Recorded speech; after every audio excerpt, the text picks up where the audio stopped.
Hey, how you doing? Welcome into the game, everybody.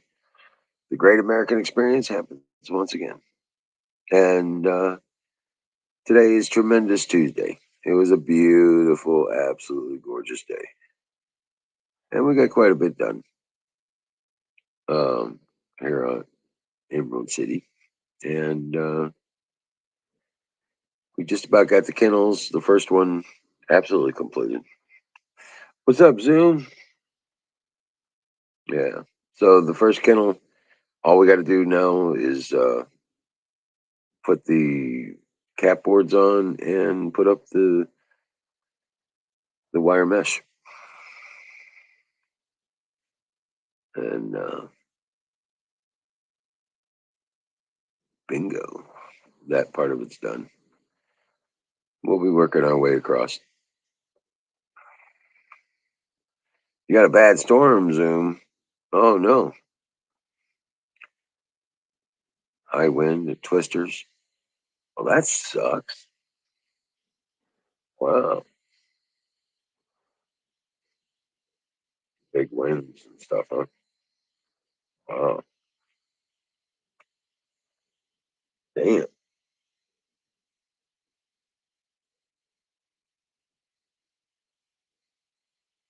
Wow, I tell you.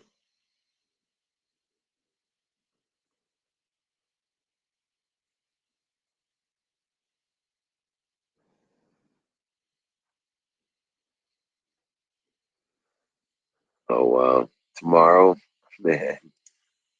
Pull this up just to make sure, man, because I'm still thinking I'm making this up somehow. Tomorrow, 73 and sunny. Thursday, 76 and partly cloudy. Beautiful. Friday says 52 for a high and rain, but then it just goes right back up to 69 on Sunday, 67 on Monday. Boom. Spring is here, my friends. Not a single night of below freezing for the foreseeable forecast. So we're jamming, jamming, jamming, jamming. I'm going to get as much done as I can possibly get done. Hell yeah.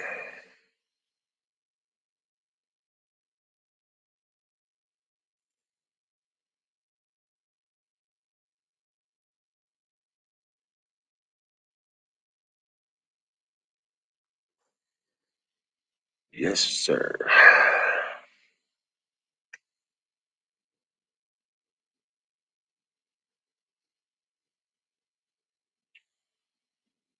What's up, Diesel? Yeah, buddy. Man, I made some chili tonight. Well, we made some chili. Mandy brought up some burger and put together some chili. Dude, it came out awesome.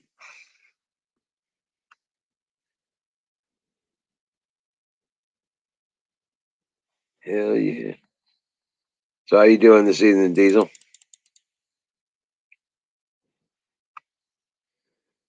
Oh man. You know what? Let's see here.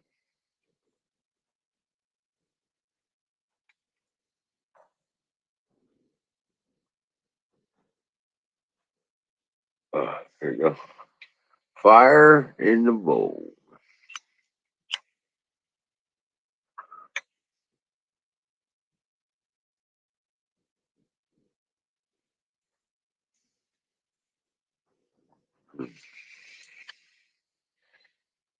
Brought to you by Sausage Gravy Biscuit Farms.com. Yo, doing good. Doing real good. Real, really kind of kicking ass on getting shit done. It's not moving as fast as I thought it would, but it's getting there.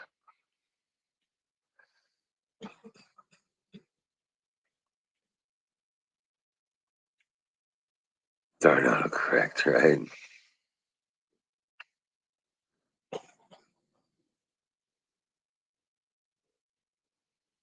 Security camera work? Yeah, that sucks.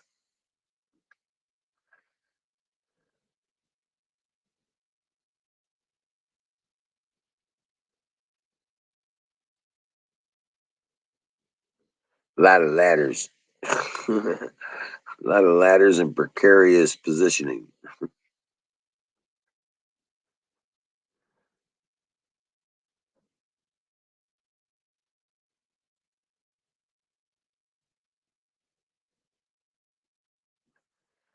Well, I been working on duck kennels.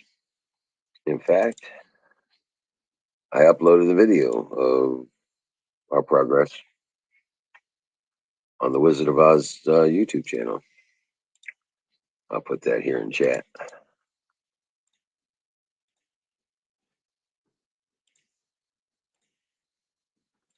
Yeah, you can check it out. Kennel 5, I think it is.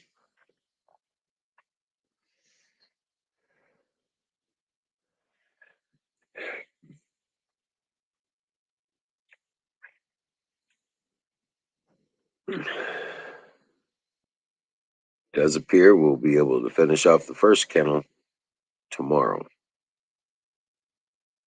I'm hoping. The second kennel shouldn't be far behind that.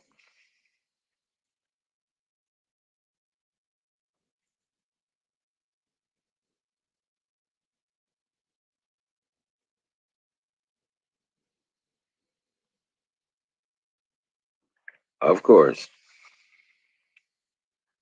PoE. Yep. Power over internet.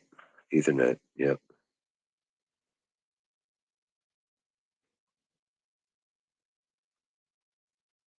Hey, Canoes. How you doing, buddy?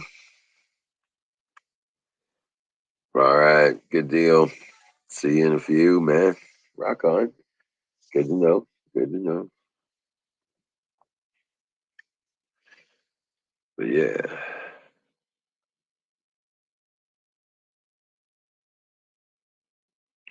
So, but yeah, I've been working on the kennels and stuff. Kicking ass.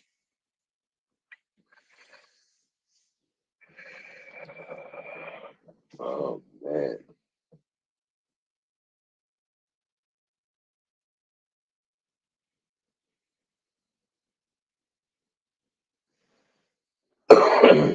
But yeah, no shit, man. Hurry up, get that done, Canoes. Come on up.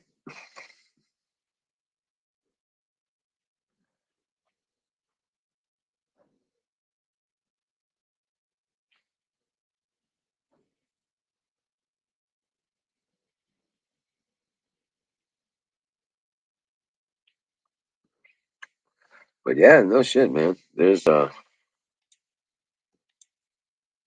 haven't had a chance to go through the news or anything.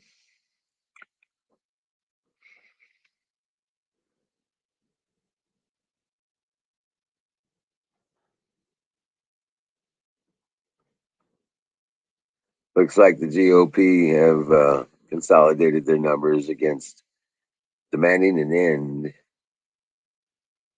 to the Iran nuke talks. That's got to stop.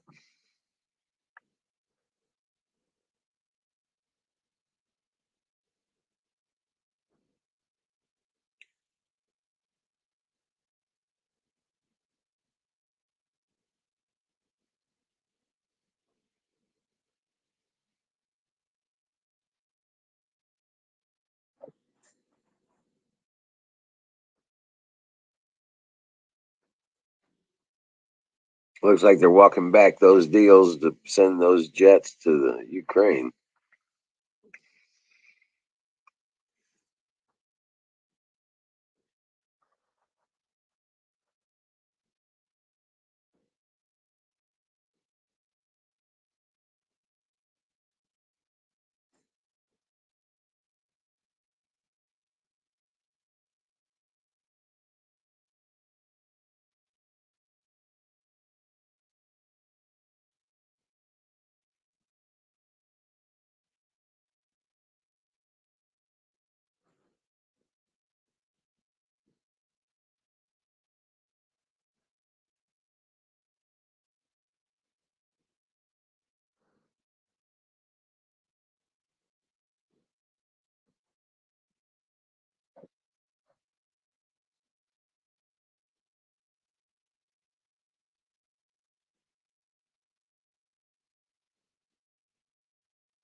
All right. So,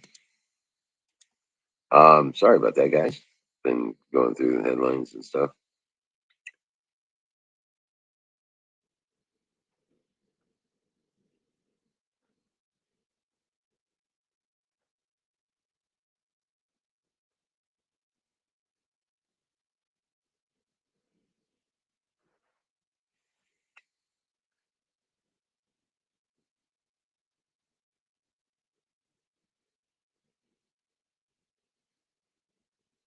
Oh man, the Democrats want Biden to ban certain U.S. oil drilling and gas prices as gas prices hit record levels.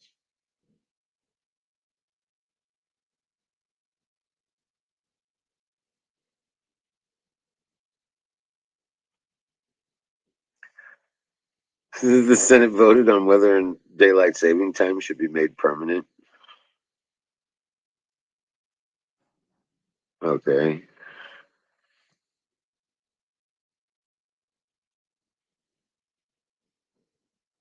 not sure how that came out. Let's see.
Okay.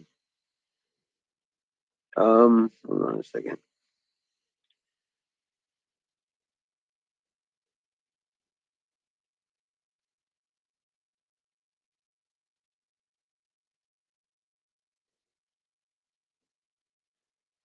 And rock on. Hey, wow, Bill. Hey, grab a link, brother. Come on up.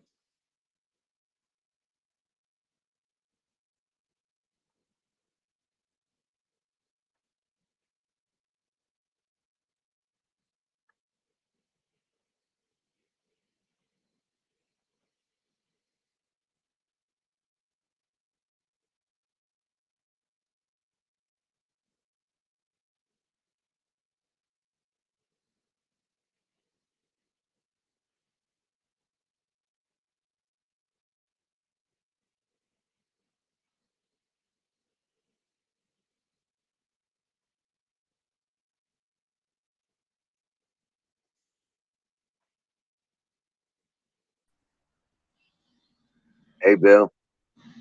Hey, So she's doing better today? yeah, Good deal. Good deal. yep, she's back to her usual cantankerous self. Power of prayer, my friend. Prayers work. Prayers meant a lot. It really, I think that's why is, I really do. I think it's a miraculous thing. She was sitting up arguing with people. She couldn't even talk yesterday. Oh, wow. Yep.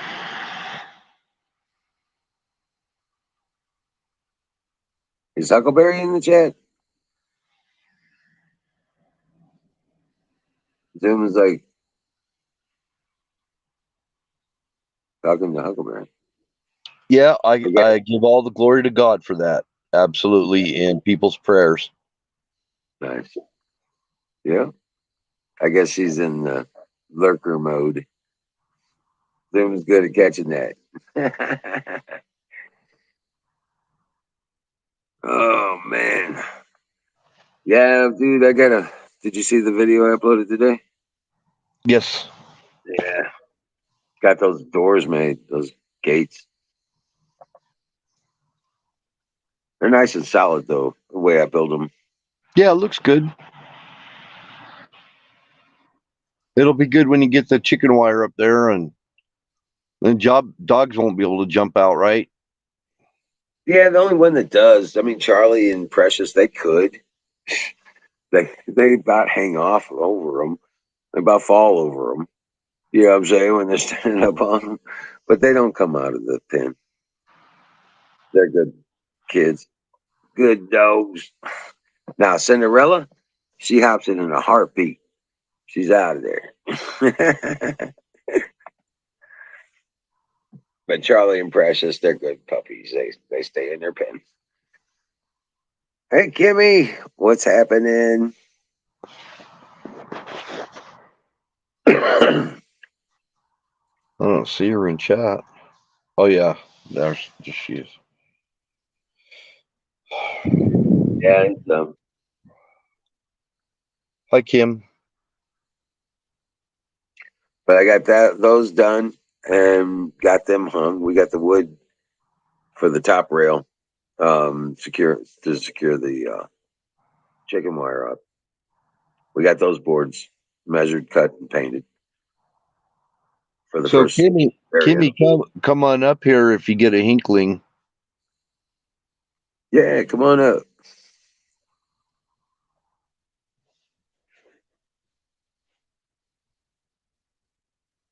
A hinkling. A hinkling. I used to hear old timers say that. You know what you can do if you get a hinkling? That's like a round to it. You ever get around to it? Get around to it. That little round to it. Yep.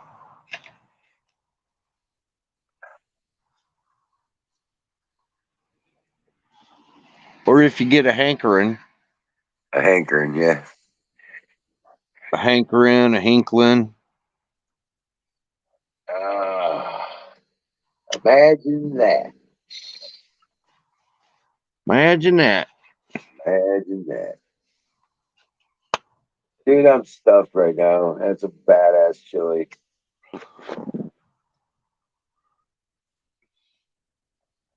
I'm so stuffed.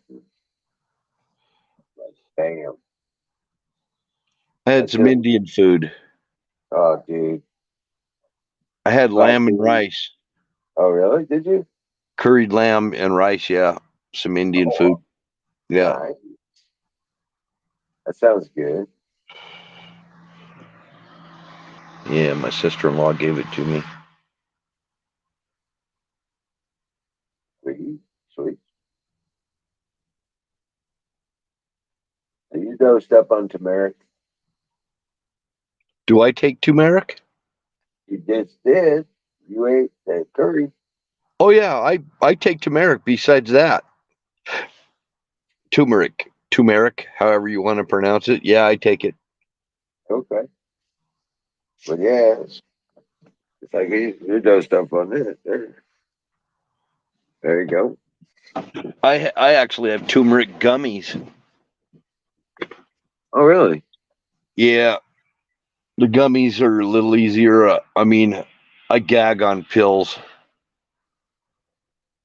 Yeah. I hate taking pills. Even the vitamins I do take, I hate taking them. The gummies help. I can I get know that. 4 capsules down before I start retching. Oh no, I got a handful of those damn things, and I just put them in, and take a big swig, and swallow them down. I just I take something called quercetin, not to be yeah. confused with curcumin. It's called quercetin, and I take that. I take ashwagandha. I have a whole bunch of herbal stuff, supplements that I take, in vitamin D gummies, vitamin C chewables. Oh yeah, take my silver every day.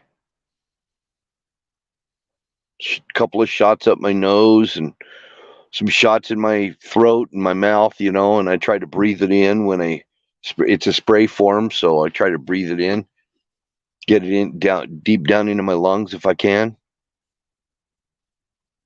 Right.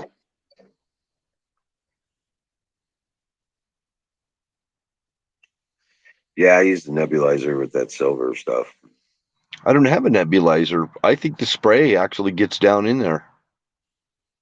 Well, if you're breathing it in at the same time, sure. Yeah, I do. Yep. Yeah, it makes it happen. That'd be cool to have a nebulizer for silver. They got those little handheld ones, man. I think I paid like $12 for it off of eBay. You know what I'm saying? Uh-huh. And Walmart carries them too for about $15. So do you have to And replace the canisters? no, no, no, no. You just there's little cups in them, and once they run dry, you just refill them, and then stick it back in there and turn it on, and it nebulizes whatever you put in there. Oh, Little handheld unit. You know?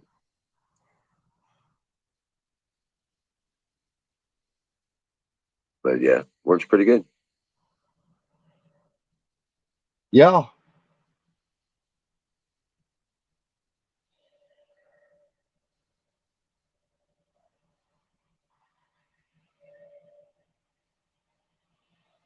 Yeah, the main thing I think why she's doing better is they got her sitting upright for one reason. I think that's Right? being upright and not laying down. That's what you were saying. Yeah. Yeah, she's laying down. Nobody can cough when they're laying down. It's hard.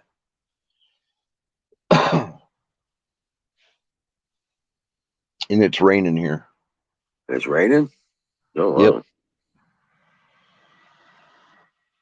Yeah, we're not supposed to get any of that till like Saturday, maybe.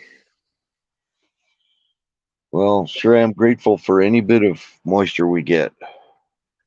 Right. Friday night, they say.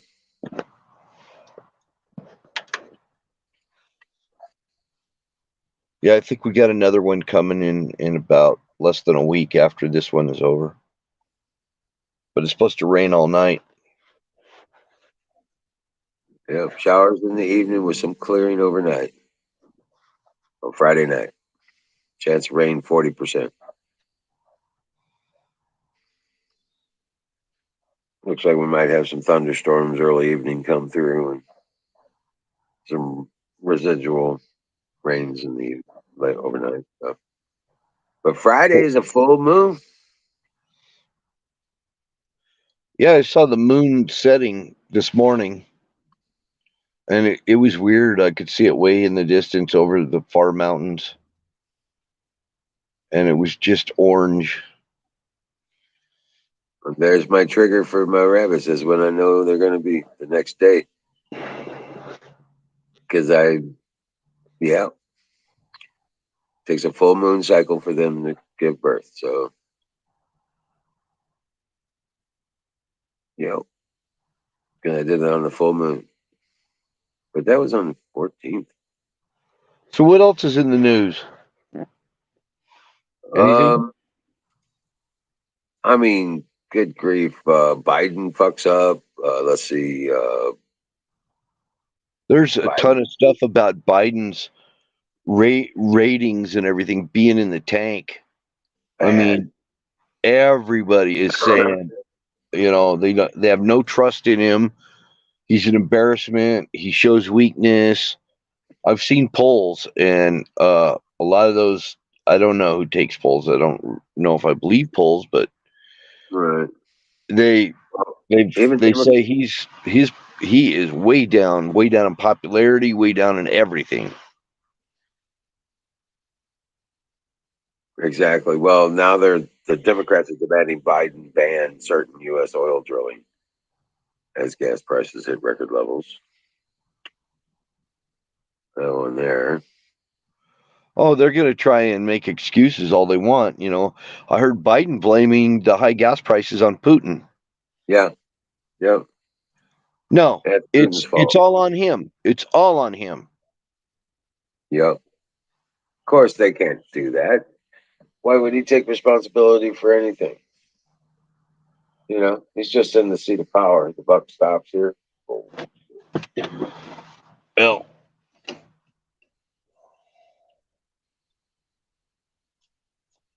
yeah, it's all fucked up, dude.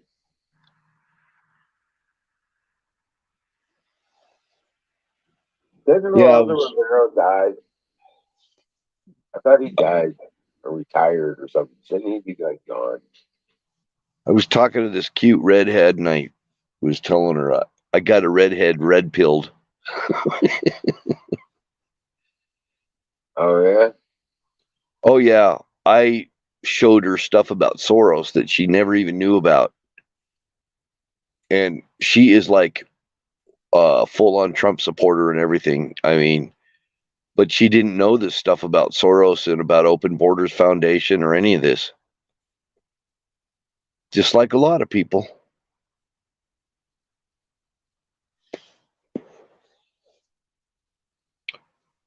They don't know all the methods that he has to fund all the evil stuff that he's doing.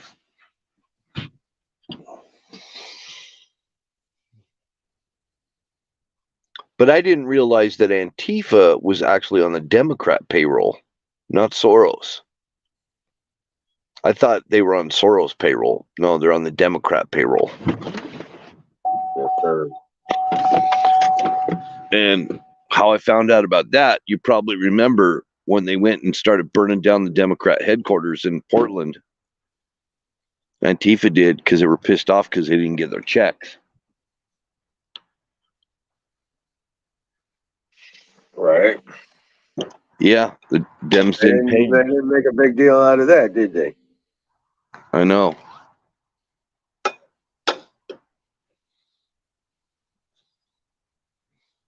And then we stopped hearing about Chaz and all that other crap right after that happened. Everything on the news kind of went silent. Yeah. Yeah, that's a fact. 'Cause they didn't pay their minions, so their minions attacked their offices where they didn't get their checks. Yep.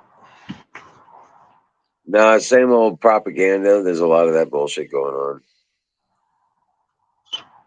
Tucker Carlson's probably got. I mean, oh wow.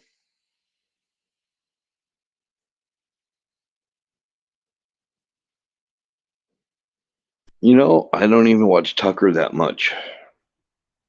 I don't hardly watch any of it. I don't pay attention to them too much. Right. Not that I don't absolutely like Tucker or anything like that. I, I just don't have time. Right. Saudi Arabia says they're going to start accepting yuan instead of dollars for Chinese oil.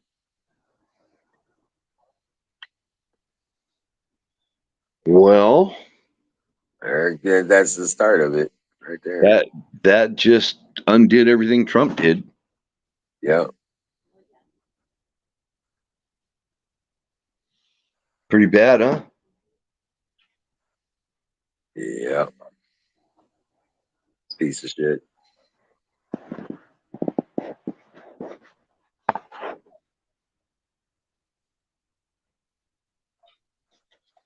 Yep. So there we go again. Just another day in paradise.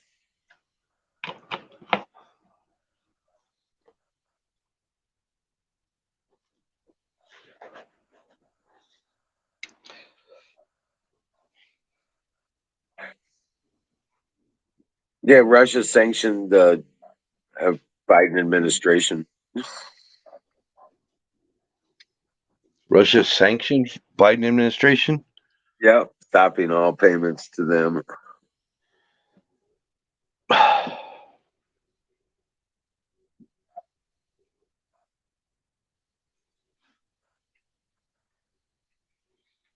Another Clinton associate busted for child sex abuse. Yeah, whatever happened to the child sex offender that they found in Ohio that worked for Google? High level Google guy. Was it Google? Facebook? I think it was. I think it was Zuckerberg. Google. Uh, yeah, it was Facebook. It was a guy that worked for Zuckerberg. And they found him in Ohio in a sting operation. And they just talked about it for a day or two, and then all the news just kind of faded out.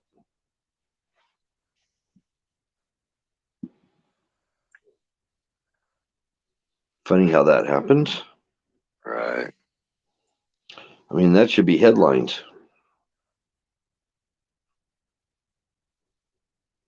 Yeah. Just about it. So many people are still on Facebook. There are a lot of people on Facebook still. You can look up the numbers.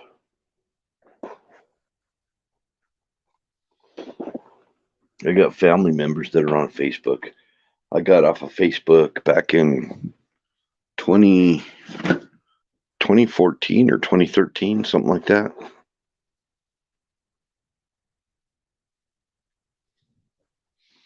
And then I scrubbed my Twitter account. Don't have that anymore. Oh, really? Yeah, I don't do Twitter anymore.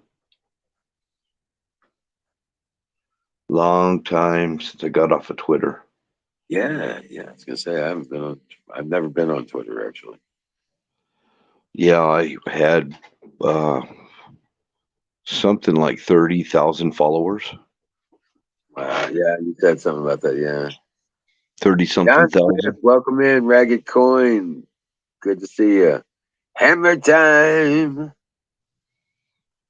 And I You're tried out Parlor, and yeah. I got a lot of followers just so fast on Parlor. Right. I mean, it took me a few years to get all those followers on Twitter, but man, on Parlor, it was faster, way faster. But getting followers is a way that you can get the word out about things. Right. Right. Right. Right. Right. Right. That's And true. that's what I was trying to do. I Hey, had a lot of Kimmy. I had a lot of followers on Facebook too when I was on Facebook Yeah. back before they started all the shadow banning and crap. Oh, right. Right. Right. Wow. How you doing? Hello. I'm doing okay. Okay. Well, really, I'm doing better than okay. You're doing better than okay. That's great. Yes, because we uh, went into Tiffin today because they called. So went into Tiffin and paid for Matthew's bed. Cost me less than $700. And that's with a full size bed, the frame, the mattress, and them delivering it and carrying it upstairs and putting it together. Oh, wow. Right.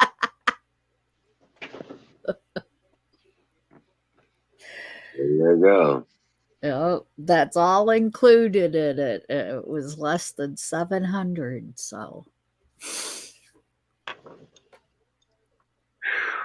getting closer and closer of my grandson getting home. Right.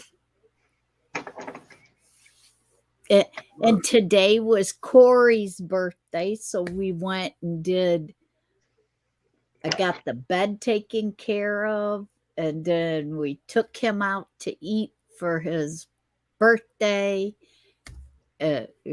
Just everything fell right in place. Good deal. Good deal. Yeah. Got a lot of work done on the kennels, I guess. Yeah, I seen the video.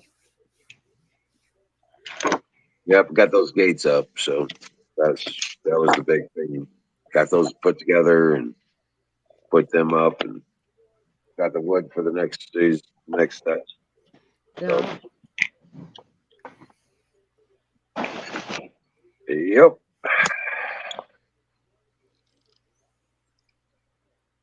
I think only problem that you might have is that you said Princess can jump it.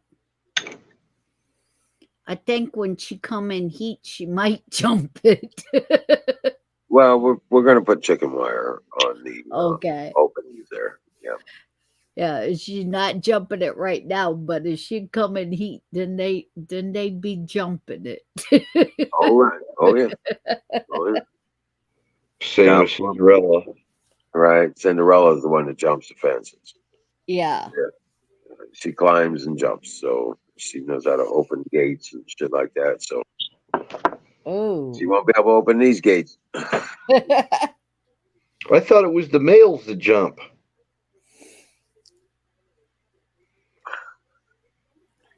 Only when chemically inspired. Yeah, that's what I'm saying. But yeah, we got a bunch of that done so far. We'll get that first area closed in probably tomorrow. Get some of the wood cut for the next area.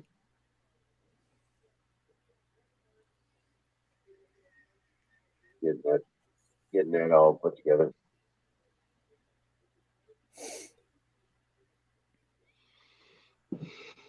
There's only one thing that's really baffling me, and I think I got it figured out when it comes to my grandson. What's He's that? going to be 18, and still they're doing for him to go to court to get emancipated. Right. That's a legal thing.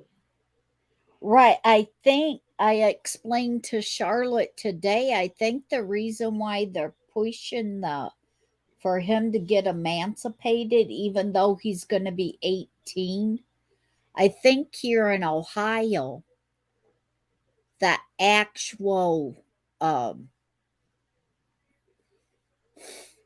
government and the actual welfare can hang on to the kids and can try to control them until they're 21. But if they got a judge that emancipates them, they can't do that. They can't say Okay. anything or try to hold anything over them Oh, I until see. they're 21. Right. Right. Because it used to be if you was 16 or 17 and you proved that you could work and everything and take care of yourself, you could get emancipated, and that let you to be as if it was that you was 18 out on your own. Right. So that's the only thing that's making sense to me, is that they passed the law that they can hold something on them until they're 21, unless they're emancipated to where they can't do that.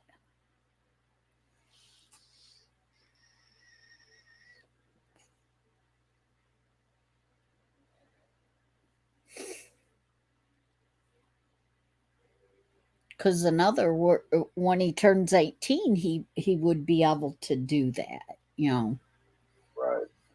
And he only got 4 months and he's going to be 18. So that's the only thing that makes sense to me.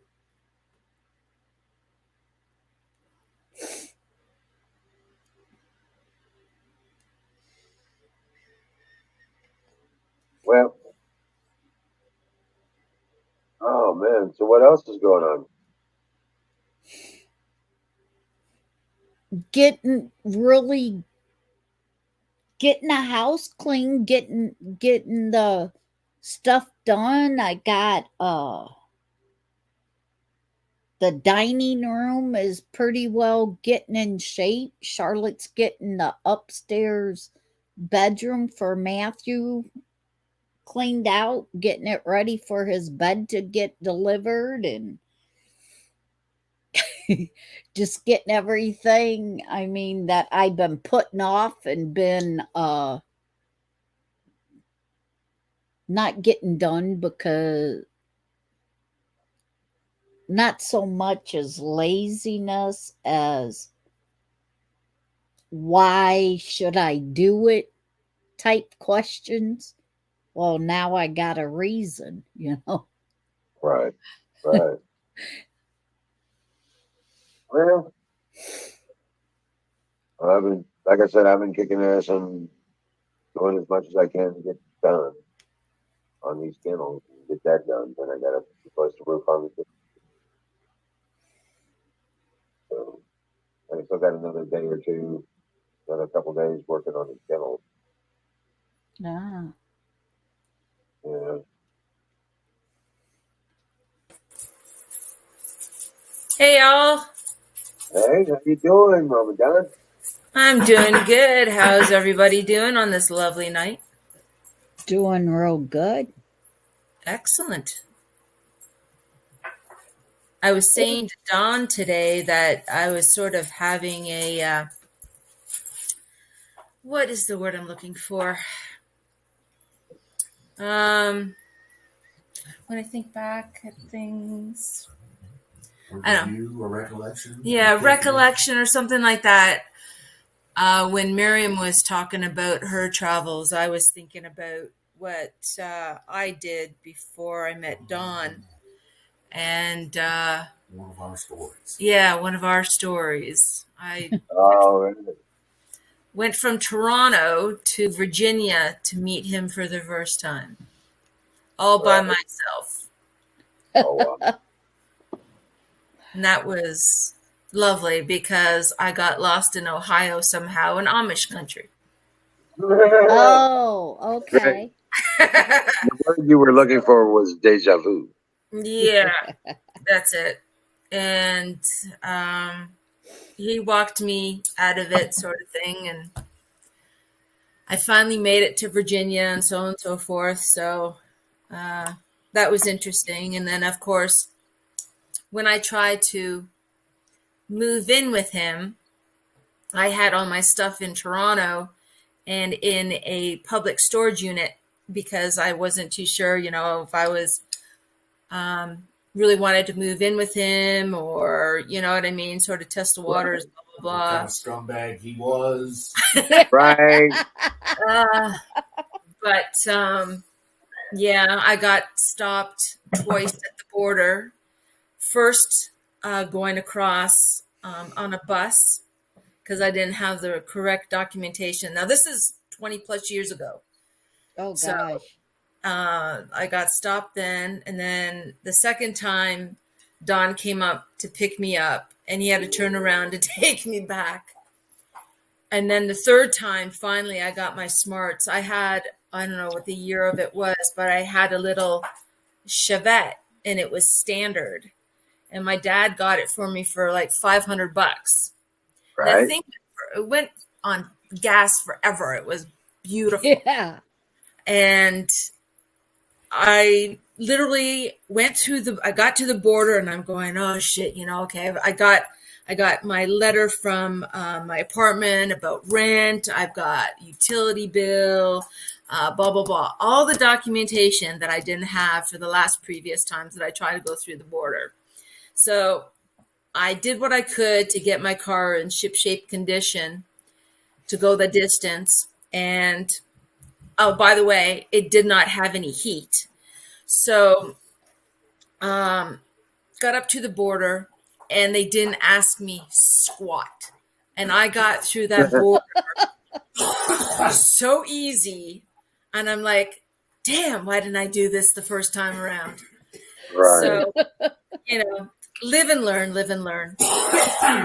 But yeah, and then when I hit, I think it was Harrisburg, just past the Pittsburgh Turnpike, my car was giving me issues. It was the carburetor, and it was the steep hills it couldn't go up. And I'm here freezing my ass off, and I'm out there putting carb cleaner in the carburetor so I could get up the hills and everything. And I'm trying to call Don. It's like, I'm stuck. And he's snoring on the futon, not hearing my phone call. Blah, blah, blah. And I'm just like, oh, damn, I'm stuck here. But yeah, just memories that I thought about, when Miriam was going through what she was going through. And I'm just like, yep, what we do for love and everything else, right? So Yes. Adversarial bitch. It is. But still we manage. Don says, hey, platoon. I'm just using his laptop because mine is elsewhere. Right. No, I think it's reminiscing, I think the word that I was thinking about. Yeah. And yeah, I was just like, I felt like I was in her shoes when she was doing all this. We And I was did just have like, a hard time getting you across the border. it was We a did. hard time. Yeah, I'll But once we agree. got you here, it was all over then. Oh my Once gosh. you got it here, it was just, then it was done. It was a piece of cake every time I had to go across the border now. Right. Live and learn, I guess. Right. Well, he's definitely telling everybody to fly to Tijuana, walk across the border. You can have your shit stepped over. You know what I'm saying? Yeah. But It's just amazing, though, that she had to fly all the way to Mexico. And then Exactly. come up through Mexico to walk in the fucking border. And have no issues. I Any know. problems whatsoever. None. Exactly. Yeah. Canadian passport. Yeah. I know, right? That's Like- just fucked up. That's just fucked up on so many levels. I know. Right? That's what I was thinking too. I was like, dude, that is just so screwed up. Well, she's here. And that's Yeah. it. Exactly. Right. That's the important part. Did she say that she was going to get an immigration lawyer or anything like that to help her through the process, or was she going to just try to do it on her own? She's gonna talk to her dad first. He's gonna sponsor her. No, because he sits back here like this. So okay, his so- audio sounds like. Oh, I'm sorry. Yeah, I was sitting back. Because I turned to Donna, I was just like, why does his audio sound like crap? Oh, because I was sitting back. Yeah. He's back here behind the flannel shirt. Yeah. I was sitting back and. Yeah. Okay. That's better, sir. Okay. There. Yeah, when he sits back and relaxes, he ain't close enough to the mic. Right. There. No, I just didn't sleep well last night. Whatever reason, I don't know. But I've been pushing myself all day. You know what I'm saying? Right. But You're too cold. You're working too hard. So you're tapping your strength out, and you need to stop that. The cold will suck your strength out faster than anything else. The cold can't work as hard. So just slow down. Wait for the fucking warmth to catch up to you, please.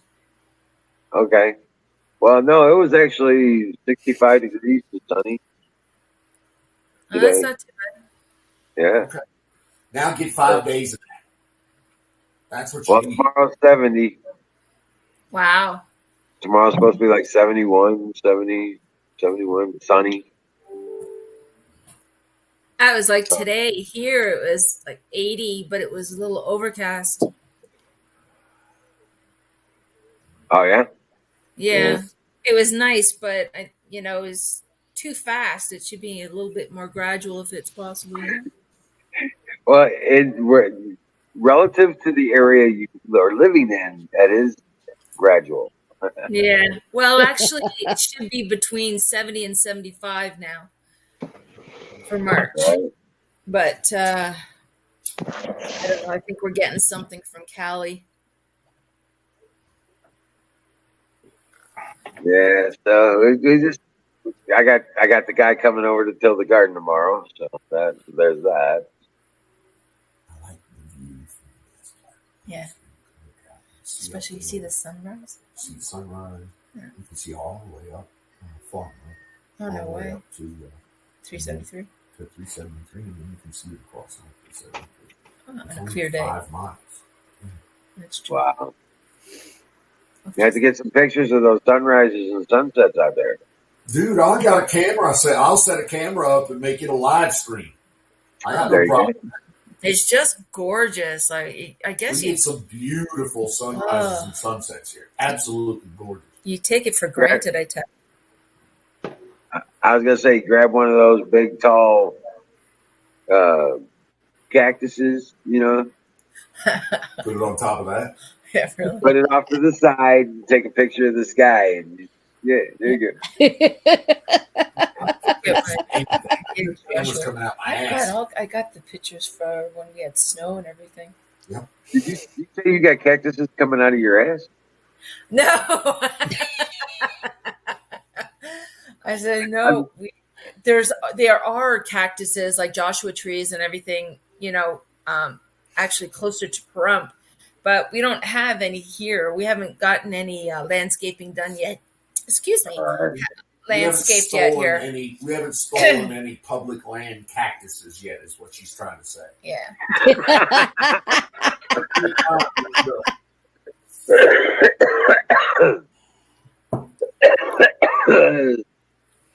That's exactly what I would do. I'd drive around, find me some whatever trees or things and grow around there. And Yep. Drive around on the BLM land and just say, "Oh, that looks pretty." Chop. Yep. I can see it. Shovel in a bucket. Of course, that's illegal as hell in federal land, right? Only if they catch you. Exactly. Yeah. That's Only if they catch you. It's only illegal if they catch you.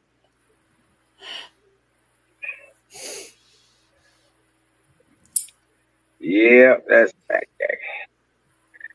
And if you're so far from town and stuff, they ain't going to be catching you. Especially if you go out on the four-wheeler and there ain't no road. Yeah, there you go. See, that's the thing we got a shit ton of around here, and that's a lot of nothing. Right? A lot of open space. You can go up the canyon, turn left, and nobody will see you do shit, whatever it is you want to do. You can be up there for as long as you want, and ain't nobody going to bother you. Ain't nobody gonna yell at you for peeing on a cactus. Exactly.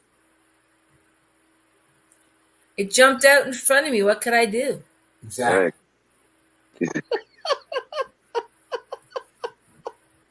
Right. But I tried to swerve not to hit it there, Ossifer. Yeah, really. Oh, what? I need to hit my bowl. Fire? Oh, Hit man. the bull. I heard that. One thing you can do on BLM land around here with the fucking guy right there is hit the ball. With my luck, I'll be peeing on a cactus and the freaking space station will pick me up. There you go.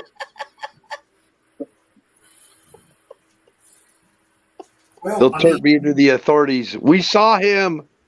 We saw him. Here he is. Go pick him up. Next thing you know, a couple of drones start swarming around you. Well, Bill, that's that chip they implanted in you back in the 80s. Yeah, the tracking chips they put in me. Yeah, that's the tracking chip, but Yep.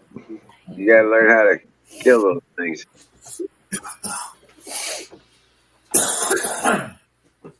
Wrap your body with Mylar.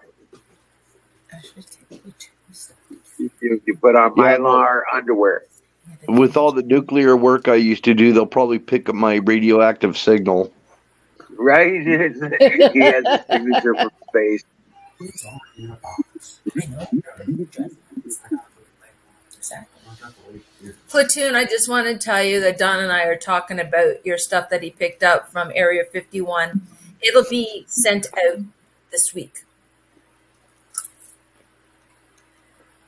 Terribly sorry for the delay, but we've been really busy with other things, his health and whatnot. Of course. Oh shit! You know what? That's right. And so when Mama takes over, then it gets done. So you just been fast tracked. Oh, so Platoon wants alien beef jerky, I think. Yeah, you got it. With a cap. Oh, wow. I just haven't had a chance to get to the post office. I've been trying to take care of the old sucker.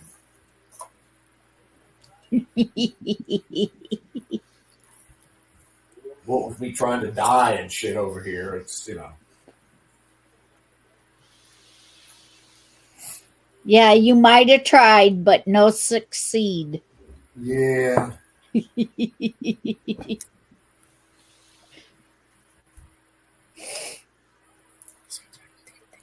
Yeah. I'm starting seeds tonight. He can't. I'm starting my seeds. Ah. And I saw you up there earlier or yesterday or something dangling your seed stock there in front of all the other Philistines. Yes, they was drooling. See, they got them all here. Those ones you sent them? Okay. 9-pound hammer. Those ones that I wrote up? That's the first one. Yeah. They're Harley 2, Street. 3, 4, 5, 6. Ooh, I just got a bad one. Sorry. My gosh dang neighbor. 9-pound hammer.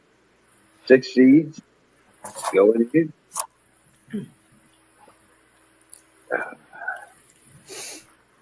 Yo.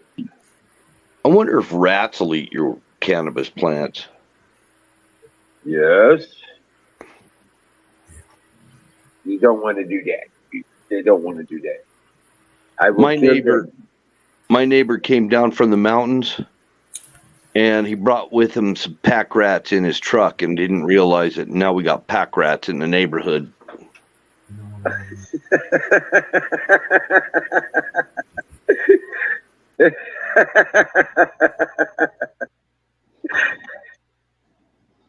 God bless America. If anything, I would rather not see that would be a pack rat.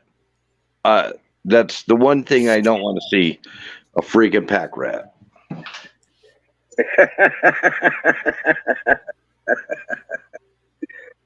I still have some OMG. Have some OMG. 4 seeds. All right.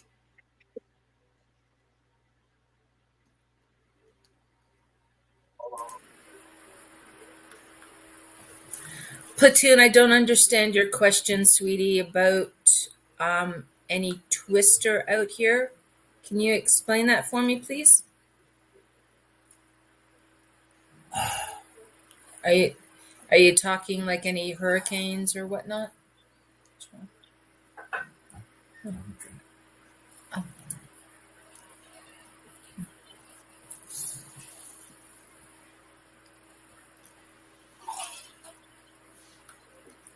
Remember, you got to shout out to the chat. Yeah, nothing much just going on in chat. Okay.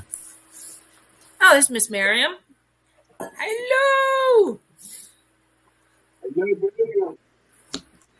You missed my little tale about my travels because you sparked a reminiscence of what I did 20 plus years ago.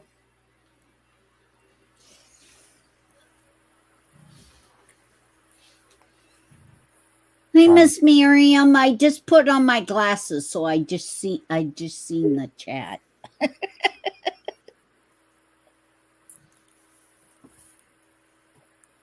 No, the only tornadoes that we have here are dust devils. No, but exactly. We do get some whoppers.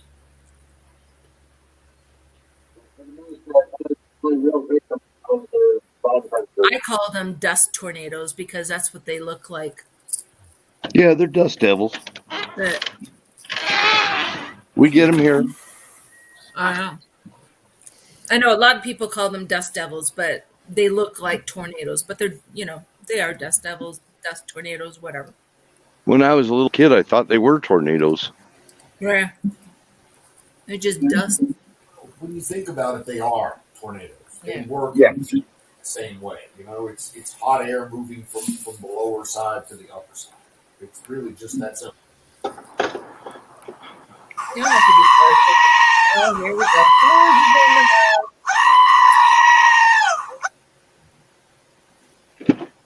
Is that canoes?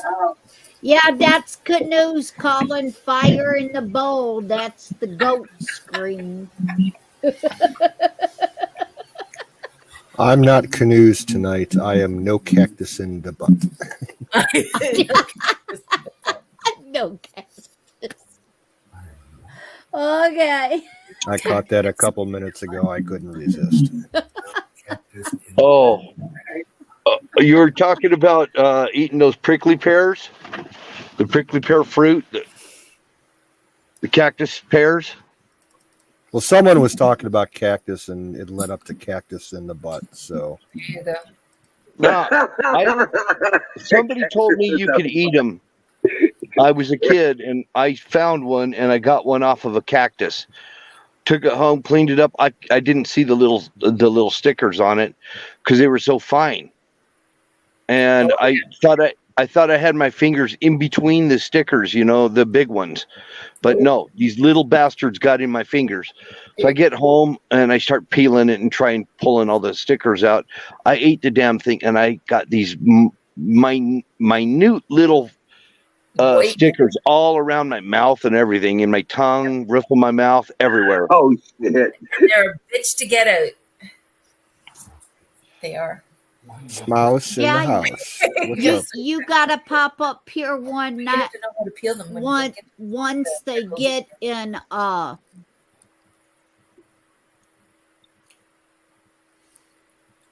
what am I thinking? Once they come in season, Right. because Mrs. Sausage Gravy Biscuits is going to show us how to peel them Yep.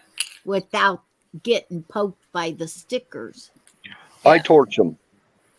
Hey, That's Tom, how if I I do best can, to can you refill these? roast them a little bit. I torch them to burn all the stickers off.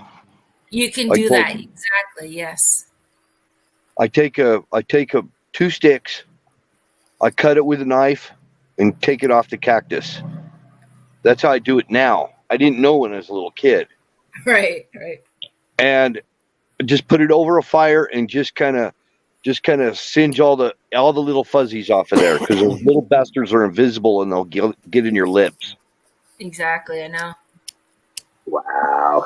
Yeah, but she found a different way to do it that she's supposed to show all of us ladies once they come in season. Yeah. And then you put on some leather gloves and pull out your pocket knife and skin it. Actually, the that cactus doesn't even help either. Believe it or not, Mr. Bill. What's that? I said that won't even help sometimes because the pricklies get lodged in the leather. Me. And then, of course, when you try to take off your leather gloves or whatever have you, boom, they're still in there, and then they can lodge it where you touch that glove or what have you. But I was just going to say the ones that I used to get in Toronto, they were by Andy Boy, and I don't think you can get them here, but they always had all of the prickles off of them. So, of course, it was a lot easier to peel them and eat them. But here, as I was trying to state to the ladies one night, is I use tin foil, or I use 2 forks. I put my fork in one end, cut it horizontal along the skin. Like I cut both top and bottom off first, and then cut it horizontal, and then peel it with 2 forks. And I have to say, Canute, you look like a human, my dear. You look great. He cut his hair all off. What do you do? Shave or something? Yep. No, he cut his hair all off. Looks great. Hold on, I gotta see. I gotta see this. Wow. Hey, that's pretty impressive. Yeah, and I trimmed the beard down too. That looks good, though. Yeah. Looks like he went from a Johnny Jihad to a Junior Jihad. Well, to be honest, okay, like the hair, it had to go. It's time, you know. It's You look March. good, brother. I Yeah, usually that's give it a nice. good buzz cut in March. And my beard and mustache, I was getting sick and tired of the mustache getting in the way of everything that I was eating. Like I have half my mustache in my mouth if I'm eating soup or something, so I had to Oh yeah. with it. Yeah. Don has the same issue. He says he knows when he needs to cut it when he's eating more of his beard than food. Yep. It was at that point. Because like the actual mustache, if you separated it from like everything lower, like I could have easily twisted, you know, handlebar mustaches. Jeez. It was that It long. looks good. Looks nice. And we have our seat start. Oh, no way. What did you start growing, Mr. Wiz? We have the OMG Fem Challenge. We have the Kosher Kush, 9-pound hammer, and Gorilla Glue number 4 times cheese. I'm gonna run. Ooh. There's one indica in there, isn't there? The glue is a sativa. The 9-pound hammer is a heavy indica. Oh. The OMG is a hybrid indica. And the kosher kush is an indica. Heavy, Okay. All right. if I recall correctly. Have you started any yet? Got my tray out though. That's why. That's why you've got the pit to You streamed it.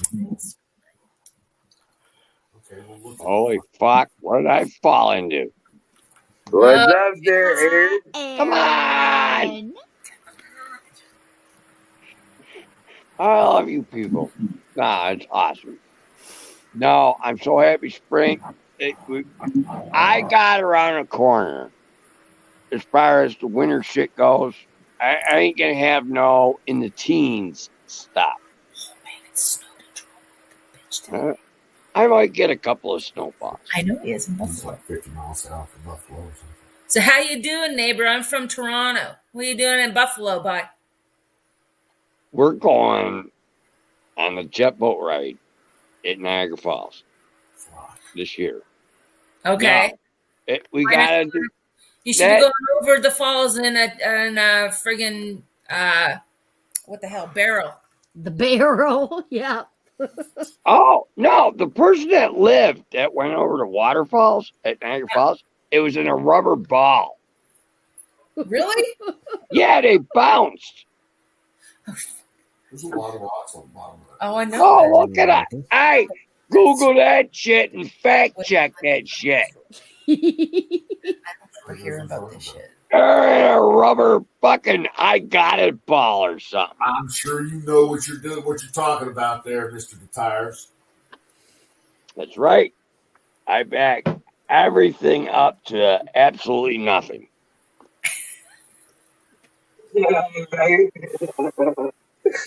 You like that?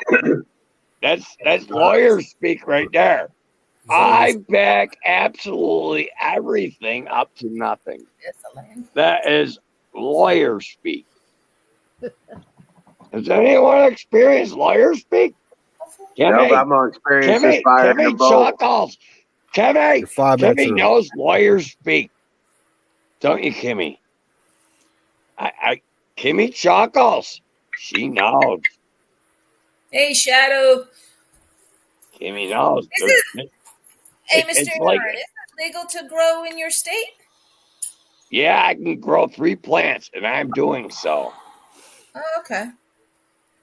She doesn't It is. because Why? Do you want to smoke some weed with me? do it in Newfoundland. I remember. Hold on. That's what Jen said. Really? Yeah. That's what Jen said. No, what Jen said was what? No, Jen didn't say that. Jen said that she could grow. In Nova Scotia? No, she's in Newfoundland. Newfoundland. Yeah. Yep. Unless she was just pulling my leg. I can't tell when she's over chat. How many She was cutting popsicle sticks today. out of Newfoundland? Hey, all right. I love Jen. Or Brooke. She is. She's very down to earth, and I got a good vibe from Jen. But she's cutting popsicle sticks today. And I like popsicle sticks as a building material. They're all the same size. It helps. They're all the same size. They have a town called. Now you can build one. Emerald. You got Emerald. No, they're not building giant. They also in they're all the Newfoundland, same. they got a town It's called Spread structural Eagle. lumber. Right. Because my relatives have cabins in Dildo and Spread Eagle. Awesome. Oh shit! It's true. I'm not making it up. My mind ain't No, in the it's true. gutter yet. John's been there. He can back me up. It ain't there yet. Come on. Very cool. I wouldn't mind living in a place. Someone kicked me into this ditch. Now I'm in the gutter. Okay, you might have not been in the gutter, Aaron, but when that hit, me and Wiz, our heads both hit gutter. Hey, I'm 54. I mean, I've seen damn kids and bad things, believe me. And I've been around. I've discovered. I'm inquisitive.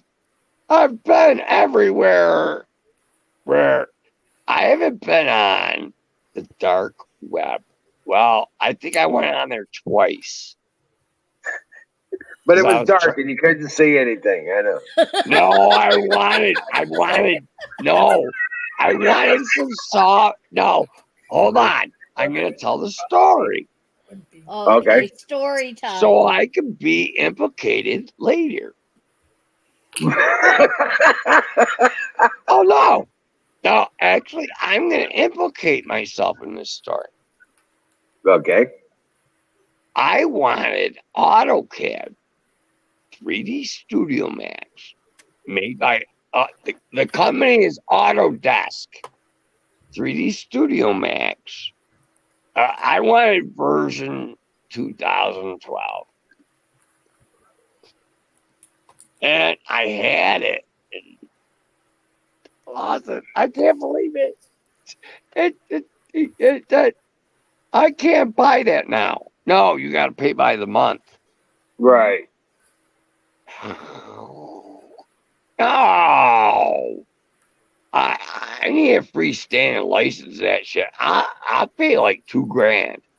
Right. But dude, it's an electronic thing. Like the moisture can fuck up my thumb drive. There's my huckleberry. And then I got nothing. Hey. Actually, there's I a lot gotta of be on YouTube. I don't see none of the chat. Hey, I don't see none of the chat because I'm on YouTube. And there ain't nobody on YouTube. Yeah. Fire in the bowl. Hold on, I gotta get qualified.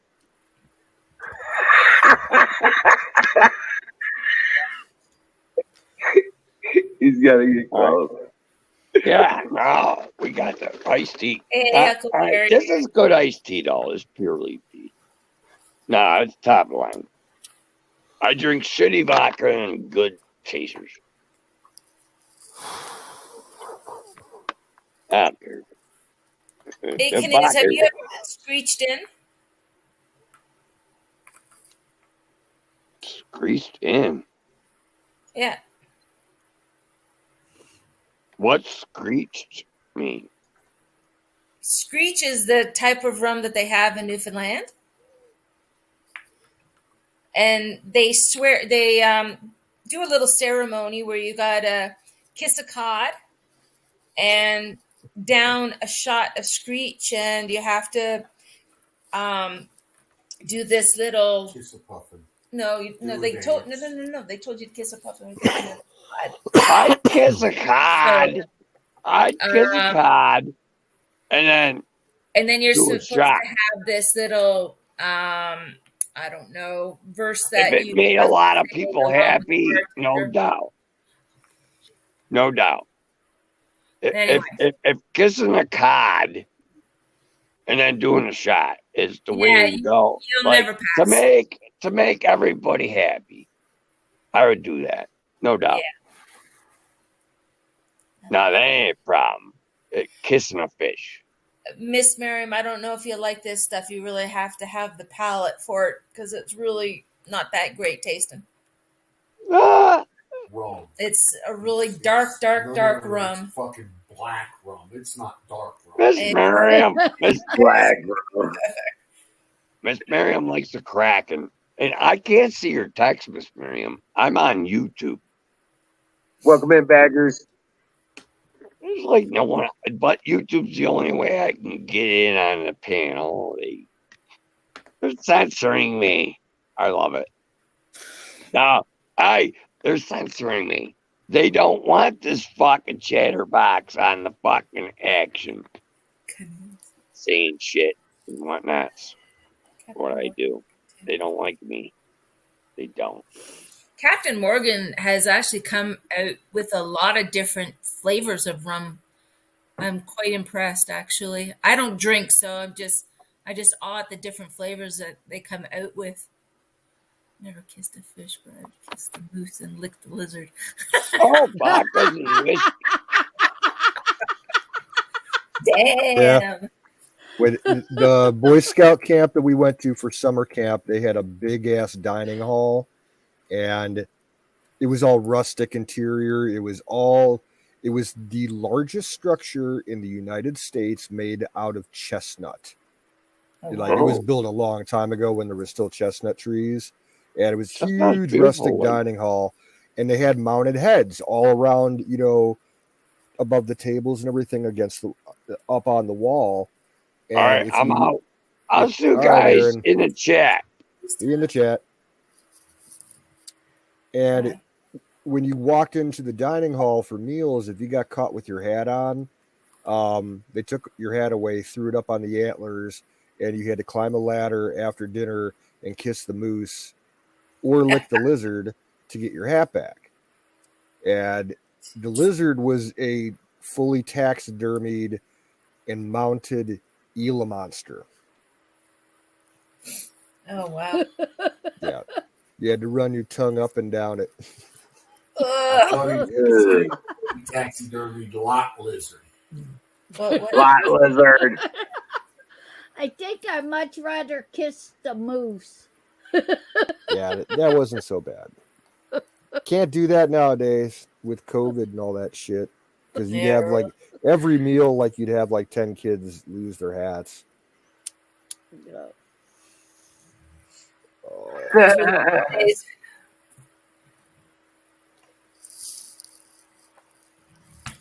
What were you saying, Mama Dan? I was just saying those are the good old days back then. Yeah, Oh, yeah. Mid 90s. Yeah. Great camp. Best camp in Ohio. And I've been to a bunch of them. Well, see, that's the reason why people like us don't get the covert and stuff, because we used to we're not play in the all dirt this and pick our Jew- noses and all that shit. Exactly. Chew our boogers. It's not. Eat mud pie. Yep. Yeah.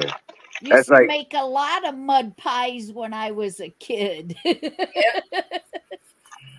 Yeah, that's like what was it? The comedian George Carlin says we were tempered and shit. Yep. Huckleberry says kiss the toad makes you trip. Family Guy says so. Yeah, certain toads do have like some kind of psychedelic toxin on the Yep. outside, and you can Yeah. just make sure it's not one of those arrow frogs. You'll kill yourself. Aaron's saying, come on, I know Jack. Yeah, George Carlin had some funny shit. I'm amazed how sensitive that mic is. Yes, I am too. It's so sensitive. Well, it's just like when Miss Kimmy was saying about snoring, the dog snoring. Yeah. Lila was sitting right nearby my feet. She was snoring to beat the band. And she had her dog right by her feet, too. So we're probably... She's always had a very sensitive. Yeah. I think Sick Pat got a really, really nice mic. I think, Right. Kimmy, do you still have a really nice mic from Sick Pat? Yeah. Yeah. It's really sensitive. So I But didn't see, know if she now was I hearing. can lean back like Wiz wants to. I can lean back in myself, and they can still hear me. Yeah. Well, you got a really loud voice, though, too. Hey, once I get that thing from Dave, get that stick from Dave and reload this laptop, I might be able to use those headphones with it. There you go. That'd be nice. Hey, Don, I got a question for you. Yes, sir. If I send these little tubular things back to you, will you refill them?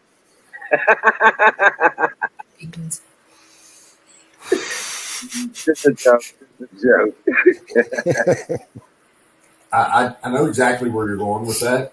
I just think they'd be really good as refillable. Here's the best way to attack that.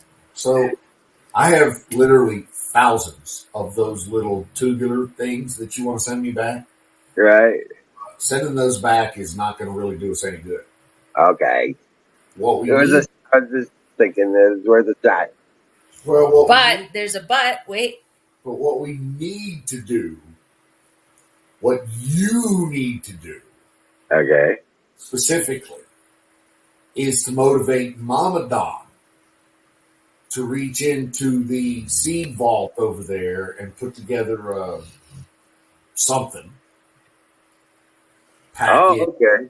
group of beans, a tubular thing, or group of tubular things, or whatever it is that you seek. And I'll send Right. it along with platoon stuff at the same day. Oh, okay. Cool. Yeah. Well, I was Mom, gonna- Don, would you please? See, Pretty, I'm just pretty, too- pretty. I was going to let him grovel a little more to you, but if you know, Well, yeah. if you want to do it that easy, then that's fine. Okay, no problem. Do you need any slap? Slaps? They all need slaps. Everybody wants fucking slaps. Okay. Oh, okay. Yeah. We all need slaps. Somebody emailed you today. I don't know who it is. There's three of them, but the game. Who emailed Don? Was it Canoes or was it Mr. Wiz? No, me, Canoes. Ah, okay. Canoes emailed you today. I was problem. asked to pass along some information to him. Okay, dokes, no worries. I'm just passing it on to him because he's sitting beside me here. Cuckoo. Right. Hey, Nightingale girlfriend, what's going on? What's happening? Welcome in. Yeah, Huckleberry, Nightingale, girls, go ahead and grab the link. Come on up. There's the link right there. Oh, yeah. Boom, Oh, boom, bunch boom, of things. boom, boom, boom. Right. This is a good crowd. Come on in. You're the next contestant on the Great American Experience. And Nightingale would be great. Looks like Zoom's in for some bad weather tomorrow. Storms, all kinds of shit. Aaron, you're the shit, man. You're the best. Man, we love you, buddy. Holy shit. Warehouse dwellers here. Warehouse dweller is What's in up, the Bruce? house. Pick up Oh my Long God! time no What's up? see. Huckleberry said if she sent you money, I did. did you get gummies? I did. I would get her some gummies. Oh, We just need to go down to the shop. okay. We got to go down there tomorrow anyway. So I don't know if you heard him, Huck, that Don will go down to the dispensary in a day or so, get you some.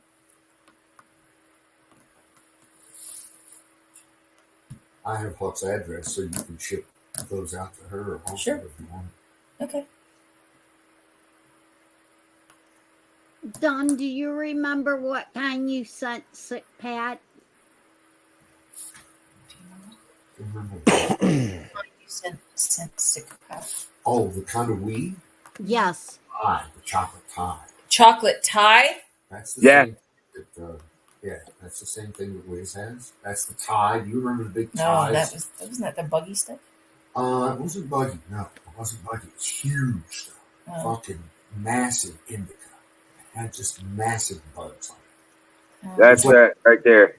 3 Okay. times the size. Oh wow. I still Okay. have some. I still smoke. Oh I really? still got some Well- too. Well, that's what I need because I got like 4 bowls left of it. Oh, So I made that stuff and I even brought it down there and made it last for over a year. She did. Down here in the second drawer. No. First. Yeah, I'll He'll hook you all up. Don't worry. Okay. actually, I I'm know- going to make her hook you up. Oh. Yeah. Pass the I book. know whatever kind it was that you sent him, it sure did take care of my back for the last year. Okay. Oh yeah, he's got plenty here, Miss Kimmy. Yeah, that's the type Well, that Okay. took care of my back pain. I reiterate that If there's some there. there is some here. I'll send you out some. Whew, that Thank stuff you. stinks. It does. Open That's it up. powerful. Open it up. Oh, it's Open it up, locked. see what It's it is. sealed. You can show Kimmy. Shit, see? Or you can just do all over my work laptop. No, didn't touch your work laptop. Here. There you go. Yeah, because it's so. it's just the one Oh, you're looking for with, right? Only water. Right. It's only water. What happens? Pull the battery. Open Set it it in the window. Grab a bag of rice. Oh, nothing's hit. It was just on the floor. Oh, okay.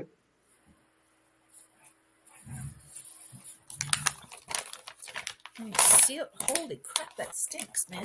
I got a triple wrap. You can still smell it. That's potent stuff. Yeah. Wow. Yeah. Justin, Well, see my picture then. mine's right. Yes, you want to do that. Sorry, Kimmy, And it but smells like lemon, if I man. show you what he has, it'll show me, and I don't want to show me face. Okay. Yeah, it Yeah, smells like it it smells like sweet lemon. Oh, okay. So mine does. We'll get some out to you. okay. Yeah, I just know whatever kind that was. It sure does take care of the back pain. It is a heavy. And Yep. it does- Wow. That's almost as bad as a sour diesel. Yeah, the sour deal and the purple diesel. Yeah. The purple diesel wasn't a joke either. I That's will tough. not forget being stuck in trim jail for I don't know how long, just before we left Maryland. Crap, it was just like never ending weed trim. And I'm just like, okay, I gotta stop because my head is just pounding. It was so strong. Because I don't smoke or drink or anything like that, right? So it's like I'm sitting here trimming this stuff and I'm going, holy crap, man. I don't know what's going on here, but You get a whoa. buzz from handling it. That's what it is. Oh, Yeah, because it soaks Well, I into was your using- skin. I was using surgical gloves. so I wouldn't touch it or anything. And I know how sticky it was, but holy crap, this stuff was powerful. Yeah, right. Good stuff. Oh yeah, I wouldn't know, but okay. Good stuff. Yeah. Lemon haze is great. I tell you what, I am a true believer in that Marley's gift stuff. I don't know if it was just because of the way I grew it or what, but that stuff was amazing. CBD strain. Oh really? I don't understand why he loves it so much, but it's a CBD based strain. It's a high CBD. That stuff, you would smoke it, you didn't even know you were getting a hit. Okay, when you smoked it, it was so not harsh, you didn't even know you were getting a hit. And 15 minutes later, it starts at your forehead and it just pulls down this mask over your face. You feel it, and next thing you know, you're all buggered up.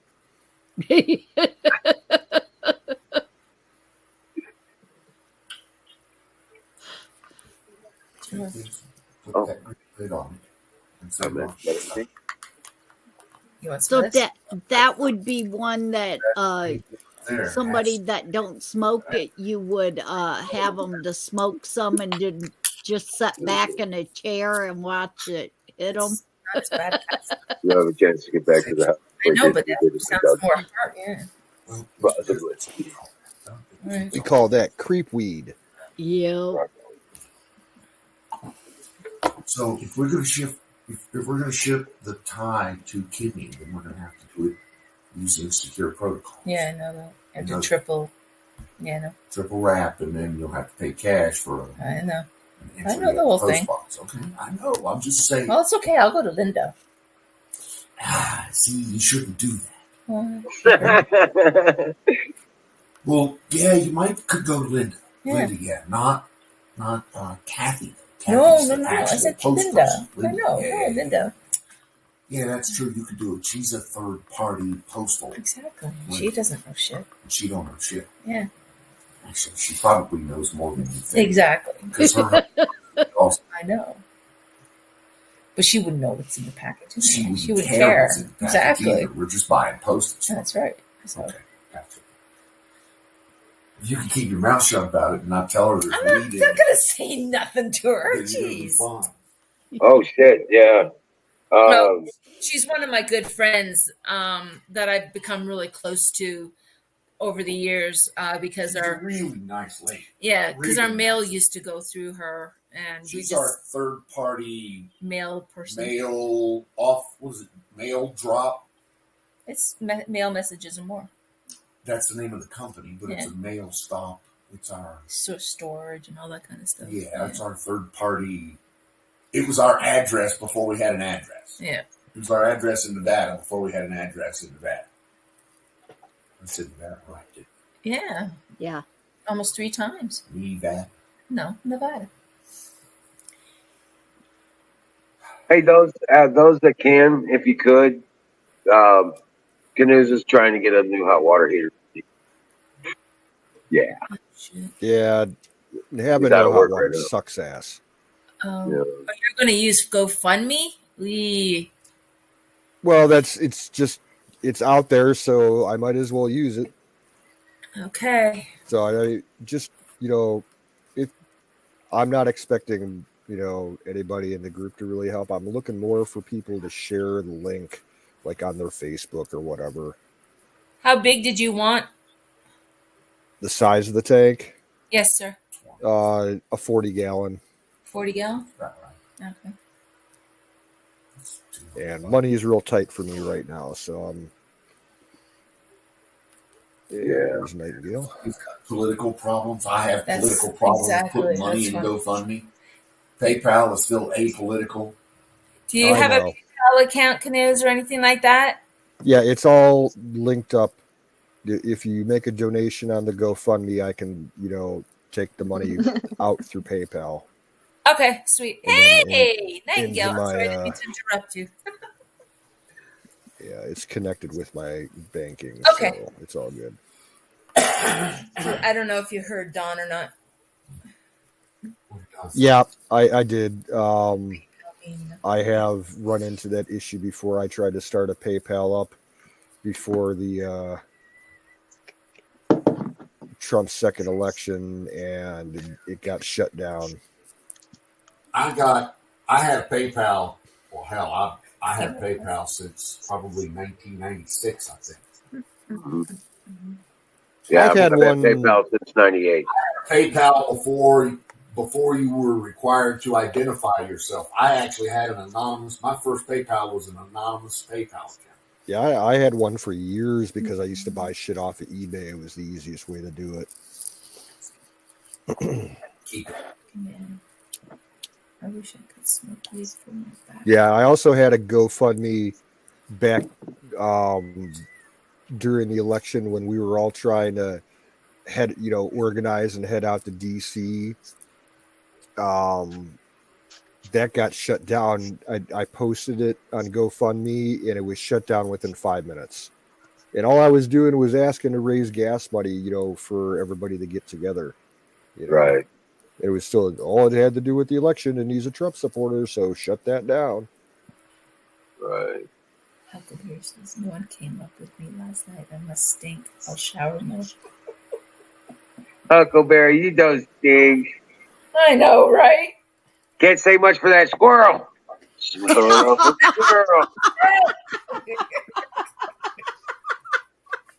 Hey, Huckleberry. Oh, by the way, hello, Kimberly. Mrs. SGB, Canoes Wiz. Hello, everyone. Hey, Nightingale. Good to see you, girl. Nightingale.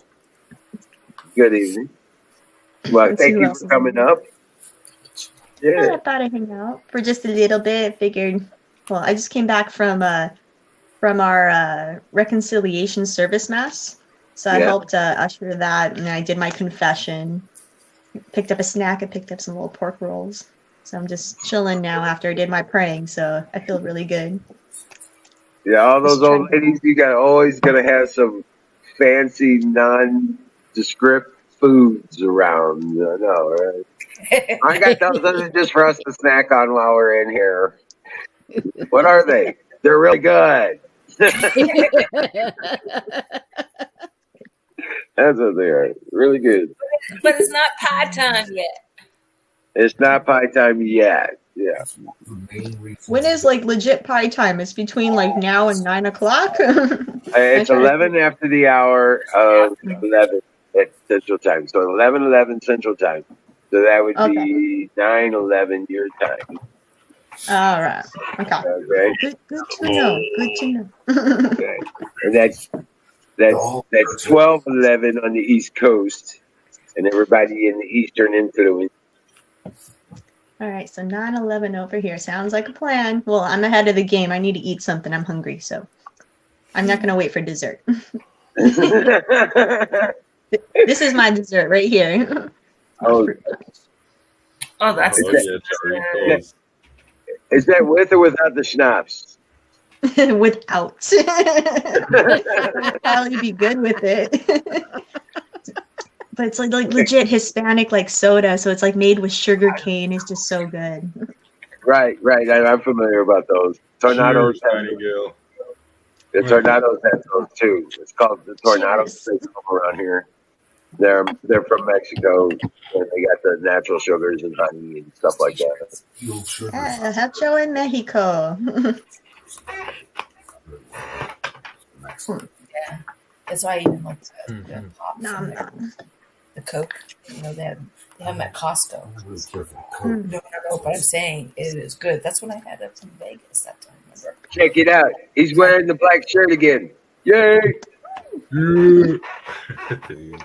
From 2024, the Revenge Tour. It's on like Donkey Kong. Like soda. Mm-hmm. It's been a nice day here. I'm just chilling. Just winding down. Right. So what? So you just you run you work in a dining hall or something? Is that what it is? Oh, for what I did? Oh no, this is legitly like a mass that we had. So I help out with the masses at the church as well. And so it was just a late one, and we had like 8 priests for confession. That's huge. We usually only have like 1 or 2, but this is just because of Lent's going on right now. So it's just during that time of the passing of the Lord, and the resurrection and all that. So you're supposed to give up like something. It could be social media. It could be giving up sweets or snacks, which I won't do. Oh, But, no. for me, it's What are you going to give sacrificing. up for Lent, my dear? Let's see. So what I've been giving up for Lent is my time. And so I've been giving a lot of my time for what I'm doing more so. So You like are. the 40 days of life, like I'm doing that during the week now. More hosting and helping out at the church, just offering my services, just offering more of my time. You do that all the time, though. You know what I mean? Yeah, I do, but like it totally gets me off of like social media. It gets me more concentrating, but it's not so how I would do with like the Martha's ministry, which is helping out with like the services for funerals or like baptisms. Right.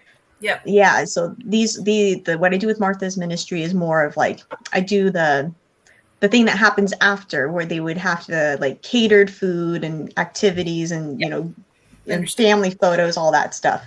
Very good. This is legitimately putting my time into the church. And from what I heard, they're considering me, but God's blessing, cross my fingers, and I hope and pray that actually they're considering me to actually hire me as permanent into the church. Awesome. To have a legit job. You'll And I get think it. this is You'll get probably, Yep. I do. I feel like this is my calling right now. I love the medical field and what I did, but I'm kind of doing the same thing where I do with people in the church, and legitimately people that need help. So I feel this is my calling, and I'm going to stay with these people because I love them all. This is like my new family now. Like I haven't had so many good people around in my life. And I feel like that we all need each other, and we definitely help each other out. It's a good thing. I'm just praying. I'm going along the path the Lord wants me to. Then just trusting him like a wandering child, just holding his hand. I'm like, okay, Lord, let's go this way. Okay, it looks kind of scary. When you feel a calling, definitely got to go towards it. Good for you, girl. Thanks. It's still scary. And part of my confession was part of that renewing my goal from last year is to continue forward. I'm like this close to clearing a lot of big things in my life that have been going on for a year.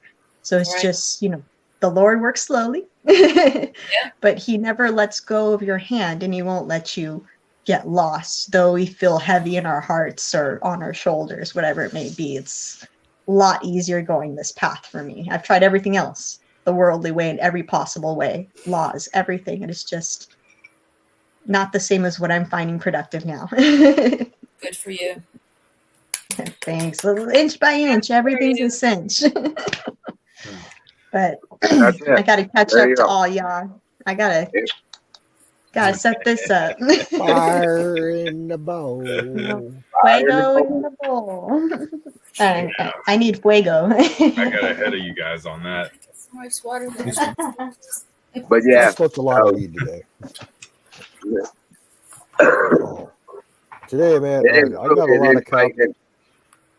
Go ahead. Good. No, I was just Dune thinking. likes aspartame. You were saying, Canute? I got a lot done today, but man, I've been up since about 6 o'clock this morning, and I'm not going to go into it, but my day started out really bad. I had some issues around the house. But My day it got better. I got because I woke up late, slept in on my day off. But it got better as the day went on, right? Well, yeah. I got a lot of laundry done. Got some cleaning done in the kitchen. Right. Took some trash outside. Crap I don't need in the house anymore. Got to wait for the next bulk pickup. Oh, you know what I had to do earlier?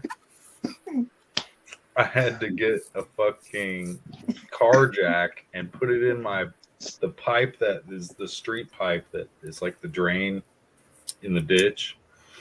It's apparently bent down like to where it can't flow smoothly with the water.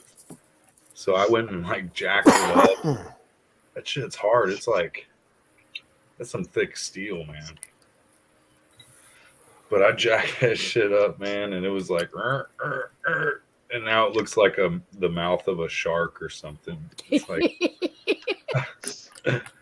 over in the ditch. I bet people are looking at me with my Trump shirt on, like, what is this cat doing? But now How's your your pain water's flowing management good. going, Canoes? I'm sorry, Kimmy. I'm just being silly. Thank you. I was just asking Canoes, how's his pain management going? Oh. It's okay. Breath. See, actually, like today, when I woke up, I actually, like for the first 2 minutes I was awake, I was amazed because I had no pain in my arm. Wow, good. But of course, after a couple of hours of moving around, it started, hurting again. But it's great. It's like I said, it's week to week. Some days are better than others, but it's been gradually getting a little bit better over the last few weeks. Like to the point where I'm actually gonna go.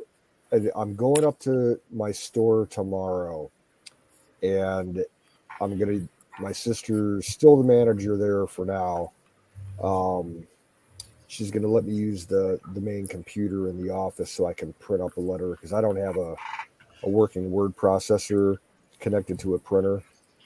I gotta write up a letter to the owner and explain things to him and ask him if I could come back part-time doing light duty stuff only, like just ring and register and taking care of a few of the chores, but nothing that requires a lot of effort, physically. Cool. That'd be nice. My money's running out. Right. I need a couple paychecks. I was The gonna. crazy. I just found out today. My fucking sister. She's been the manager there for over 2 years now.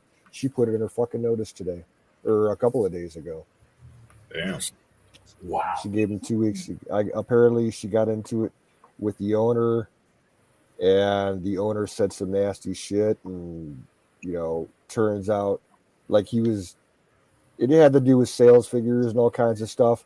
Well, he didn't get the full picture because the lady at the main office that does the books and everything, she fucked up and didn't include a certain sales figure. And, she told the owner about it, but the owner did not come back and apologize to my sister or anything. He was just a dick to her, apparently. So she said, fuck this. It's not worth my time and effort anymore. Not for what she was making, for her salary. So she's done in probably a week and a half now. They They're saying that apparently the gas prices could easily go to $10 a gallon, possibly up to 15. Like that's going to kill the working class. Oh yeah, it's partly it's a manpower issue because I'm not there anymore, and before I left, we had lost 2 more people. So and she can't get any people to turn an application. In the last 2 months, she's only had one person turn in an application. Yeah. And she hired him, and he's just like a complete dumbass. Yeah, he can't count money, can't make change. Wow. You count money in threes: 1, 2, 3, 4, 5, 6, 7, 8, 9. Yeah. It works so fast when you count. I can do that shit in my head. I can do it in my sleep. I've been doing it so long. Yeah, same here. I've been in retail over 15, 20 years. So she told me that the owner has made arrangements to have a new manager come in, in 2 weeks or whatever. And this guy has no retail experience. He's a funeral director, I think. So it's like, we'll see how that goes.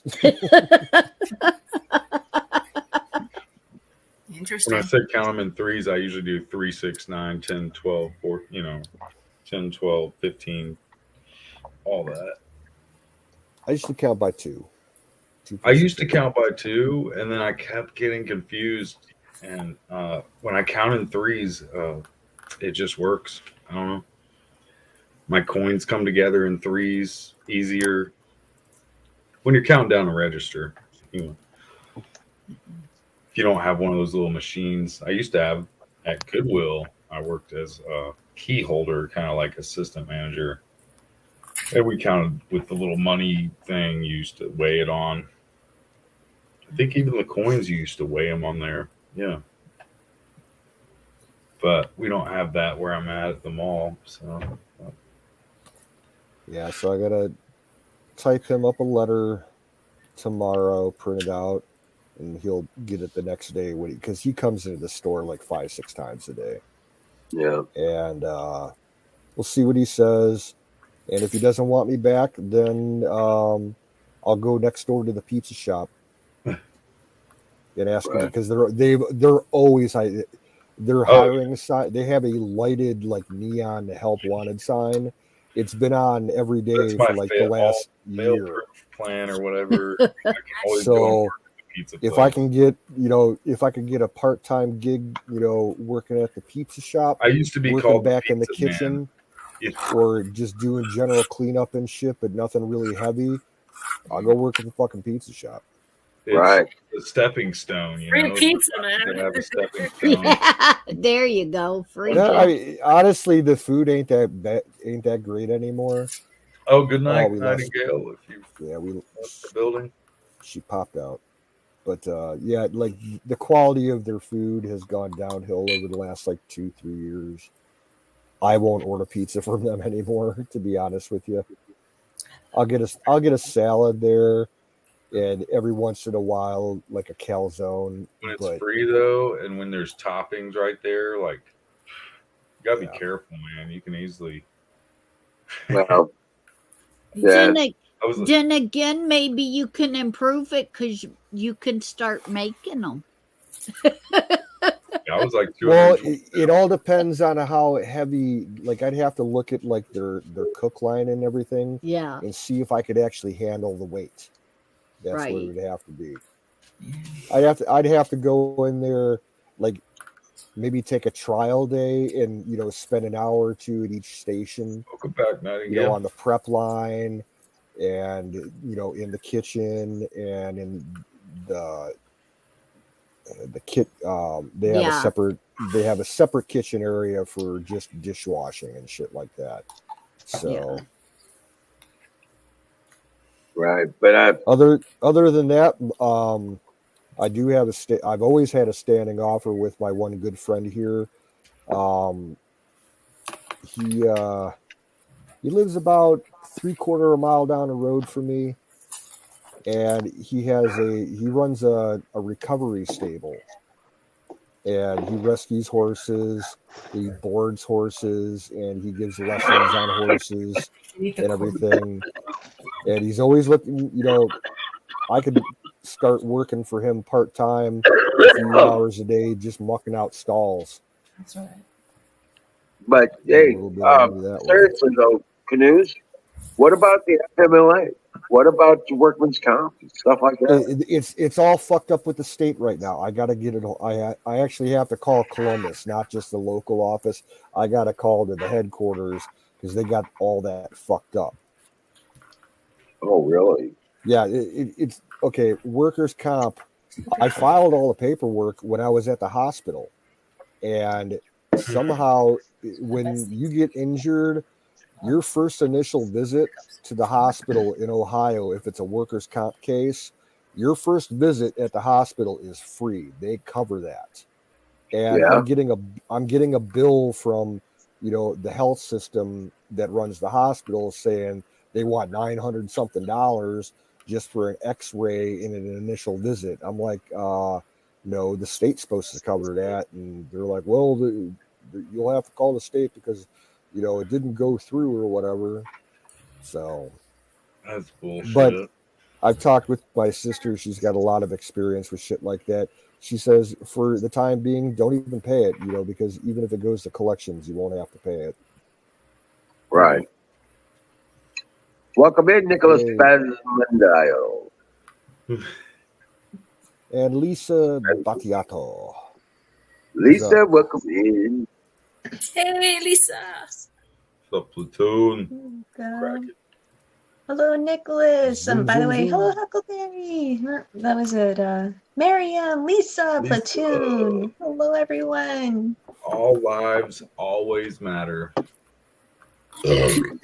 Canoes, if I may ask you, if you have a second, can you tell me how to make really good beef gravy from scratch?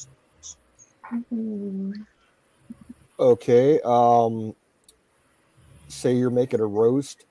You have enough Yes, sir. drippings. You have enough drippings to make the base for the gravy. Right. Drain out all the drippings that you can, including the bits. And what you'll do is take a fry pan and you want to brown some flour.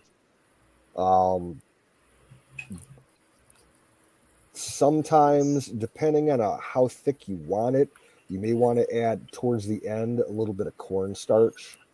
But yeah, brown some flour in a fry pan. Don't burn it, but just brown it lightly, and then start adding the drippings. And if you need more, liquid, add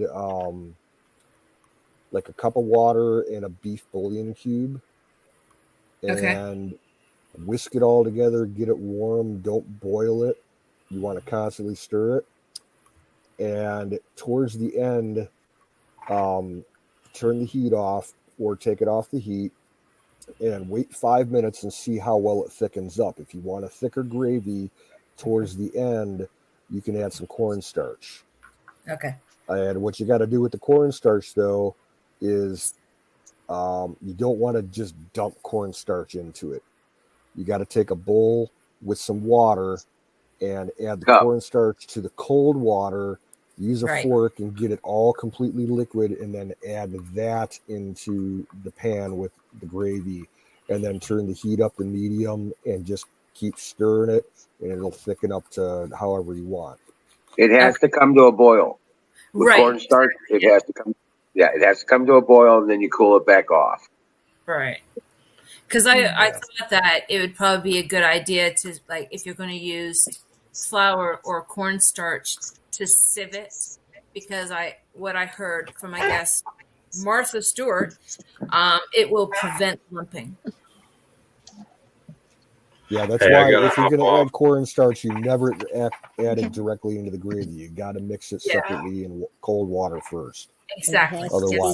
Otherwise, it'll just instantly turn into like gooey balls. Well, it's funny that you said that, because memory serves, that's how my mom used to do it, and I wasn't too sure. Like, I only vaguely, and it's terrible, I only vaguely remember what my mom's gravy used to taste like, but I remember her using only cornstarch and warm water. Or what she used to do is, when she had the drippings from the roast, is add the water from the vegetables that she boiled.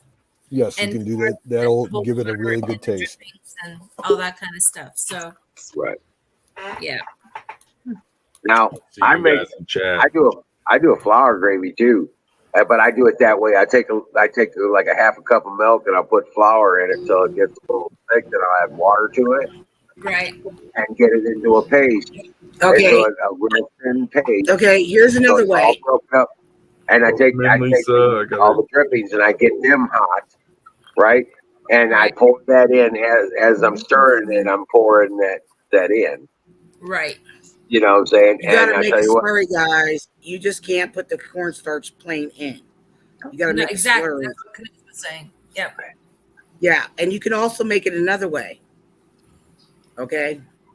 I do it with flour. You can do it with flour. You can put 2 tablespoons of butter, flour, and you cook that, and you can get beef stock. Okay. Yeah. To make beef gravy, and you slowly add that in, because you got to cook the raw flour. You slowly add in, keep whisking it, and then so you want it. You keep add more, to thicken it. Boot it off. My bad. You booted me off. Nope, it was an accident. I'm sorry. I forgot where my cursor was. As I was saying, like you want it to let it boil, and then like thicken it to your consistency. If you have a little bit more beef stock, add it. Also, put salt and pepper. But taste it for the salt. That how you want it, and it's easy. If you want to do it that way, do it their way. There's 2 different ways to do it. Oh yeah. Yep. And always add garlic. Oh, I Now- love garlic. Oh my Always gosh. add, always add garlic and pepper. Yep. Yeah, He, and he, okay. he adds garlic. It's salt and pepper. Yeah. if you're looking for a thinner style gravy, like you can start off with just the brown flour, but instead of adding the cornstarch, once you got everything liquefied, if you want it real thin, you can run it through like a strainer, like a real fine mesh strainer, and it'll catch all the bits after like the flavors cooked out of them, and you can just get liquid and then go from there. Liquid fat, you can get that. Like that's how my mom makes turkey gravy, because she makes really good. We do too. Is like take the fat, like underneath the turkey. Yep. Like you need like basically 2 tablespoons, so it's like 2. Yeah, to make that gravy. Yeah.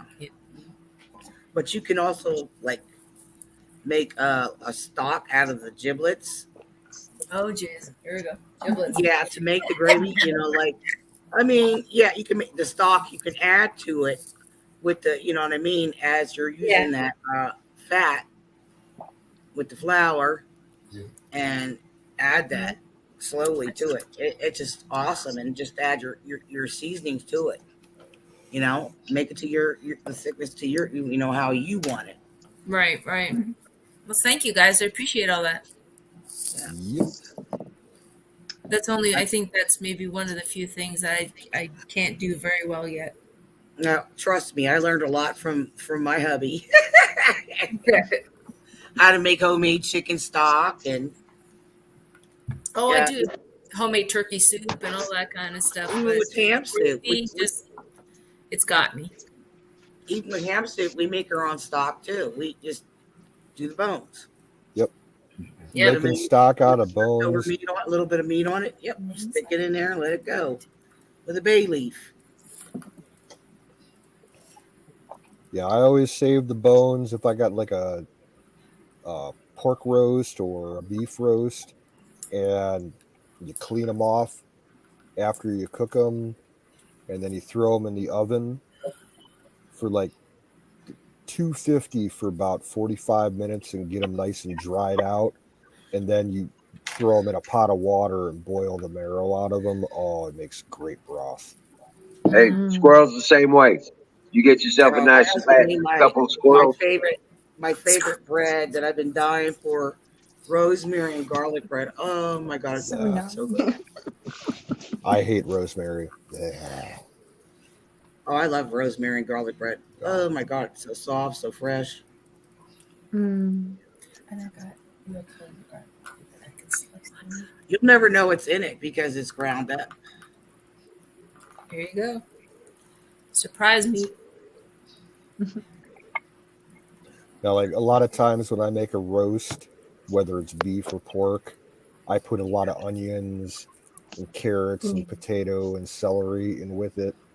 If I don't feel like making, veggies on the side. Yeah. And you get a lot more juice to work with if you're doing the vegetables. Yeah. Do you saute your onions, your carrots, and celery separate? No, I throw them all. If I'm doing just like chopped vegetable, I throw them right in the crock pot with the beef or the roast. Oh, you're doing it in a crock pot. I'm doing it fresh. I don't make roast in the oven that much anymore. I haven't done a roast in the oven in a couple of years. We cook in a Dutch oven. That's how we do everything. We saute it. Hi, time. It's time we're back. What time was it? I was going to buy an apple pie today, but I didn't. Oh, yum. Sounds good. I was just going to say, sorry, go ahead, mister. No, go ahead. You first. This pie was semi-defective. It didn't have all the whole bottom. Some of it was Yeah. just back and I'm sure Take that- it back. Every pie needs love. Well, it was the pies were marked down, but I was like, nah, I'd rather have my own and make it. Homemade is the best, but I'll buy Mine, that Costco the one or that I like to supermarket make kind of pie. is Sorry? the Dutch apple crumb pie. Oh, it's to die for. It Mm. uses the golden raisins in it. That's what I thought. Mm. Potato and bun. Mm. I should make tomato potato soup. In That sounds good. But I need to get some more potato. And but still good cherry pie. Mhm.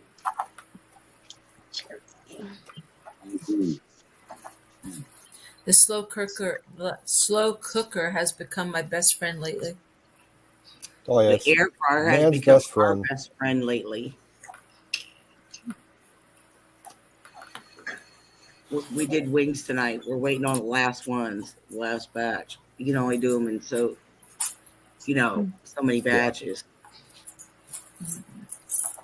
Turned out good. Awesome. We had pasta and homemade spaghetti sauce. I'm- Mr. John loved it.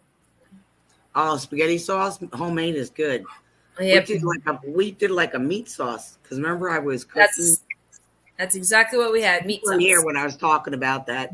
What I did is we use country style ribs. We saute them. We season them and saute them. You like brown them real good. Take them out the pot. Cook some onions in it. Use like a couple cans of crushed tomatoes. Throw that in and then throw the meat in to finish cooking. Till it softens up. Take it out. All of them out.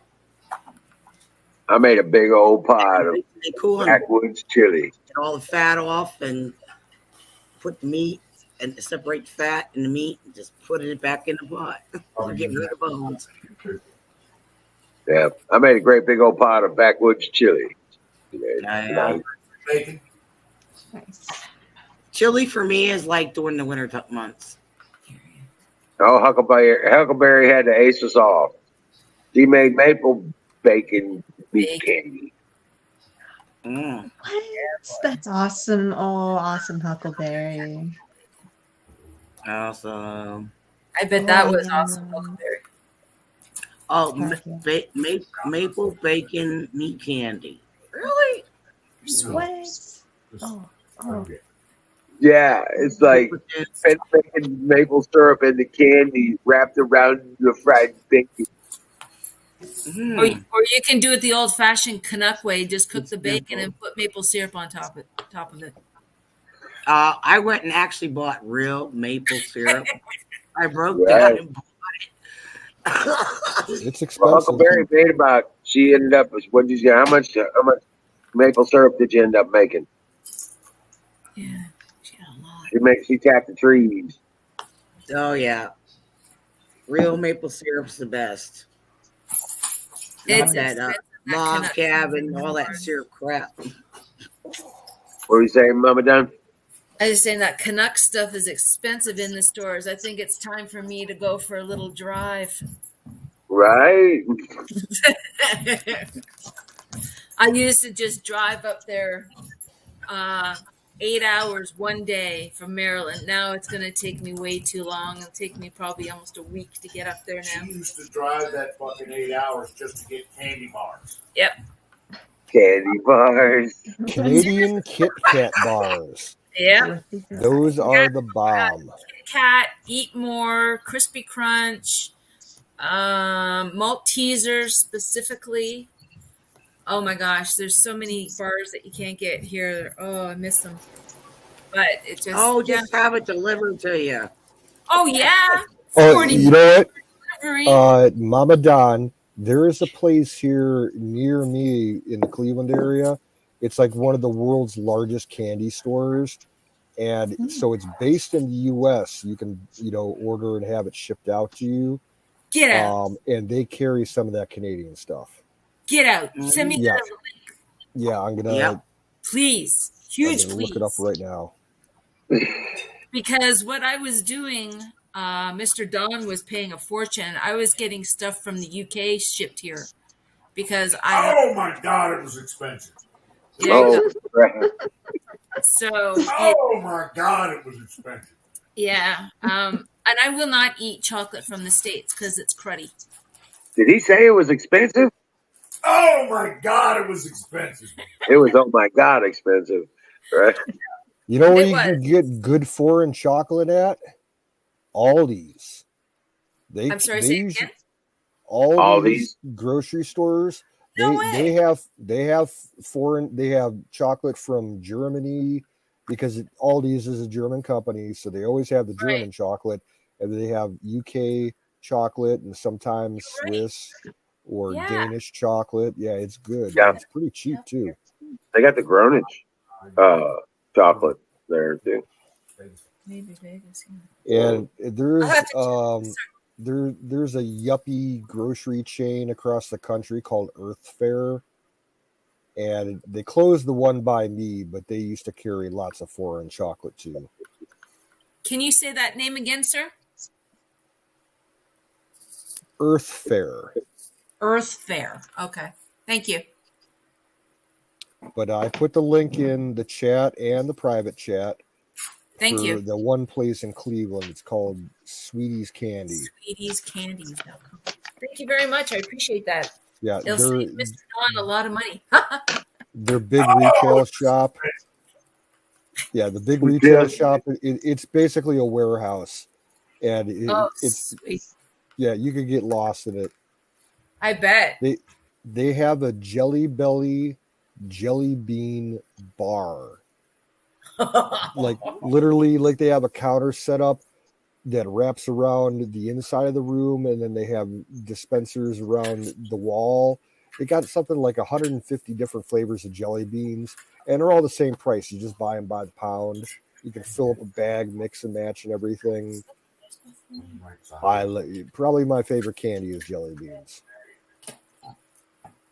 Wow. Yeah, jelly beans are good. I like the old-fashioned ones where you can just break the candy off of them, and then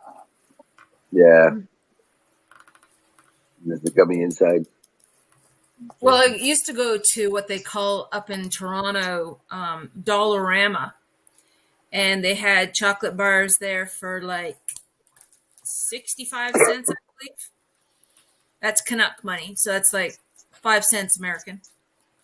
And I used to come back with boxes, literally. The first time we moved to Maryland, you should have seen my pantry. It was like box to box, a bar. It was crazy. Yeah, back in the day when I had that kind of lifestyle, I would have, I'd buy all my candy like in the retail boxes, like they put on the shelves. Yeah. I'd go like the Sam's Club. How this place is here in Cleveland. Yeah, and I'd buy the display box that goes on there, the store shelf. Exactly. Yeah. You get it for $17, and there's 36 bars in there. You know what I'm saying? Yeah, we had back closer to 15 years ago.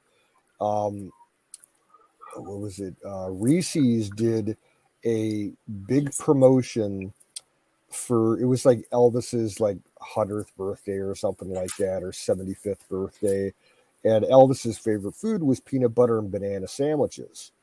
So they made Reese cups that were banana and chocolate, and they were the absolute shit. But like the retail stores they only had them for like a month, and me and my best friend, we fell in love with these things. So we went to the warehouse. We each bought like 3 cases of them. Wow. Banana chocolate's really good. We don't get that often over here. I get them they have like Japanese like candy, like they're like pretzel sticks dipped in chocolate and have different flavors. You know what I'm talking about, Canoe? Then they have the banana chocolate Pocky. That's the closest I can get to that stuff. I love that flavor. I don't see that flavor anywhere, but that's good. I didn't know Kit Kat did that. Or Reese's. You said Reese's? Yeah, they were Reese's did Reese that? cups. Yeah. Oh wow. Yeah, I used to buy like I like licorice too. I like black licorice, and I found they had this black licorice from Finland, and oh my god, it was delicious. But talk about expensive. Like Yeah, I you remember. used to get them in like in a 2-pound box, and it was something like $25 for that. But it was worth it. Welcome back, Bill. Hey, welcome in. Hello. Where'd Lisa go? Probably connection issues. Right. I'm not echoing, am I? Nope. Nope. You're just in time for Fire in the Bowl. Fire in the Bowl. Hey guys. Hi, Nightingale.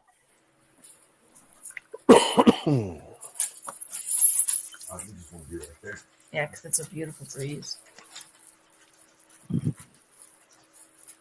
Hello again, Mama Don. Kimmy. Hey, Mr. Bill. I didn't even think anybody noticed when I dropped off. I did. Oh, okay.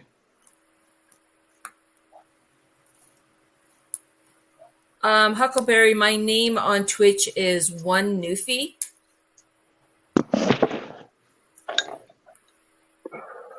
It's ONE, and I don't NEWFIE. I didn't know if I put. Okay, forget that. So ONENEWFIE.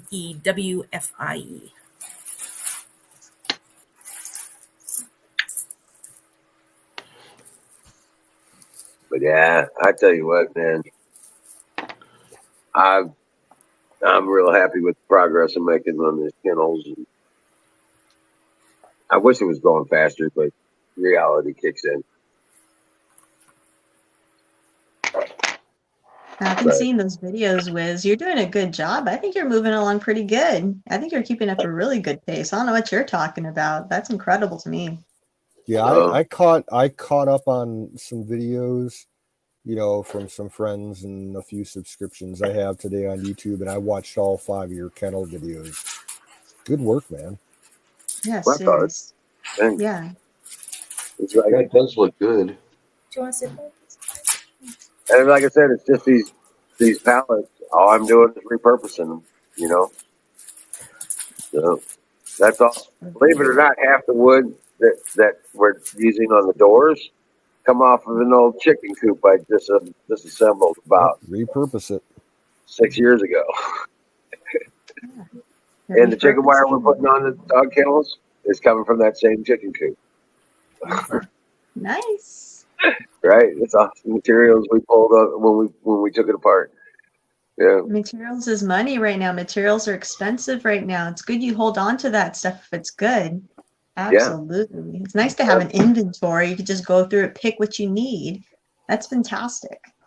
Right. It's important. And now everybody, when I'm doing this stuff, I'm like, I got all this stuff. I don't have to go buy it. You know what I'm saying? Right. Absolutely. Right. So I'm just repurposing everything that I've used before. And now, because I didn't throw it away and trash it. It's all stuff that was meant for what you're doing. Possibly. Yes. Yeah. Yes. I got to run downstairs and grab a load of laundry. I'll be back in a few minutes. All right, bro. Be careful. Okay. Hold the fort. Yeah, the steps to the basement, I'm always careful because you don't want to fall down them steps. No, that's what I said. No, please don't. old concrete. My dad fell down them as a kid. He's lucky he didn't break his neck. Oh, jeez. Yeah. So I'll be back in a few. Right. Okay. But yeah, have you seen the video? Charlie, he's got an elbow up on that wall. He won't jump it. You can fall over that wall. You know what I'm saying? But he won't cross it. He's such a good dog.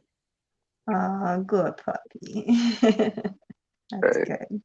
Yeah, we're still putting the chicken wire up on it. We'll be doing that. But yeah, like I said, it's just more important to keep. So we need to be able to separate the females from the males, stuff like that. So Yeah. yeah, they're going on 6 months, so 8 months is coming along, and I'm not gonna be wanting to have 3 litters of puppies all at once and all that jazz. Good grief, that's crazy. Well, you know better, obviously, but yeah, getting those up, your time is good. Like you don't have like this, like, oh, like it's coming right up. No, you're on it. You got it where you won't stress too much. It's coming together quick. You got this. Good job. Right. Well, I'm doing what I can. So I mean, but yeah, and we figured out building the turkey coop is going to be a little bit more different than the chicken coop. So it's more of a goat hutch kind of deal. Goat hutch. Yeah. Yeah. So from what I've been watching some videos on how they suggest to set them up and stuff like that. So That's good. I'm actually gonna take a peek at that myself just to get an idea. Like, well, the turkeys okay, are going to be different. This yard that we're clearing out, all yeah. this wood that we're using for the kennels coming out of that yard. Now that yard's been stacked for about 5 or 6 years. So yeah, I so saw where the area for the turkeys, all that lumber you have and materials that are in there. That's a collection. well, that's an old collection. Some of that's where what we're pulling out of there is what we're building the kennels with. Okay. Yeah, so and I'm almost done with building the kennels, so we it's coming along. That first one will be done. I'll have the chicken wire up on it. It'll be completed probably tomorrow. And the second area might be done shortly thereafter, but I got to cut some more wood and paint stuff like that. Just I got to build those top bars so I can secure the chicken wire at the top. So I have to connect those areas. It'll be quick and easy, and it's all leftover wood. Everything else from the chicken coop. It's just so great. That's just so great. Good job. Good job, Liz. Well, we're not done yet. And as soon as we get done with that, then I got to put a roof on the chicken coop, and then I got to. Well, tomorrow I got the guy coming over and tilling the garden with the tractor. He's got a PTO driven tiller for his tractor, and he can get down a good 16 inches in my garden with it. So he's going to till up the garden area for me with a deep till, and then from there we start building the foundation wall and the ground boxes for the greenhouse. And we built a greenhouse around the garden. Oh, nice. Yeah, we built a greenhouse around the garden. That's so cool. What a fun project that's coming up. Oh, that's so cool. Yeah, it's going to be another one of those. Episode 12. Yeah, I can just see it now. As the Speak This Kennels is going, I'm like, it's going to be episode 12 or 15. That's okay. Us in the background, we like watching these videos. So you keep them coming. Keep them coming. All the projects, keep them coming. Well, I do it so that, I put it on video so people can see it can be done. You know what I'm saying? Yes. That it can be done. It can be done. With pallets. With pallets. Really. Good night. Because someone heading out? Oh, good night, Miss Huckleberry. Yeah, Huckleberry's taking off. Honestly, I'm kind of feeling it too. And I do have an early day. That's why I got bonked off before. I was checking my texts and I had a work text. So I have some work in the morning. So I will wish you a good night as well, everyone. Good night. Hold on, Miss you ain't going nowhere. Sweet dreams, What? Huckleberry. Sweet You ain't going dreams. nowhere. Where you going? You ain't going. You're not going. You Okay. can't go anywhere. Why? You go, girl. I'm gonna get Yeah. rest, but it was good. I wanted to pop on up here and just say hello. So everyone have a lovely night, and I'll see you during the week. Okay. Yes, Everyone ma'am. have a Thank you. Mwah. Much love. Doing well, Patriot. Love you. So I heard this. I don't know if it's a rumor that Putin is talking about doing a deal to get Alaska back. Yeah, I saw some article about that. They said Alaska No, is virtually Russian he wants territory. Alaska and part of Canada back. Oh, he ain't gonna get Canada, bitch. Sorry. Part of it. Nah. Yeah, I don't think so. Well, he's rooting for it. He's rooting tootin' Putin. Yeah. He can do all that he wants. He ain't gonna touch us.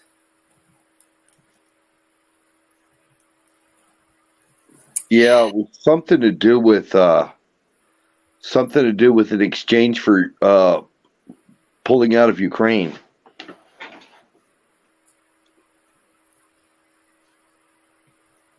Some kind of a deal.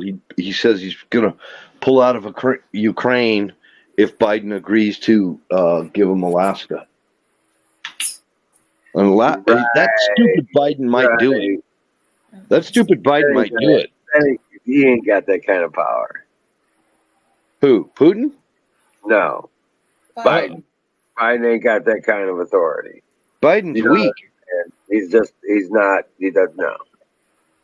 But what if he did try to pull that crap?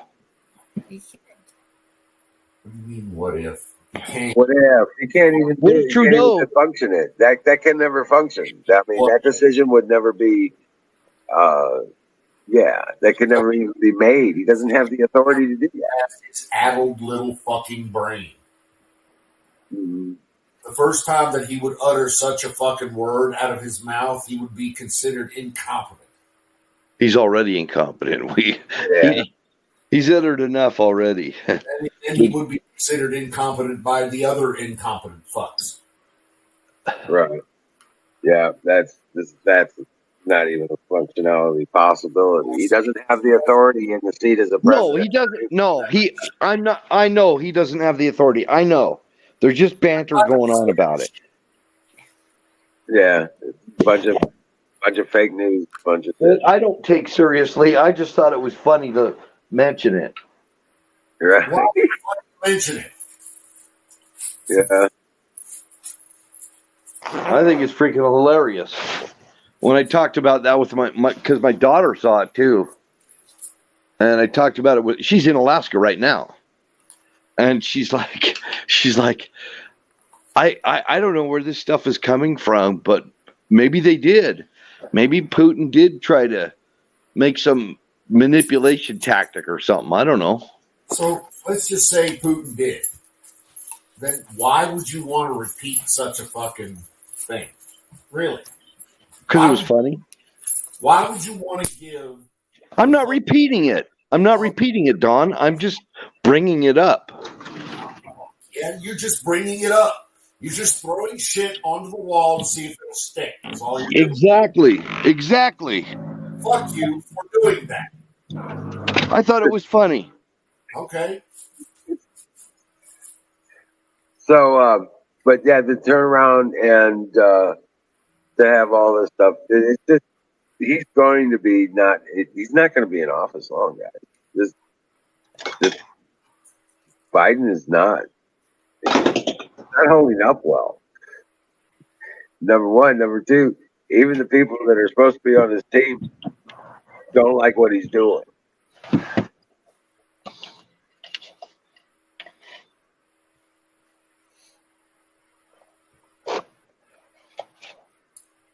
His own party doesn't like what he's doing. I know. It's His ratings are in the tank. even amongst his own party, his ratings are in the tank. The Democrats or something like that. I think it was like 32% or 30%, somewhere right around there. And those are just Democrats. It wasn't like it was a general population. That was a Democrat thing.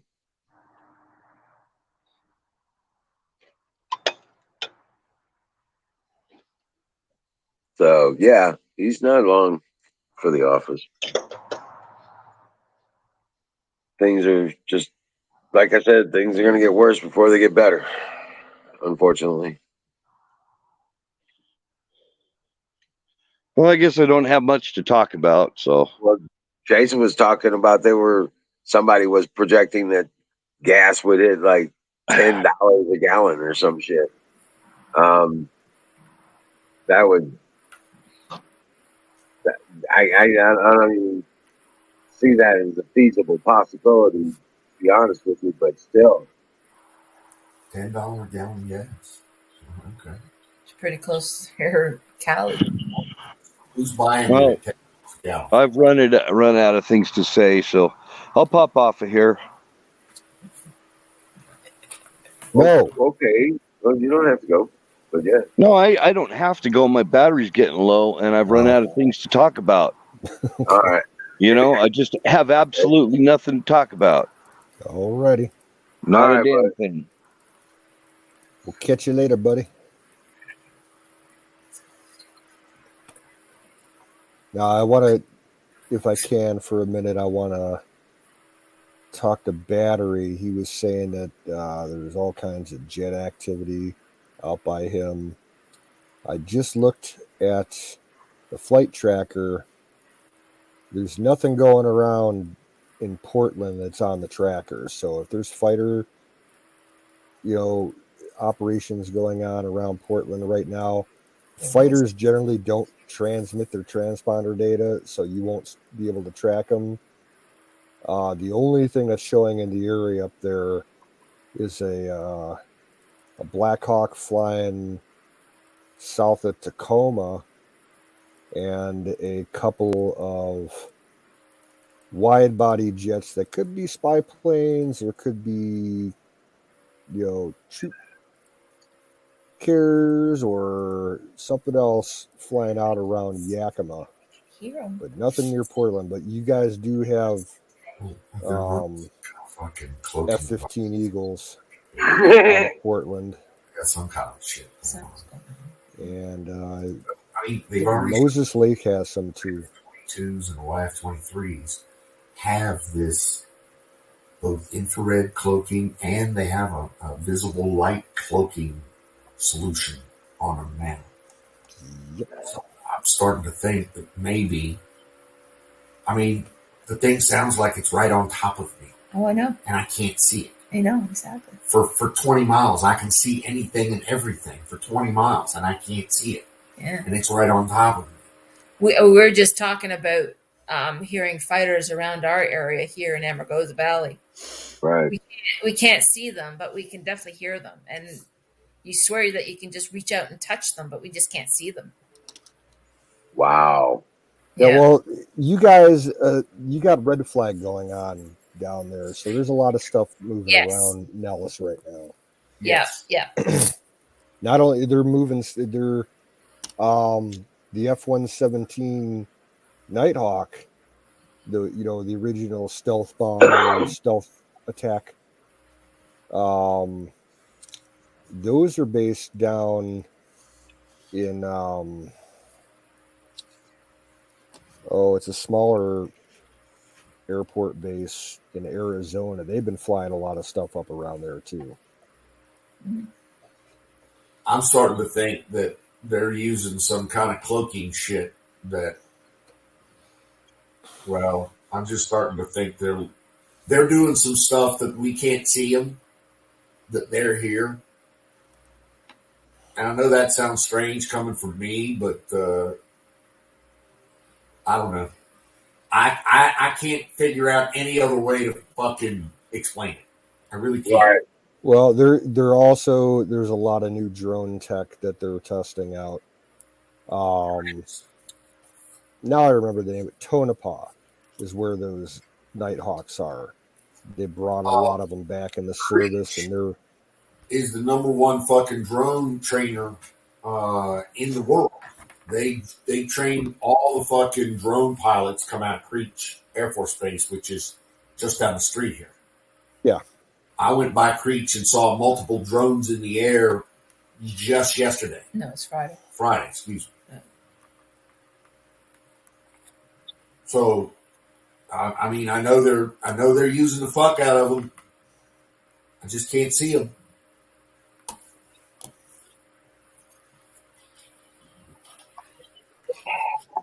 I'm happy for somebody else to show me another way. Explain it to Don, please. Well, only thing I remember is back when I was a kid when we would watch Wonder Woman. She had the invisible plane. yeah. You think they did something like that it's good, that you can't see it? Optical camouflage. Yeah. It is a real thing. They're starting to get into it with aircraft now. They have been for a few years, but it has been perfected with tanks.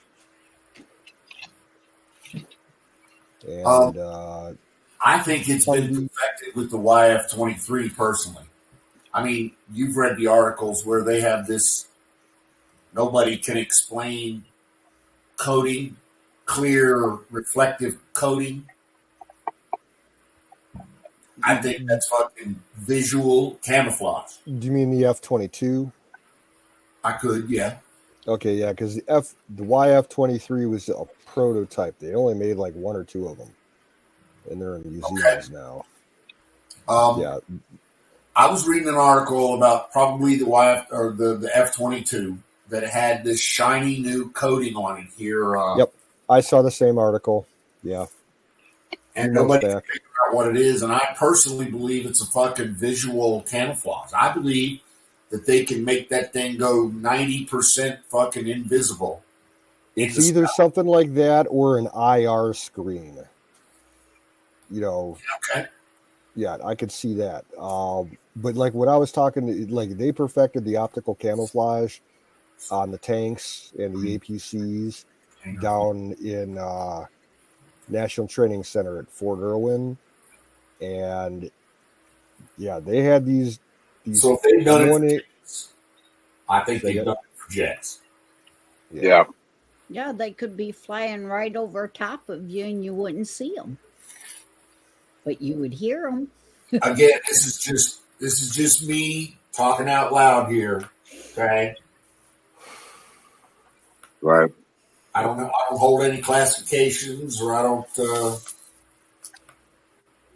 Well, they're talking about that the buddy drone that's supposed to support the new B-21 Raider. Now that's supposed to replace the B-2. Yeah, they're moving into production on that shit. You know that started in Australia, right?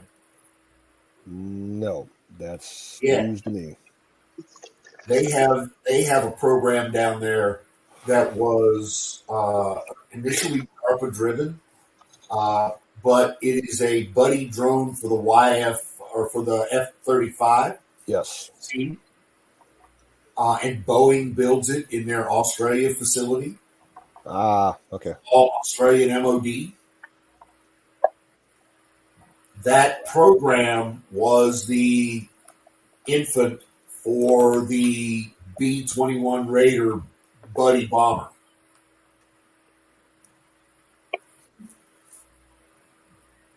And they're moving along with the B-21.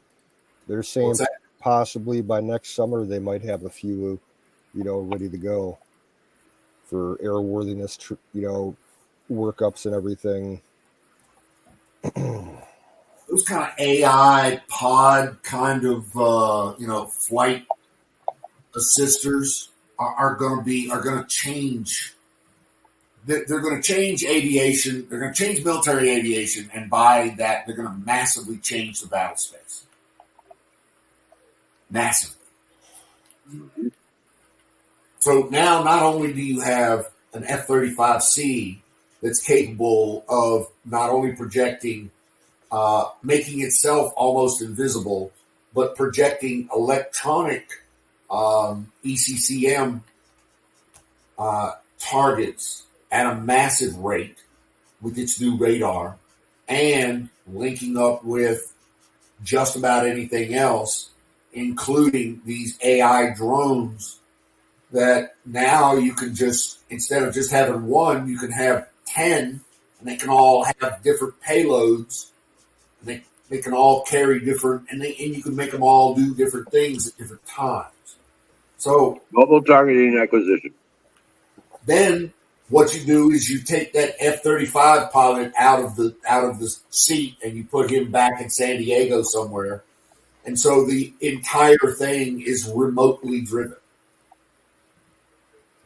So now you have a battle space that has a massive amount of firepower that no human is physically in it. So there's no possibility of loss of life. So you can apply deeper risk. Does that make sense? Yeah. Yes, it makes lots of sense. Raised an F-35. Anyway, this is just Don fucking rambling here. I'm sorry. They found the F-35 F-35, yeah. in deep water. Yeah, there's no way that the Okay. fucking Chinese were going to get that thing. English coast. I've seen B-2s around Cleveland for air shows in the past. The twos. Just see the big great planes. Well, Wiz, what are you eating? Looks like chili. Actually, you've seen most of this. You're eating homemade chili? Uh-huh. We finished mine yesterday, and mine had deer meat in it. You spent Yeah. Andrews, I know. So a lot of important shit flies Good night, battery.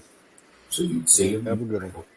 I like that. I don't know any of You the don't know what his name names is. You exactly. don't know what he does. but I like Almost 4 pounds of nothing but the deer burger Nice. in it, Crazy in my dog. chili.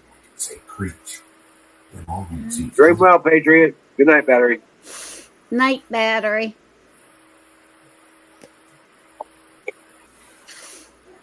But yeah, no, I made some chili tonight. Fresh onion, green pepper, mushrooms, the hamburger. Dude, I had pasta with meat sauce and freshly grated Parmigiani Reggiani cheese on that shit. Yeah. I know. It's tough. Make a man fat and old. I'm not from Milan, but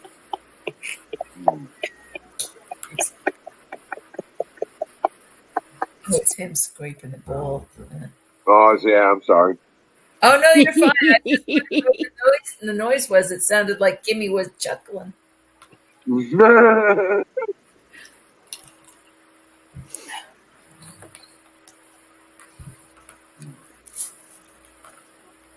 Yeah, I just couldn't finish what I had earlier. This was, I look forward to that. And I hate Got a whole nother container in the fridge. Jim mouthing off on somebody that changed something without you. Yeah. You fucking changed it. Not only him, I had 3 other fucking junior G-men fucking roll up and start changing shit, thinking, oh, well, I'm just going to change this. We're just going to do that. And they said that, no, I'm sorry. And I went off the fucking deep end. That's what I heard. Okay. I was screaming, how in the fuck do you think? How arrogant do you gotta be? Arrogant. Like, for you, the word arrogance. I think maybe you have a language. Yeah, really. Friendly English.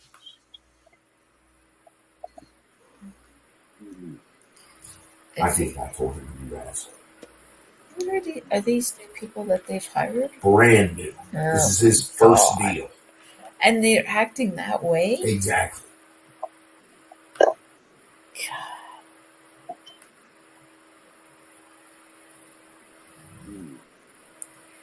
F-52s are at Tyndale, Langley, Elmendorf. Too many at Westland. Well, there's one simple set of good news here.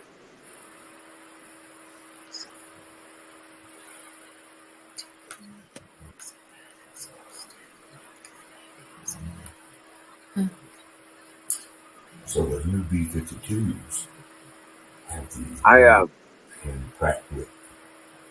I haven't had to run the generator for about 5 days. Sweet. So that they can generate enough All solar. to shoot lasers from the B-52. Yep. The sun, the days of the sun's coming up longer, better angle. Yep. And the temperatures are up, so my batteries hold charges better.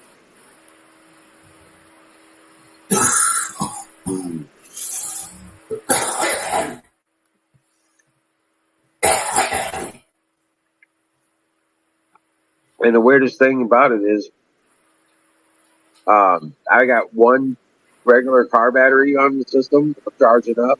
It goes to the tractor. And as soon as I put that on the system, it balances out my system. Yeah. And I'm like, why would that do that? Except for that it's got that quick release cranking amp set on it. So maybe it's being buffering the draw by the inverter. That's the only thing I could think of.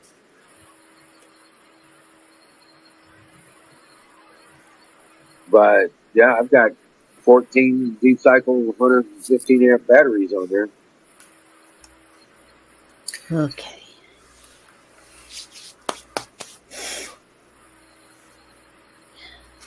So just kind of confused. You know what I'm saying?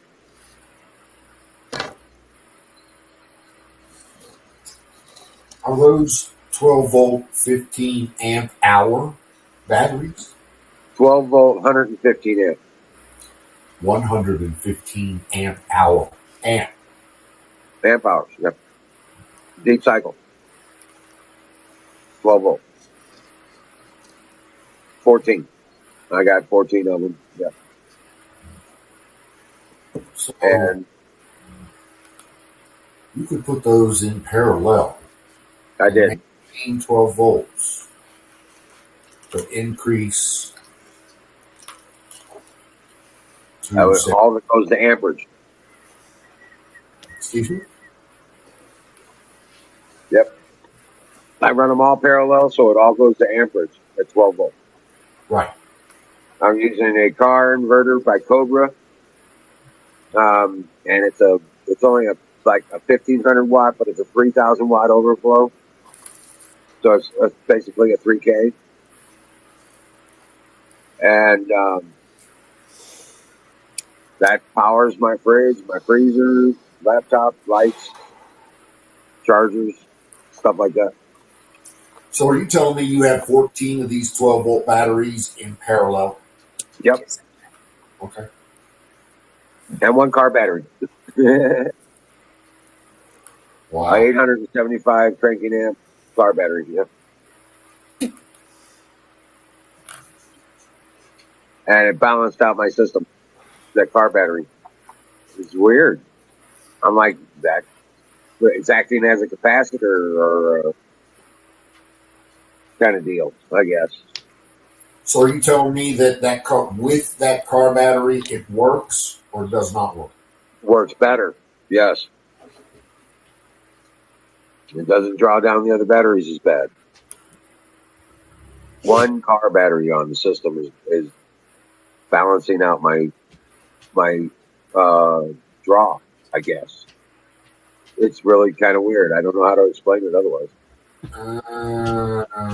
So what you could be doing is because that one mismatched battery is going to be a mismatch in resistance, and so if the resistance is lower, which I suspect that it probably is in that one battery, then all of your current is going to try to go through there, which means that that either that part of the battery array or the other part of the battery array will burn out faster. Simply put, they're mismatched, they're unbalanced. Okay. All right. I understand. I understand that they're unbalanced. You have 14 of the exact same 115 amp hour batteries. Yeah. And those all in parallel, then it's very easy for you to do the additive on the amperes there, and you'll have a nice fat 12 volt array. But the minute you put that 12 volt battery in that you said has 895 cold cranking amps, Right. the resistance of that battery is going to be, and this is just my simple math, the resistance of that battery is going to be less. So current will gravitate towards that battery. So Right. if you're seeing an increase across that battery, it's because all of that deep cycle current is trying to burn through that first battery.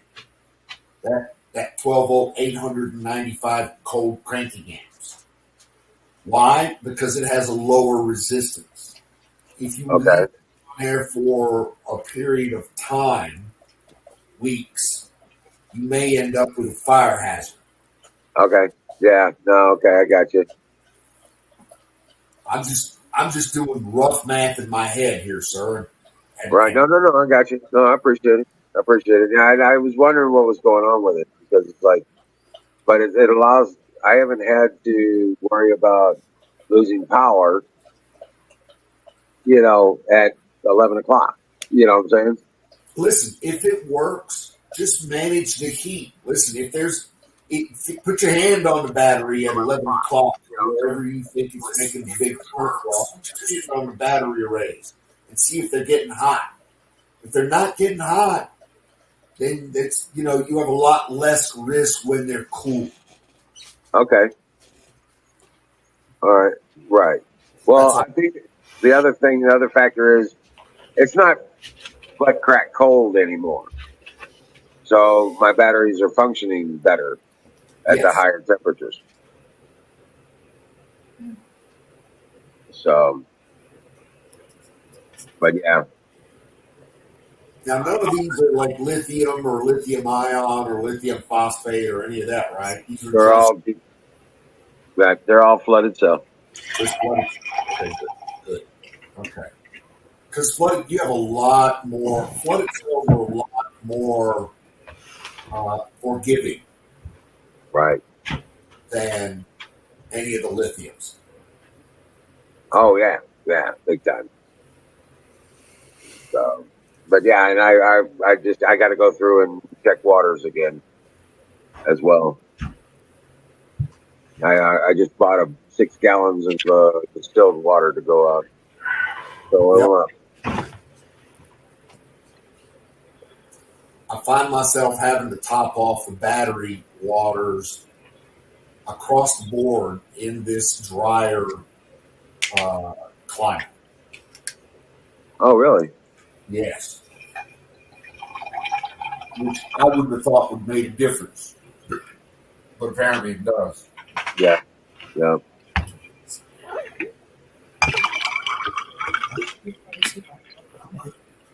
Yeah. And if you're done talking to the nice people, then tell them. Yeah. Hey, I'm done talking to you guys. Well, before you go, fire in the bowl. We can do that.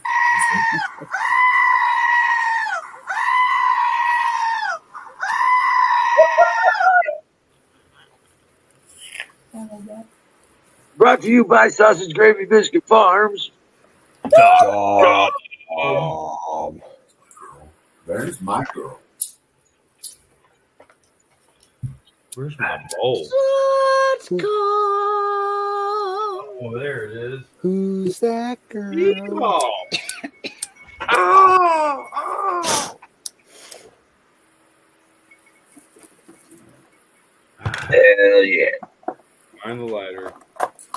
So in about 3 to 4 days, I should notice some sprouts coming up. I've got toothpicks. Cool. Lots of toothpicks. I even have plastic toothpicks. Doctor's brush pick. This is actually better than flossing. This doctor's brush pick. I can also use them to clean watches, but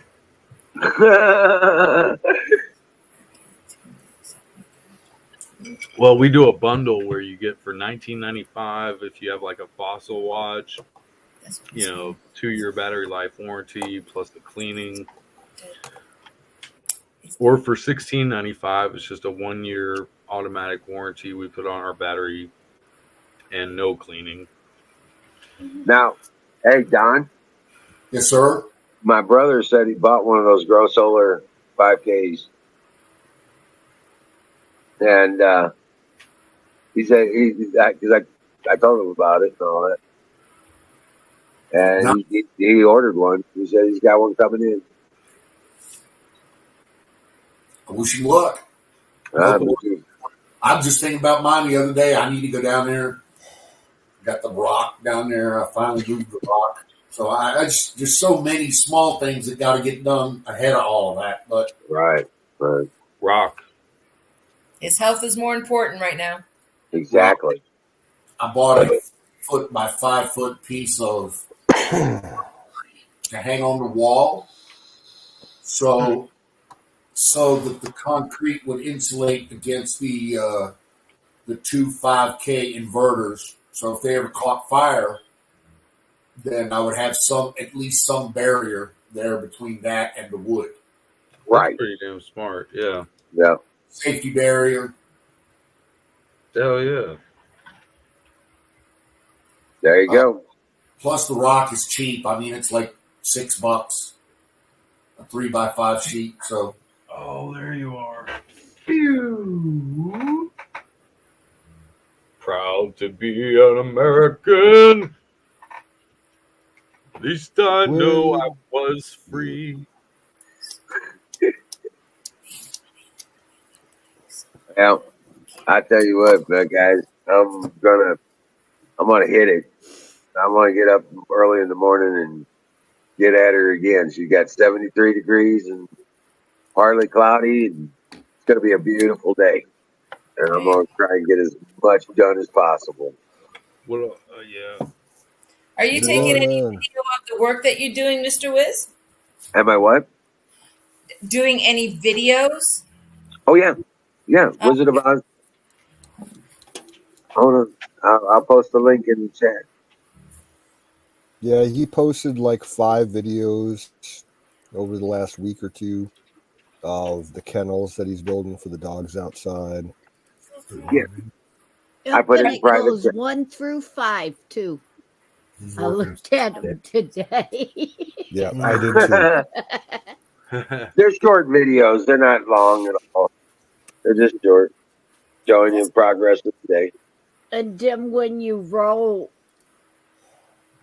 earlier in the year and last year, you get to see the puppies when they was first born. And yeah. And the garden from start to finish last year is up there too. Yup. So I gotta start doing some kind of little outdoors videos or something. Well, what I do is I try to do at the end of the day, I try to catalog what we got done, what we got, where we're going with it. You know what I'm saying? And so I can show everybody what we're doing, because it's like, I can do a lot with nothing. Just a little bit of something. That's kind of my whole thing, Wiz. I'm with you there. Well, I mean, I'm building this whole damn farm out of pallets. Yep. The mill, the greenhouse, the chicken coops, all that stuff. That's all. Everything out of pallets. and the camp shower, the freezer box, the coolers, the picnic tables, the swing benches, the Adirondack chairs. I build all this stuff. I got all this stuff around. And even building your house. Yeah, that's going to be starting on that next year. Yeah, that's going to be what? Out of the pallet, out of the different stuff that you already did. A lot of the materials are going to got come straight around from there. Yeah, a lot of the materials are going to come straight from the earth where I'm building the house. Yep, because I'm going to be digging out a basement, and so all that comes out, and all that gets broke down, and that becomes my my gravel and my the stuff, the slate rock that comes out of there. That's all iron encrusted limestone. That's going to cover my house. Yeah. So Limestone, dude. Yep, I got iron encrusted limestone here. The orange stuff. Oh, nice. Yeah, it's beautiful. It's absolutely gorgeous, beautiful. And turn around, and that's going to be the outer.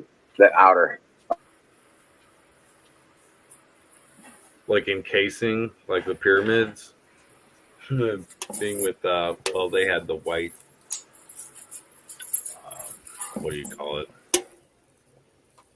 No, are you talking about encasing it? Like the outside, you're gonna put some slabs or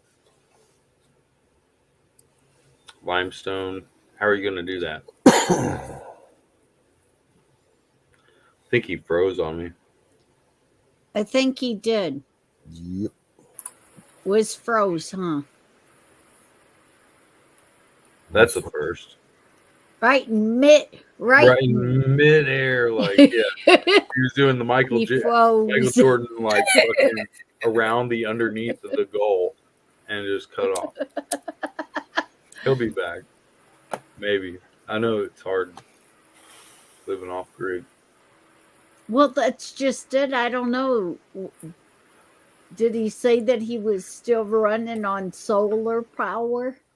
Well, he was just saying that he hasn't had to turn on the generator at all. Okay, so he did say a couple minutes ago that he was taking off. So yeah, he might have lost the frozen wizard. Lost it when he was trying to shut down. Whatever. Yeah. I was just about to fire it up. We'll wait just a second. Well, we'll wait another minute.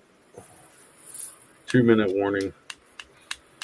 Miriam has no idea what is happening. Miriam, welcome to America, by the way. Again, my personal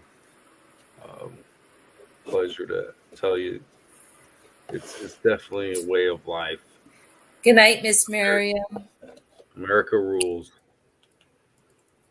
Now, I was watching the replay from last night's stream, and I know Miriam was asking about like how to get around redwoods and everything.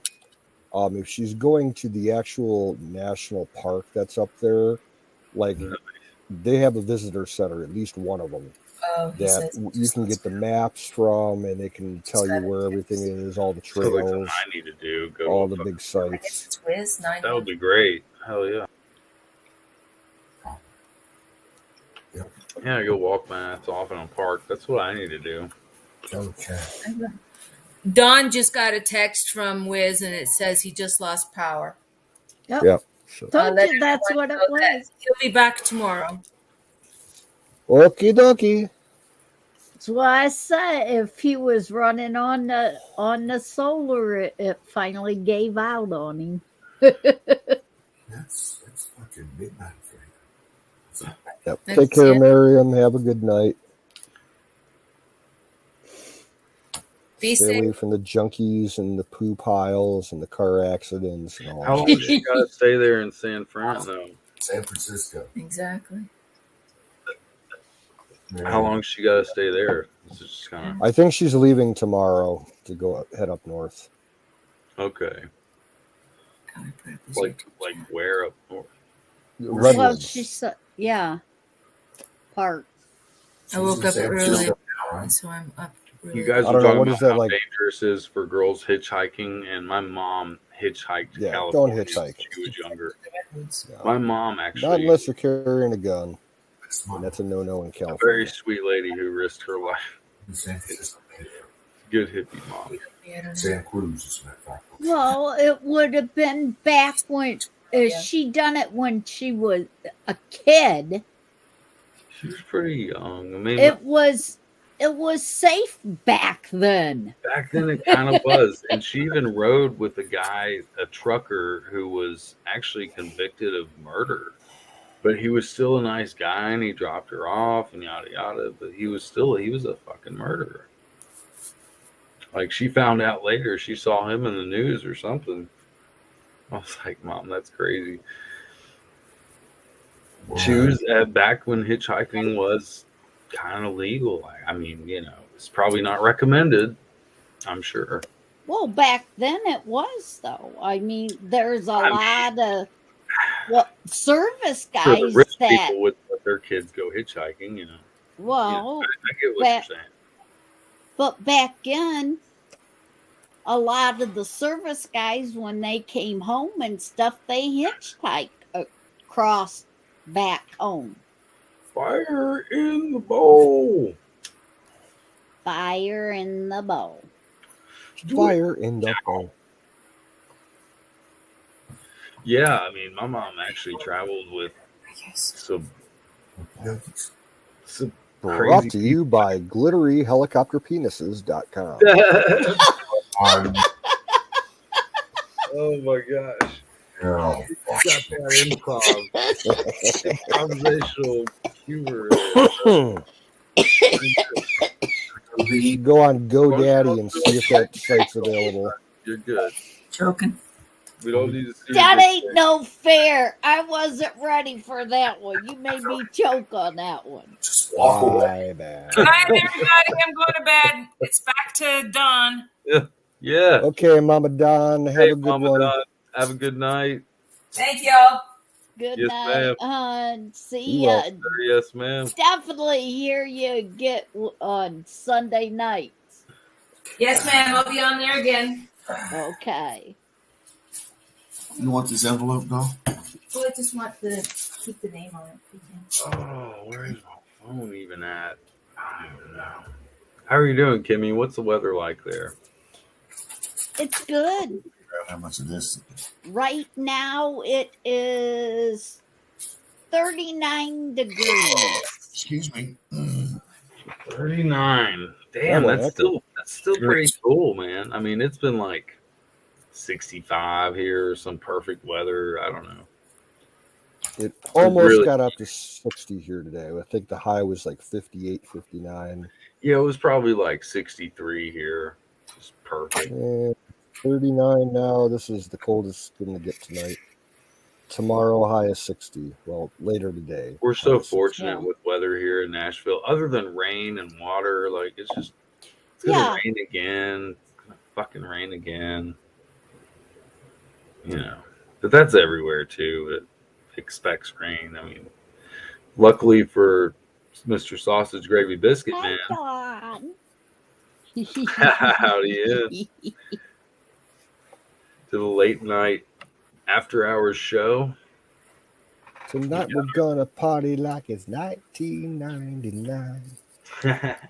Oi, oi, oi, oi. Oh, we got what you want, man. Don's like at the rave with the glow sticks and the bubble machine and all the candy flippers. Tomorrow night I'm doing some of What's up, my brother? doing some of the shrooms tomorrow night. We got some shrooms in there. I Tomorrow night. I don't even think I'd want to try shrooms. Me neither. Anymore. I haven't done them in so long, and the only kind of psychedelic I want. I think I give it up to LSD. super male vitality that I can do drugs all day and all night. Only thing I'd want to do anymore, if I found like some certified pure LSD 25. Oh my I'd god! get some. See, that you're going over the edge there. See, no, I've always preferred acid over shrooms. Well, in certain amounts, I agree.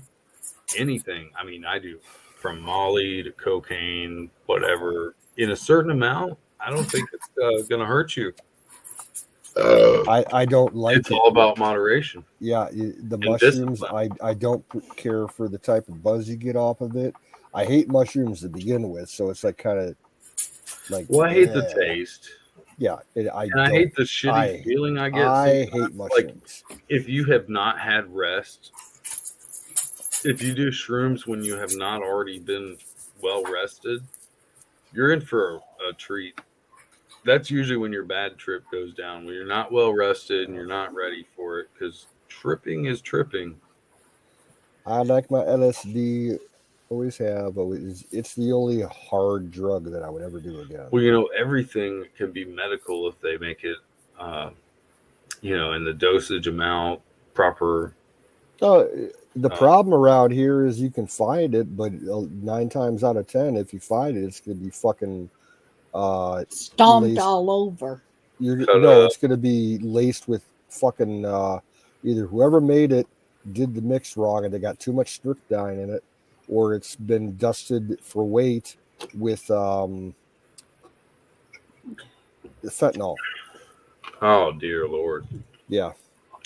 No, you Like, can't. You Get can't no get pure. in Ohio. You can't find pure acid, clean acid anymore. Not since 99, 2000, when the one big dealer for the Midwest got arrested. Yep.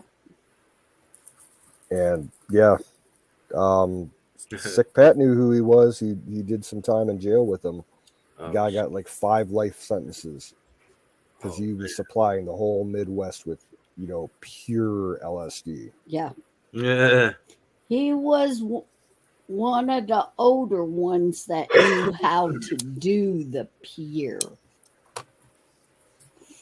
Right. Yeah, this guy did Illinois, Indiana, Michigan, Ohio, and parts of Kentucky and parts of Pennsylvania.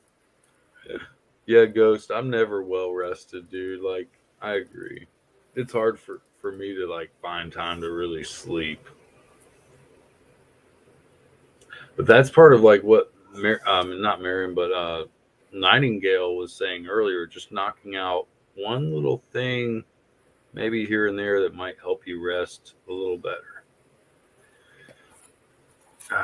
That's all I'll say.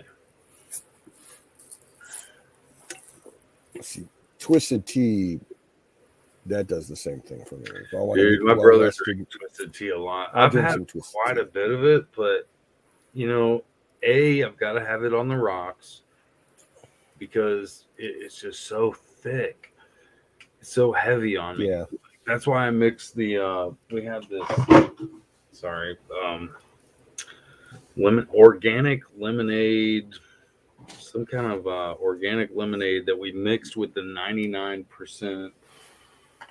We just got these 99% shots, little 10-pack of these blackberry, and just mixed it in with this lemonade, and it's so fucking good.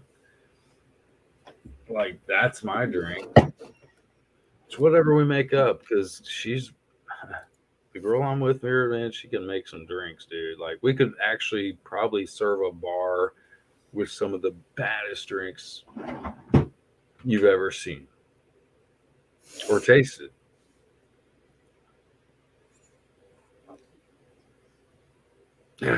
Speaking of which, I gotta take a leak. Number 1, and then we're packing a bowl. Number 2. Be right back. All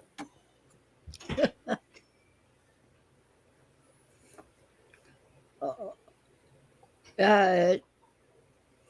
It's really weird when a couple of the guys got busted and stuff like that on how much impact it had in the area. Yeah. That we just the young kids took over it. And when I was working at the gas station between 2001 and 2013, probably like about 12, I'd been there for like maybe 9 to 10 years, and for some reason around here, like you could, for a while, a good 6 months, you could find reasonably priced, mostly pure Coke and in powder form.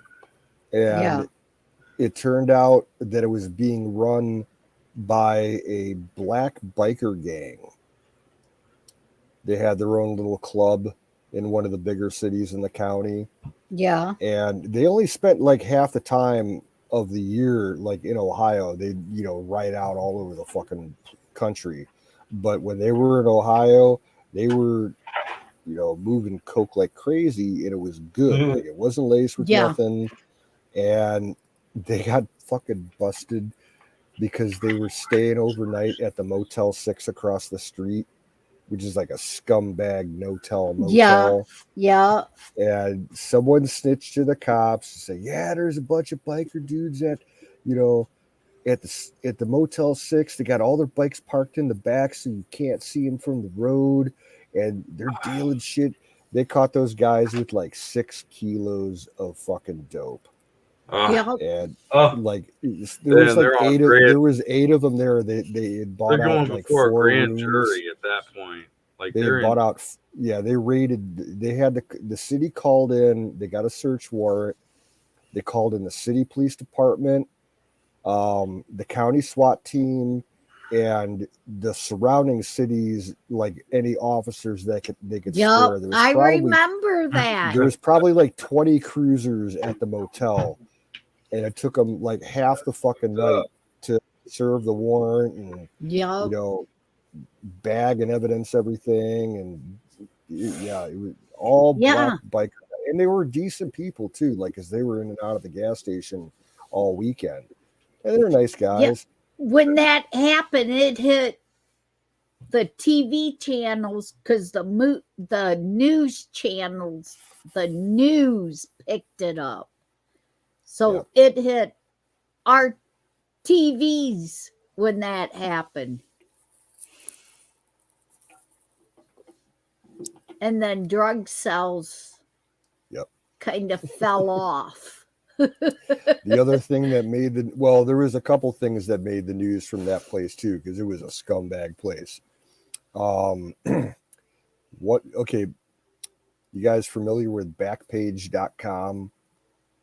It doesn't exist anymore, but it was like a kind of like a Craigslist, but they had listings for all kinds of crazy shit on there, like escort services. Oh, I had a friend who used that Backpage shit. Yeah, like they had classified ads for relationships and stuff.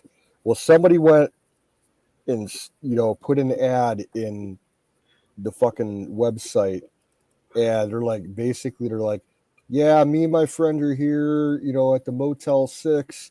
Anybody that wants to come and ride the train, free of, no entry fee or nothing.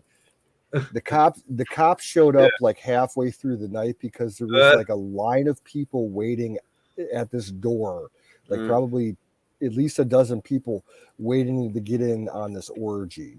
And it was great. The cops showed up. The cops were there for like an hour investigating it, and they left. They couldn't do nothing because they weren't charging anything. It was just like a classified meetup thing. So there was like 30 gay guys just having a huge orgy across the street all night long. The cops couldn't do nothing about it. All right. Okay. And then people want to pay for sex. People died there all the time. There was the whole time I was working across the street, 13 years. They probably had 5 or 6 ODs. People dying of natural causes. But the worst, I'm sure Kenny heard about it. There was a double murder that happened just outside of Cleveland. Or no, it was a single murder, and it was like a 23-year-old girl who died. She was killed by her mother and her sister. And they killed them just outside of Cleveland, and they dragged the body all the way out, like 20 miles away from Cleveland, to this motel and they dumped it behind the building, like in some brush and shit. And they found the body like a week later. Yeah, so that made the news. Yeah, mother and a sister killed the other daughter. I'm sorry. It's That's fucked up. just horrific. I'm not laughing at it. It's just horrific.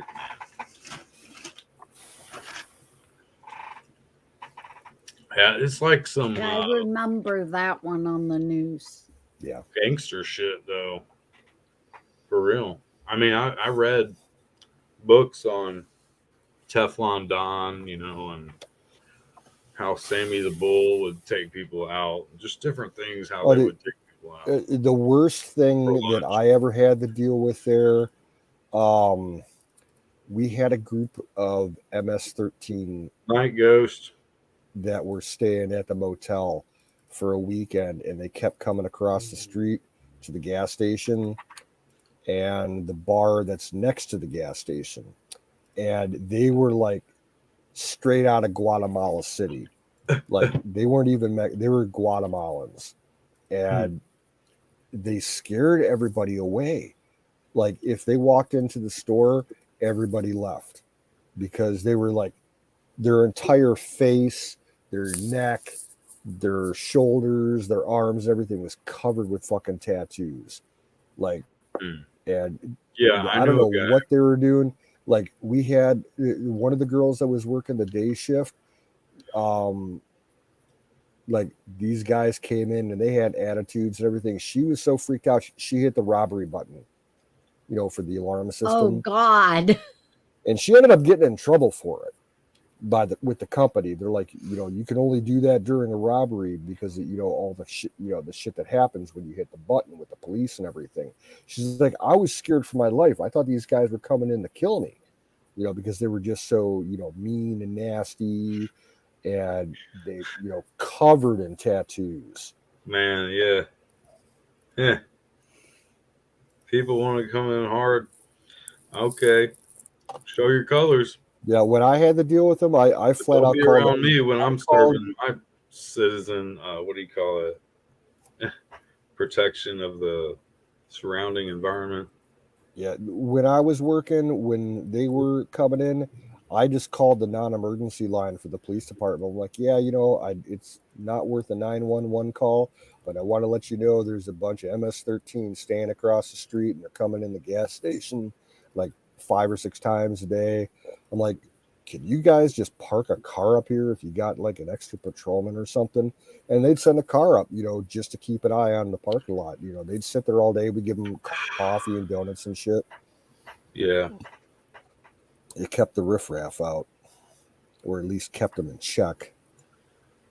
That's crazy, man. I can't imagine trying to fend off that type of terror. You know, like, okay, first of all, if certain drugs were legal, I guess I would say pretty much all drugs.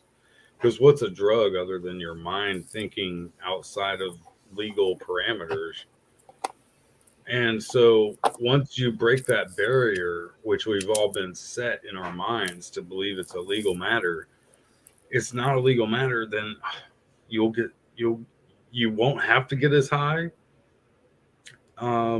So you won't need drugs, you won't need to pay money, blah blah blah. But people will have drugs and they could share them, and you could have them if you want them, but you don't have to do them all the time because life could be way better. And that's part of the paradigm that they put us in, of thinking that we need this or we need that. You know, it's like money. We need money. We don't need money. What we need is love. And they don't know how to share love because they want to run us like slaves. All of us. You know, the bigger problem that I had, you know, the crazy shit that happened at the motel, that wasn't like everyday kind of shit, you know, like as far as people dying and the cops showing up over there, you know, you go a couple of weeks or a couple of months without anything serious there. The big problem was the bar next door, because they would shut the bar down at 2:00, and the bar people would drift over to the gas station and they'd want to, buy more alcohol, but we stopped selling alcohol at 1 o'clock. So I Oh had yeah. to turn away a ton of belligerent drunks and, refuse alcohol sales, all that shit. And a lot of times they got pissed off. I had to call the cops a whole bunch of times over that shit. Yeah. You get drunks staggering in there that couldn't even fucking stand up straight, and Couldn't walk out of the bar. Most of the time, if I was up front and saw who was coming in, if I saw somebody like that, I'd just flat out tell them, turn around and walk out the door. You're not, coming in here. Because I had more than one occasion where, a drunk would just like stop walking and start throwing up everywhere. Yep. That's sad. Oh. Yeah. I mean, it can happen to the best. Don't get me wrong. Don't get me wrong. I'm typically the guy that could pull someone over my shoulders and carry them to their car if I need to, but yeah, they had that bar was a problem. When you're working in the store and they come in and you got to clean it up because you're working that shift. I mean, that's a lot different. I had drunks come in that would fall over like onto a shelf and knock like an entire display of like bag chips or cookies or something over, and they just walk away, and it's like, oh god. Then you gotta clean it all up. They'd pass out in the fucking bathroom and shit like that. Man. Oh yeah, it was bad. And that bar itself, it became a nuisance in the city because the cops kept having to show up because fights started happening. It was weird the way that it was set up. It was kind of like you walk into the bar and it was decorated and everything like it was a high-end Las Vegas like casino type shit. Yeah. And it attracted a lot of older folks, like retirees in their 50s and their 60s. But then it started attracting a whole bunch of like the hardcore, dipshit 20-year-olds. And they would get into fights. Because, young guys would get all drunk and they'd be feeling their oats and, hey, man, I don't like your T-shirt, and they'd be trying to fight some 50-year-old guy because of the shirt he's wearing. It's like stupid shit like that. But then they got shut down by the city for about 3 or 4 months because they sent some undercover cops in there. And they found out some of the waitresses and the bartenders were selling drugs in the bathroom. And they had a couple of illegals working there. That's what happened on Second Avenue downtown here in Nashville. We had a lot of stuff. And then, of course, a year ago, we had a bombing downtown on Christmas at the AT&T building. Oh, yeah. I remember that. And so where supposedly all the ballot machines were being kept closed off. Yeah. There's nothing going on 2nd Avenue anymore. It used to be like where everyone went late at night after hours for downtown, for downtowners for Nashville. And I don't know. I don't know what all goes on. I mean, I've picked up they have a Taco Bell cantina, which is a Taco Bell, but they have like live venues there, which is really frustrating because I've picked up Uber Eats there and it's like, oh my God, there's like crowds of people just standing next to each other in a Taco Bell.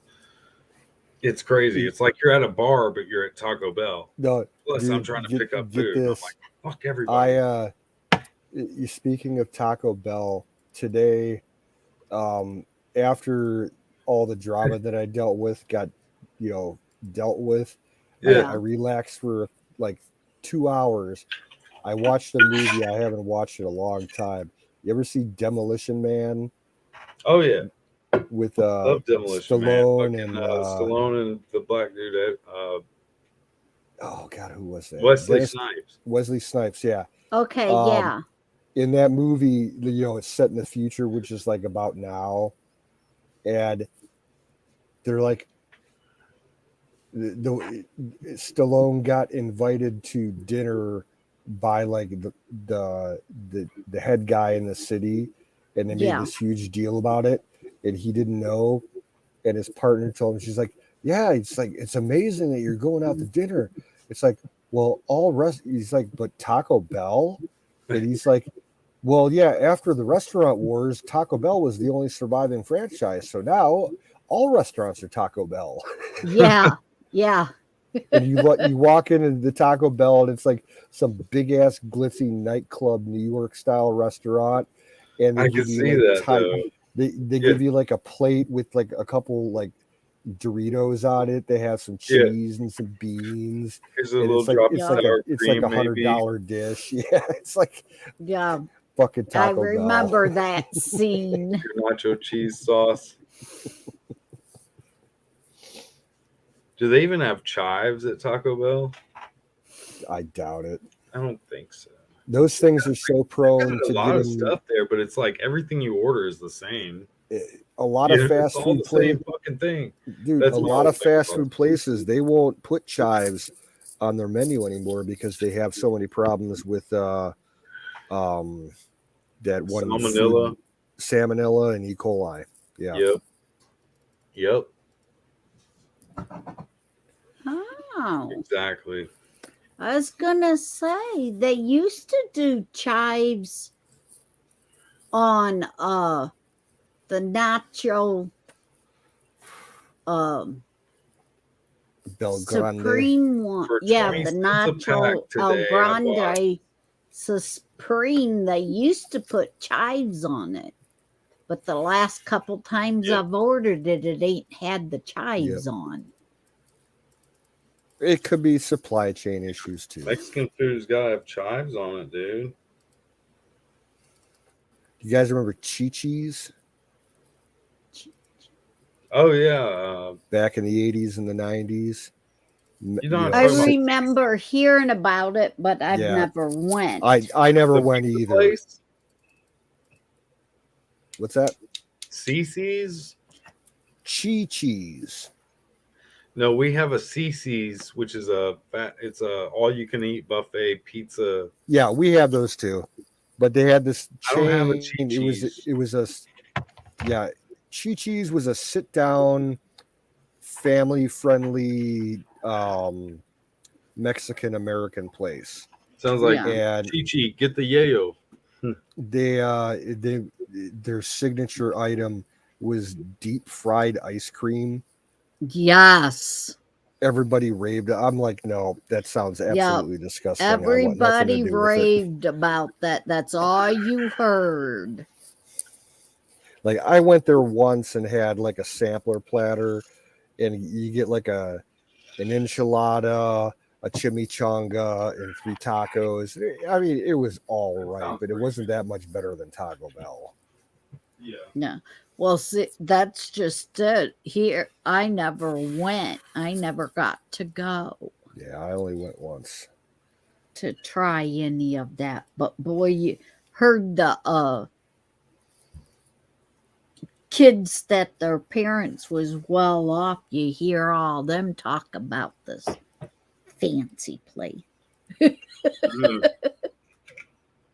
Right. Well, I considered them well off, considered to,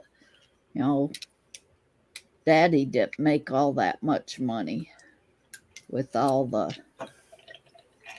Now, I'm sure you know about this, Kim. One of my dad and my sister's favorite places to eat was Lee's Famous Recipe Chicken. Yep.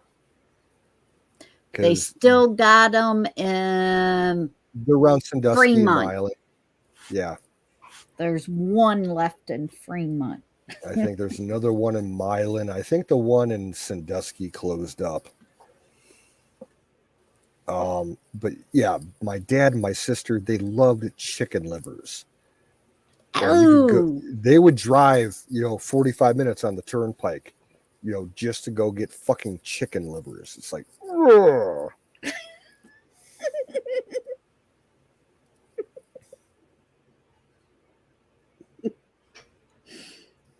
Oh God, Jess. Fire in the bowl. Fire in the bowl. Can you sound off for me, Don?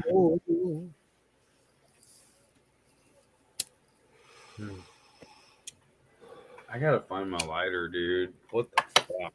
I just had. Oh, to grab there's a new... one. It's in my pocket. I hate that. Dude, yeah, back in the day. Let's see. What do you want to talk about? First time I smoked pot was down in the woods out of like a Coca-Cola can, like a 12-ounce can. Might have been a beer can, like a Coors, maybe. Because I was with a couple buddies, and one of them You was, know what? yeah. You're pretty high. Because you called fire in the bowl, you didn't find your lighter, you found your lighter, and now you ain't lit the bowl yet. He's cooter bug high. So you already hit that level of high. Your Jitterbug high body's is the telling original you you term. don't need no Converted more. Jitterbug high is how I call it. Fire in the motherfucking bowl. Good call. I did that earlier tonight too, if y'all didn't notice. I called it the first time I came in and I didn't even fucking hit it. Well, see, I didn't. And that's how high I am. Go ahead, Canoes. Yeah, just for fun, I just looked up the web domain for cooterbugHigh.com is available. Oh shit. Like if you wanted to start up like some kind of, cannabis based business, Cooterbug High, you can get it. Oh man. Oh shit. Yeah, fire in a bowl. Oh my god! Well, I was so stressed out earlier today. I smoked so much weed today because of all the bullshit I had to deal with earlier on. Oh god! I just got really lucky, and I got 2 grams extra when I paid. I didn't even pay for any of it, but I got hooked up with a half ounce for like $125 plus 2 grams for free. Typically, I would pay at least $150 for a half ounce. It's crazy. Like, girls get really good discounts. That's all I can say, guys. Girls get weed for an incredibly good price. And I've always known this. I've always known it because I've always known girls that get so much weed for nothing. And then they just fucking like, they bullshit and fuck people over. Well, not everybody. I know some girls that do that though too. And it's just, what do you call it? Gold diggers? Yeah. Well, yeah, dealers around here, they always give discounts to girls because they want to get in their pants. Gold digging assholes on top of the weed. Oh my god, it's like, but then if you know the right girl who wants to hook you up because she knows that you give good abilities to have experiences, like just respectful people, respectful women, respectful men like me. But I meet some very shisty people at the same time that just want to fuck you over, dude. Like Don says, the universe is against your ass. Period. And we know you ain't playing no games, you motherfucker. Tell you what. I'm just glad you're up. Canoe's feeling a little better, hopefully. Yeah. You said your back was hurting, or what? Oh, well, it's related to the arm. I was having some back pain that was also meaning to the opposite side, like on my You know, chest. my left side here, if I pull it And- up, I have these pops, like, because I landed on my rotator cuff. I was trying to hurt myself really badly back in the day, and it's really sad, but I've gotten through it a little bit, and I need to work out. I need to make my muscles do their job, basically, and that's what I'm going to do. But I'm gonna have to pay probably a $10 a month membership with Gold's Gym to do that. Quite honestly, because I'm gonna spend the money somewhere else otherwise, and it'll make me actually think that if I'm actually spending money for something I'm not doing, then what the fuck am I doing not doing it? You know, I'm gonna go and fucking work out. Yeah, it's like work. I can't do that kind of shit. Like today, I woke up with like zero pain in my arm, and that lasted for probably about 6 hours because I was running Now, what is around the pain originally caused from? Not that I'm a medical supply anybody, but like, okay, end of January, I took a fall at work and I banged up my elbow really bad. So my left arm, basically from my elbow down to my hand, I've lost like a ton of strength and mobility. Like I can move it, but I can't lift it normally by itself. I have to kind of like. Have you ever thought about the way to wake up your nerves in that would be cold therapy, cryotherapy, or something along those lines? Like when I had massive trauma, it's like a catastrophic injury. Like shit moved around in my elbow. It's blocking nerves, compressing nerves, and I might have cancer in there too. So that's different. Okay, yeah, sorry. Yeah, it's a lot more involved that I need to get on top of it, but I like I have these nerves. Like I was just now sitting on my elbow, and I get these pinched fucking nerves because it's something about me landing on my left rotator cuff that has caused a pinched nerve in my elbow and in my back. If I turn my arm back too much, like I can't do it in my seat, but if I stand up and do it, I swear it will. It's like a numb. It goes numb. It goes limp. And I've got to work it out. Like I've got to become Arnold Schwarzenegger and just fucking do the shit and make it go away because it's fucking bothering the shit out of me. It's not how I've got to go to see a orthopedic specialist, and I got to go see an oncologist. I've just been putting it off. Orthopedic and a what? Psychologist? Oncologist. On what is cancer that? Doctor. Oh, shit. Gotcha. Oncologist. Yeah. Well, because you said there was something on your back or there was something. No. When they did the x-ray on my elbow, they told me that I had an aggressive lesion in the elbow. So that's kind of what all this has been leading up to since like October. But in January when I took the fall, it just aggravated the fuck out of it. Fuck. Hey. God dang, yeah. I see what you're saying, dude. That's not just like you. Colonel Shaw is in the house. Colonel Shaw. Hello, Colonel. Salutations and very many blessings to you, sir. Yeah, I don't know what I would do, man. Having one thing stacked on another like that just sounds like. Oh, it sucks. Like, dude, like having the use of one arm trying to get dressed or undressed, it's a pain in the ass and it hurts. Yeah. Trying to take a fucking shower, it hurts. Really? Yeah. I can't really lift more than 5 pounds with my left arm anymore. Have you been to any therapist for either massage or No. chiropractic.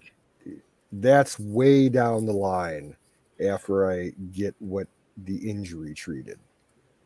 I haven't even gotten there yet. I see. I Like got I'll be honest with you. Like when I got the word, the day when I went to the ER after it happened, and they told me aggressive lesion, I got freaked out.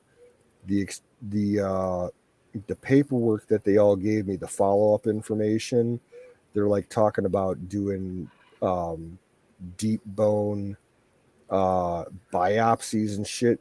It freaked me the fuck out, and that's why I haven't gone through anything else yet, because I don't know if I can handle the pain of something like that. They'd have to fucking give me a local anesthetic or something. That shit hurts. Why does it hurt so bad? Like what? Because they jam a big fucking like 10 gauge needle in your fucking bone, and that's Which painful. part of your bone? Like where on your body? It doesn't matter. Any well, bone in your with body, him, you it jam a would be- needle into it like that, into the middle of the bone, it's gonna hurt like a motherfucker. And him, They'd have to since give. it's his elbow that's messing him up, and that part of his arm, it would be right in the elbow. Yeah, and around nerve, like when I go in, I'm gonna flat out tell them, you're gonna do this procedure. If you don't want to give me a local anesthetic, then you're gonna give me a nerve block, because I won't be able to deal with the pain otherwise. No, you don't got to tell them, because you won't be able to deal with the pain. You tell them they better do it, or they ain't going to be able to live with the pain that you give them, because you hurt me, I hurt you. If it hurts me, it's going to hurt you. So you better give me something. No, I've never attacked a doctor because of pain. I cried like a little fucking bitch once. But no, like if I got, like, literally when I was at the ER in January, the night this happened, when they were doing the x-rays, they had to do the x-rays. They had this fucking table set up at a weird height. So I'm like trying to bend over and manipulate my arm, because they took like something like 25 to 30 images at different angles and everything. Yep, And they had to keep moving I'm like it. groaning. They're like, you need to hold it in this position at this angle. And like, I'm standing up, bending over. I'm like, can I sit in the chair? They're like, no, you have to stand up. I'm like, fuck you, Yep. I'm like, I'll hold it steady, but it's going to hurt me a lot less if you let me fucking sit down. And yeah, so. Yep, I've been in them positions. Yeah, that. It sucked. Like, I was using my right fist, and I'm beating against my leg. I'm like, oh my God, can you take the fucking x-ray already? Yeah. But mine, instead of the arm, it was the ankle. So yeah, I know what you're talking about. I've had bad sprains before, but I've never had major issues with my ankles. Whoa. And you know what? Come to think of it, you all right, Kimmy? Yeah, the microphone just fell over. Yeah, thinking about my arm, I just realized that back in the day with my left arm, the one that's fucked up, when I was about 13 years old, I broke that arm. Not too far, about halfway down the lower arm, I broke that arm once. How'd you break it? I was running around at a Boy Scout meeting. We had a break period, and it was our troop met at a small community church, and we were running around playing a game in one of the open rooms, and I tripped on a fold in the carpet and went straight down on my arm and snapped it. Damn. it didn't hurt all that much. It felt weird as fuck. And like I got up after I fell over and my arm's just like fucking spaghetti below the elbow. I'm like, oh no. Colonel, it has been good flowery weather, but still plenty of rain here. I hope you haven't been getting much rain. But yeah, dude, slipping and falling, dude. I slipped on my ass a couple times. One time I was fucking ice skating when I was like in second grade or fourth grade, I forget. Local fucking ice skating rink. And I fell down and somebody went right by me and their fucking metal ice skating thing went over my finger and sliced my finger over. It was like a knife cut. It was just like, yeah, those blades are sharp, man. Dude, ran over my finger, dude. I was lucky I still had my finger, but she was lightweight. You know, we were all young little people. But given if it had been the right weight class person, maybe they did like a fucking triple somerset, whatever you call it. Hoop-de-doo. Do a little fucking thing down and hit me, boom, I would have lost my finger. Nah, but you know what I'm saying, dude. That was some scary shit, dude. Having your finger sliced open by somebody's ice skates just because I was ice skating with my own mother, granted. Like the 2 times she's gone anywhere with me in life was ice skating and going to Opryland. It's like this fucking theme park that doesn't exist. It's a mall now. Yup. But yeah, man. Fuck. I would go ice skating again. I'm not scared of it, but dude, yeah, fuck getting. I was never good at it. Getting your finger sliced open, it's not my game. I've maybe gone ice skating like maybe 7 or 8 times in my life. I was never good at it. I had balance issues because I have weak ankles, and it was very uncomfortable. And I was strictly forward. I couldn't skate backwards. Skating.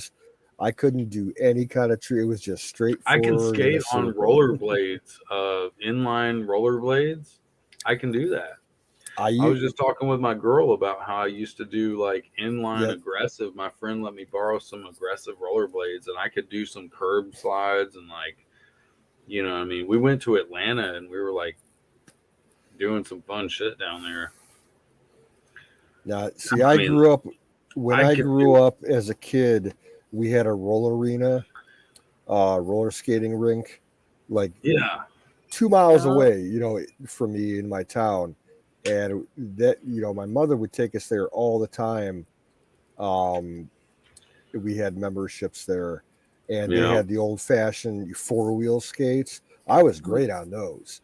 See, I had a pair of five wheel, like they were called speed skates, and I could do like 360s in them, dude. Like I would be going down to my friend's apartment or area complex, just like doing all sorts of shit. Yeah, I could never do the rollerblade inline skating thing. But in the speed skates, you couldn't do aggressive shit. You couldn't grind. You couldn't like do all that shit. But you could do like some like ice skating type shit where you do like those whatever in the air, like 360s, like I did. See, I'd be going 30, 40 miles per hour and do a 360. I'm like, I could never do the one line of roller blades. Yeah. Or do the ice skating because I could never. Y'all ever do the truckers, balance? The fucking 4 wheels, like original? Yeah, that's what I was talking about. That's what I grew up with. I could barely do those because I wasn't taught how to do those. That's what I'm real good at. I bet you're good at those. See, some people are really good at those, and I never really mastered the 4 lug, whatever you call them. I haven't done that in like 30 years. I could probably put on a pair of 4-wheeled skates right now, you know, on an indoor track and, you know, still skate like a pro. Hell yeah. But all that inline stuff, it never worked for me. On them ones, I learned how to roller skate backwards and I dance slipped on going a banana forwards because we board, had fucking skateboard. Fostoria had the roller rink. I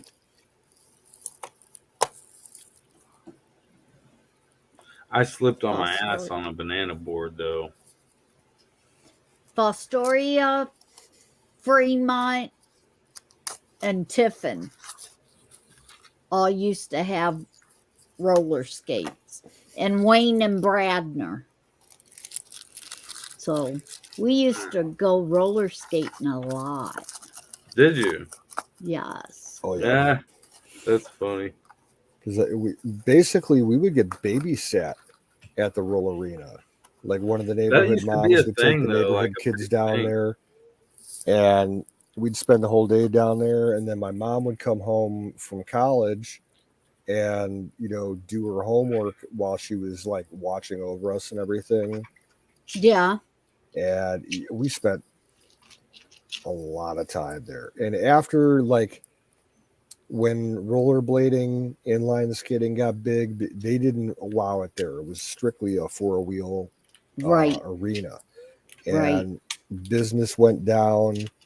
They ended up starting to do they were doing raves there. Like no skating, just raves. Electronic music parties. Oh. And it started turning bad. I never went to them, but my sister was all into that scene back in high school, and she went to a rave there one time, and she ended up. It was a good night and a bad night for her. It was good because she found a little zippered pouch that someone had dropped, and she went into the bathroom and opened it up, and it turned out to have like $3,000 worth of drugs in it, like primo weed, LSD, acid, coke, and all kinds of shit. And she actually walked around to find out who it was that dropped it. And she found this kid who was crying in the corner, and she walked up. She was like, "What's the matter, man? Can I help you out?" She's like, "I just lost my fucking stash, and my buddy's gonna kill me. I'm gonna owe him so much money and everything." And she's like, she pulls out her pocket. She's like, "Is this it?" He's like, "Oh my god, that's my bag." And she's like, "Tell me what's in it. If it's really yours, you're gonna know what's in it." And he listed off everything that was in the bag. She gave it back to him. And he gave her a couple hits of ecstasy and a little nug of weed for giving it back to her. And my sister she was tripping and shit from the ecstasy, and she went outside. The bathrooms got crazy, so she went outside to go piss against the wall outside, and then the cops raided the place. Oh God! Like 10 minutes after she got rid of this huge pack of drugs, she had nothing on her, and she's just tripping, but she was playing it cool. And the cops were like, "What are you doing?" And she's like, "Well, I had to pee, and the bathroom had like a 10-minute line, so I walked out back." And like they busted a whole bunch of people inside, but they just took her. She was underage still, and they took her to the police station, and she called my dad, and my dad picked her up. And she like flat out told the cops, they're like trying to ask her all these questions about what's going on. She's like, "I don't have to talk to you. I'm a minor. You can't talk to me without a parent present." And they started giving her shit. She's like, you want to take it? Get whoever is the senior officer on duty, whether it's a captain or a lieutenant or the chief. I want to talk to him right now. You cannot question me. I'm only 17 years old. And she got her way. And, my dad said, that's the way you have to deal with it. Rollerblades are a gateway to rainbow people. Yes. I like that. Oh shit.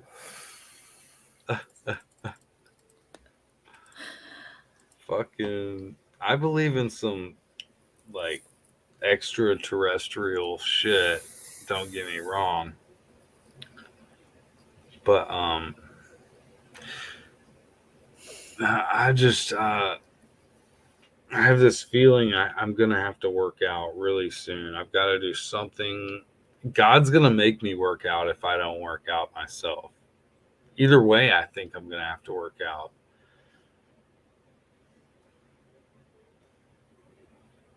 I think that's the problem. I haven't been trying to apply myself. Like when I used to do landscaping, dude, I would be up at 4 a.m., be out the door by 5:30, be there by 6, and I would work my ass off till 4 or 5 or 6 p.m. Come back home, man. That's commercial landscaping, dude. You cannot really get more physical than I was being right then. I lost so fucking much weight. Yeah, I wish I could do that. I could easily get a job right now with landscaping, but with this injury I got, there's no way I could do it. And that's like my brother, my oldest brother. He needs a good job, and I could get him into a moving company. I could get him into so many physical labor. I could get him into my old job at Artisan Landscaping with the commercial landscaping. It's like just trying to take care of my people in any job landscaping they at my want here in house. Nashville. I'm not looking I could forward. probably get a better job than I wish, but I like sitting in the mall doing nothing, apparently. But Yeah, it's I'm kind of not. there's some satisfaction to it. I guarantee you. The customers that I meet and some of the things, I've actually had some leads that I should have bounced on, but that's years past. Go ahead. Yeah, no, I'm good. I'm gonna jump off for a second. I gotta run downstairs. I'll be right back. Dude, yeah. I'll be here. Okay. Jason and I began gym 2 weeks ago. Or you began gym 2 weeks ago. Feeling better already, dude. Yeah. Gymnastics. I'm sorry. Don, what's up, brother? I hate my job. Well, no, I don't hate my job. I hate the people that I work with. No, that's not true either. I don't hate all the people, just the dumb ones. Yeah, Those there two you bad go. apples that ruin the whole game, right? Well, I got all 4 dumb ones this week. I mean, I have one associate that left me already since I started managing, and I have the other associate who's a dumb. I don't want to talk about it. Yeah. Okay, yeah, you don't want to talk about it. That's probably best that I should Yes. talk about. I mean, it. because this guy, Oh. he stutters. He doesn't put the inventory back in the right spot. Like, dude, simple, common shit people cannot fucking do these days. And I'm managing a small scale retail shop, you know, Don. It's no big fucking apple to bite on. I mean, but he goes to Belmont and he's a real good kid. Yeah. Real fucking good dumbass. That's what I call him. These fucking kids. Nobody knows how to fucking work, Don. Trust me. I'll tell you who can fucking work. It's me. Exactly. I mean, it's 11 p.m. my time, and I'm sitting here doing fucking work. Why? Because you can and you do. Well, Okay. Keep I yourself thought ahead. I thought that's what was going on because when Colonel popped in, you didn't pop on, and usually you always do. So coming in the house. How are you, he's sir? in I gotta now. reload. Always a pleasure, Colonel. Good to see you. Sorry I missed your entrance.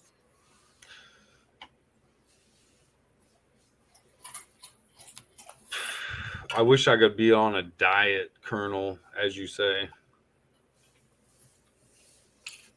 I think people overseas have much better diets. I mean, you guys don't have all the spoiled, negligent, fucking fast food type bullshit I have. And just the way of life, you know. We can be lazy and I guess we get by. That's called affluence, and it's fucking bad for you. It's really bad for your health. And another word I can't think of right this second. Starts with a C. I can't think of it. It's when you just go along with whatever. Reprogram yourself. Yeah. Complacency. I've been trying to get into it. Go ahead, Don. But I've been trying to get into just feeling something better. I mean, I guess I feel something better from getting better bud because the stuff that I got from my people sucks. Apparently, I have to go with, you know, the lady I'm with to get good bud. And it's sad, man, because I want to get good bud on my own, not have to deal on. You got to start growing. Exactly, man. I got to. That's the number one grow state in the world, or used to be. Yeah. Just past corn, weed was the number one cash crop in Tennessee for years. I know that. At least I'm fortunate enough to have a girl who wants to get me good bud and got me good bud and blah blah blah. You need to grow it yourself, like he just I said. do, though. I And like you being got now. Wait a minute, and go to Sausage Gravy Biscuit farms and get the seeds for you can start growing. Yeah. Yeah, I need to check them out. That's for sure. What Kimmy says. Man, I got like at least 3 shirts with the Trump 2024 Revenge Tour, and I'm trying. I got 5, but I only received 3 of my shirts. So I'm hopefully waiting for 2 more shirts to come from this, website. So okay. I got to check the order and double check, but I know I ordered $80 worth of t-shirts and I only received 3. Okay. And if they were $19.95 at most, which most of them were $17.76, but it's all good. I know that there's something going on where either that didn't receive the order or people are, you know how it is. They probably caught on. What is this? Oh yeah, we don't want him getting all this shit. Fuck him. Or it could have been swiped right off your doorstep. You know, my whole thing about Trump is I don't care if you love him or hate him because he's not a love or hate guy. You're either for Trump or you're against Trump. It's not about love or hate. Yeah, I know. For him or you're against him. And the problem is the psychology. I'll wear that shirt along with BLM or anything, Antifa. I'll wear them all just to show what kind of dumbasses you all are. Not you, like the people I'm with here, but the people out there in the real world. Anybody who wants to combat something that something says on somebody, I don't get mad when I see BLM on a shirt. I go, oh, or a sign in the yard. I go, oh yeah, we already knew Black Lives Matter. Duh. You know what I mean? Like it's one of those catch-22 things, man. It's gonna hit them in the face like karma. It don't matter. You get rid of all the white people in the world. Let's just say all the white people are gone. Then what? Guess what? Then you got to deal with your own, like, well, judgment. That's just it. My view and that of doesn't that, matter if it's blacks or white. What if all whites are left in the world? They will still be the same. They'll fucking have karma hit them in the ass. Well, 'cause white people suck. But that's the thing about left and right. We could all agree that there is a terrorism of white nationalists, but there's not a nationalists, it's internationalists, and that's where they've gotten it fucked up. It's something that we could all agree upon if they called out what the fuck the problem is at the end of the day. Internationally speaking, there is white terrorism, but it's not here in America. You see what I'm saying?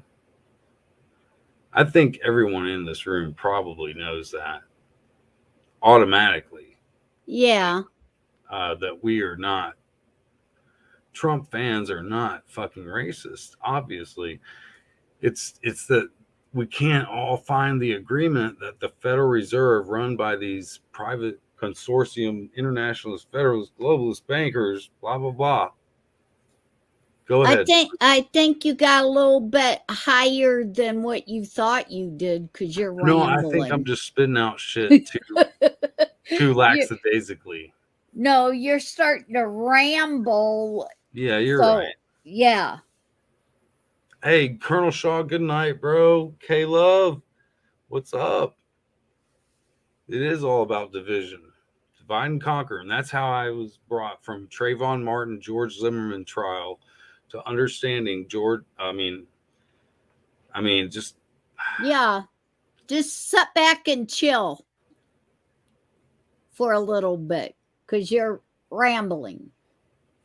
Well, yeah. Yeah. So I kind of lost people there. Yeah. So sit back and chill. You're rambling. But I think I got to Hi, go. dear Butch. Not white. Skull's on my side. Yo, Don, what's going on though?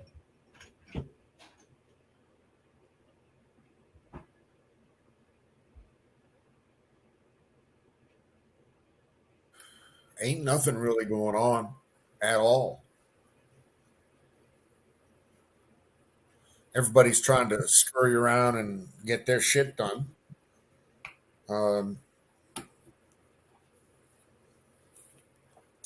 The world just keeps getting smaller due to us being able to communicate faster, easier, better. That's the whole thing.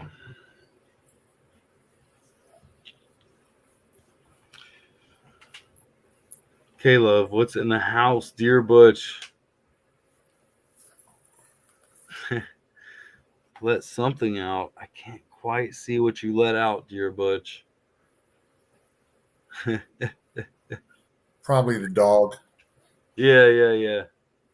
Looks like a snail. He let a snail out. Who let the snails out? Ooh. I'm sorry, guys, but cheers. Cheers to.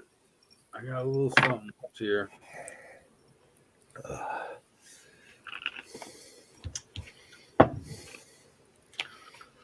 What is the problem with international racism?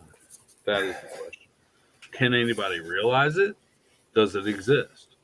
Why would it exist? From what years do you understand the Federal Reserve came into existence and this and that happened and your asses have been fucking tamed like little sheep? Just what year do you realize that?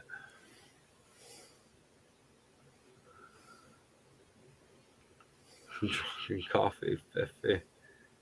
Kofefe. I've heard of this. What is this? Canoes. Can you expound upon the Kofefe? I have no idea what the fuck that's all about. That started like 6 months ago, 8 months ago. I have no idea. It must be like some generational youngster hipster type thing. I don't know. I'm sorry, what was that called again? Kofefefe. No clue. Sorry. Yeah. Well, Caleb, I wish you could expound upon what that. I haven't had coffee in probably 4 months.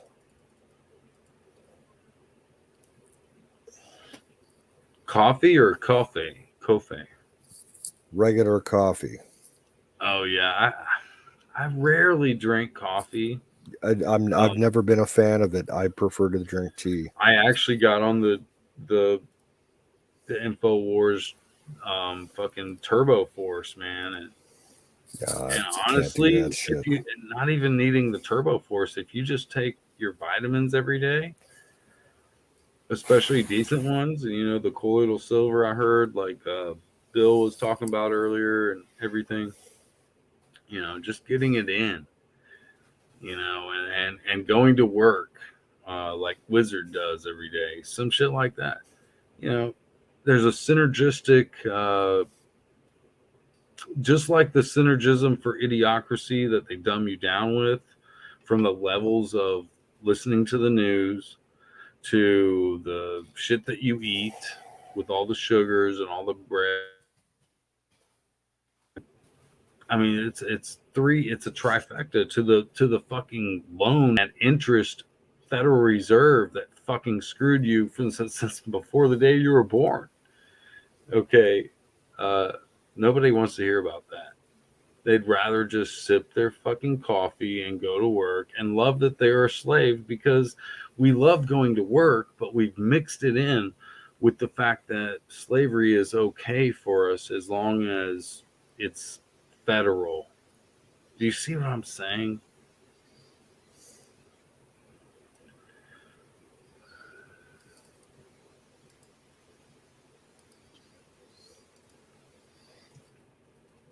I mean, anyone who wears a mask is a slave. I see so many people, not so many, but here in Tennessee, you will see definitely some slaves in their cars with their mask on, driving around in their cars with the mask. And it's like, dude, man, fucking give Well, up. that's it. That's the one thing. When you see that kind of stuff, you don't let it get to you. Oh, I You don't. just That's the thing. It's laugh the catch at it 22 for them. Listen, when you're Kimberly, sitting I in won't play your into your car. You devil's just advocacy laugh that at you think that them, I'm and not hesitant about it. I'm right, not you hesitant just about them. I'm actually very much like, I'm laughing at them. I'm like, well, you're screwing yourself while you might be pandering to something. I don't know what you're doing, but it's right, obviously, to my knowledge of the autonomous nervous system and alkalinity, I don't think that that's helping you, sir, kind sir. You know, right, I will laugh at anyone wearing their mask because of this pandemic, over this covert bullshit, which is what you keep referring to it as, Kimmy. I know you probably don't mean it when you say it, but you said this covert. Well, it's what everybody else went. I call it a covert operation. It's what it Well, is when to dumb us down like using. it seems like They're getting rid of the petrodollar. I know, but for me, it seems like when you talk about different people that is being the sheep and following all of this, it seems like while you're talking about it, it's upsetting you and No, it merely like kind makes of me wonder why they think the way they think. It doesn't make me okay. upset, other than the fact that I wish I had people that understood me better about natural, healthy ways of living, other Okay. than like a preventative measure versus, I know this covert shit is real and this COVID-19 is real, blah, blah, blah. But can you understand preventative measure versus the acknowledgement of needing a vaccine that is man-made, that hasn't been fucking tested on enough animals to make us less of the animal to be tested on?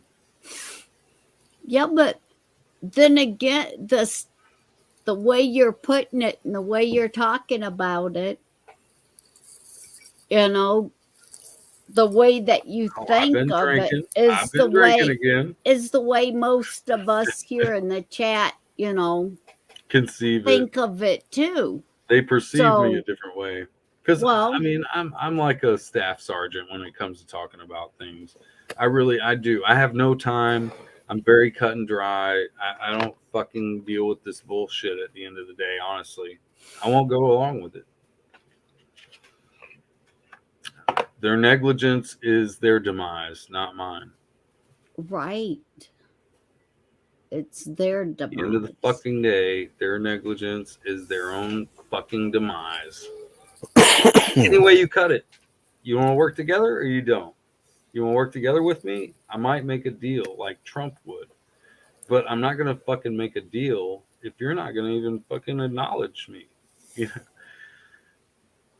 And to me, I'm the youngest brother. I don't make much sense to people, but I do make sense to myself, and that's all it needs to make sense to. And I'm glad I have some brothers and sisters out here. I mean, I know a few of you people listen to me, at least not bow down. Like she says, I will never bow down. And I agree. Don't ever bow down to shit. Not anyone, not me. No, nobody. Fuck them.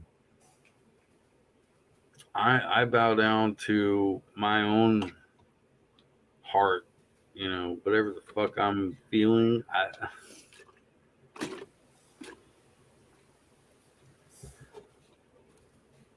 It's all about programming. It's all about the narrative and the programming of what they want you to feel right here and right now. And that's like any shooting or stabbing or anything that's going on in your local area. Okay, think about local. The word local. Okay, loco means crazy.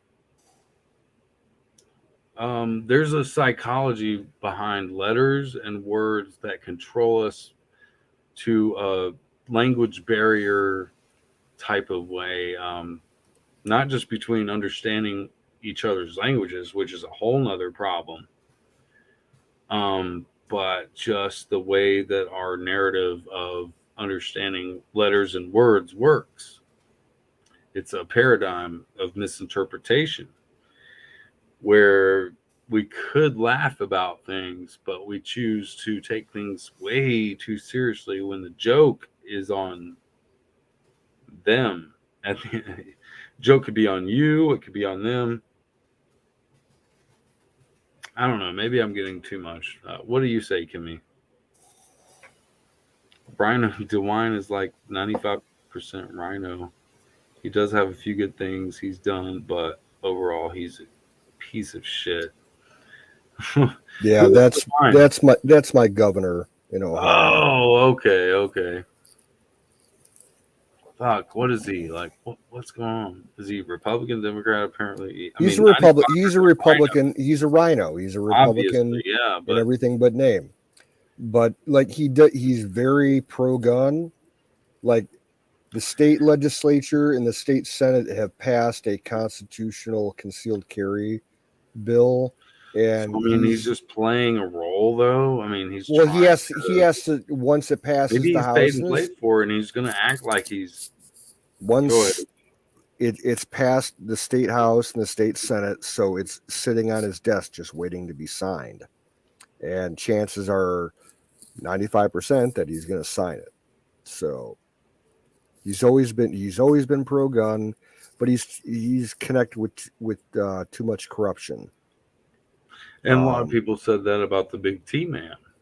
A few years back, there was a huge corruption case that came out of the State Energy Commission and the two nuclear plants that run here in Ohio, all kinds of kickback shit, and he was distantly connected with it, but of course nothing ever happened with it.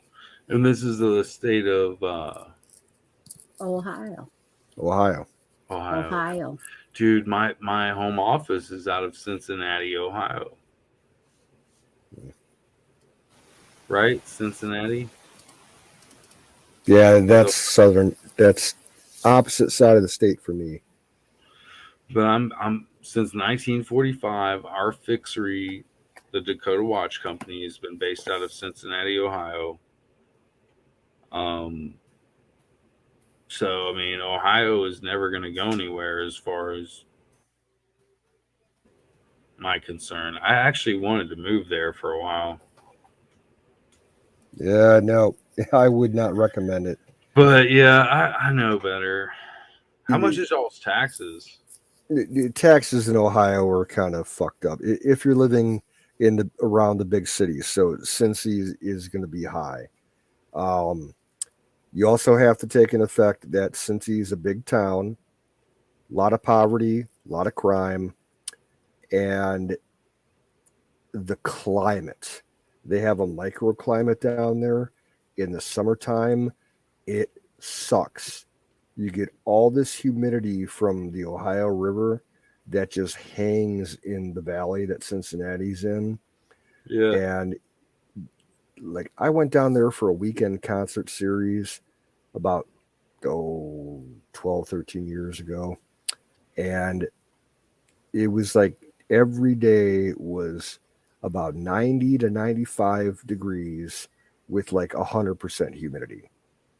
Like the moisture just hung in the air, but it wouldn't rain. Damn, fuck that. It was disgusting. Ugh. That I hate humidity, man. I mean, you just like you need like a fan like that blows mist on you all day. Like I love going to Dollywood because the theme park has like this little place where it's you walk under it and it's just nothing but moist. Fucking you know, I don't trust those things. They're too like you honestly think that they're going to inspect those systems like every month to make sure they're clean? Yeah, but you know what I mean. Like you know how easy it is to tap in those systems and put some of shit the body in there. rules over a lot of that germophobia that you're talking about. I'm not saying that germs are good, but I'm saying your body can determine whether you get sick because you were around it. Yeah. What if somebody taps into the water supply But you have to for one of be those careful mister at the same systems time. and put some kind of toxin in there? No, it's a terror. I do feel like that's a thing that should be. It is a 100% true terrorist plan. Like the people that are doing counter terror here, like that's one of the things they plan for is like people fucking shit up like that. I'm going to Dollywood on the 31st of March, the 30th and 31st. I will let you know if I get sick from going under those little water mist spray things. Well, okay, at least when you walk through them, close your mouth and try not to breathe. No, I won't like lick the fucking moist. I'm serious, man. I don't trust that stuff. Well, I mean, it couldn't be better than tap water. I mean, we're talking about like tap water, basically. So, just don't fucking drink it. Yeah, get cooled off if you're hot. But yeah, no, I feel you.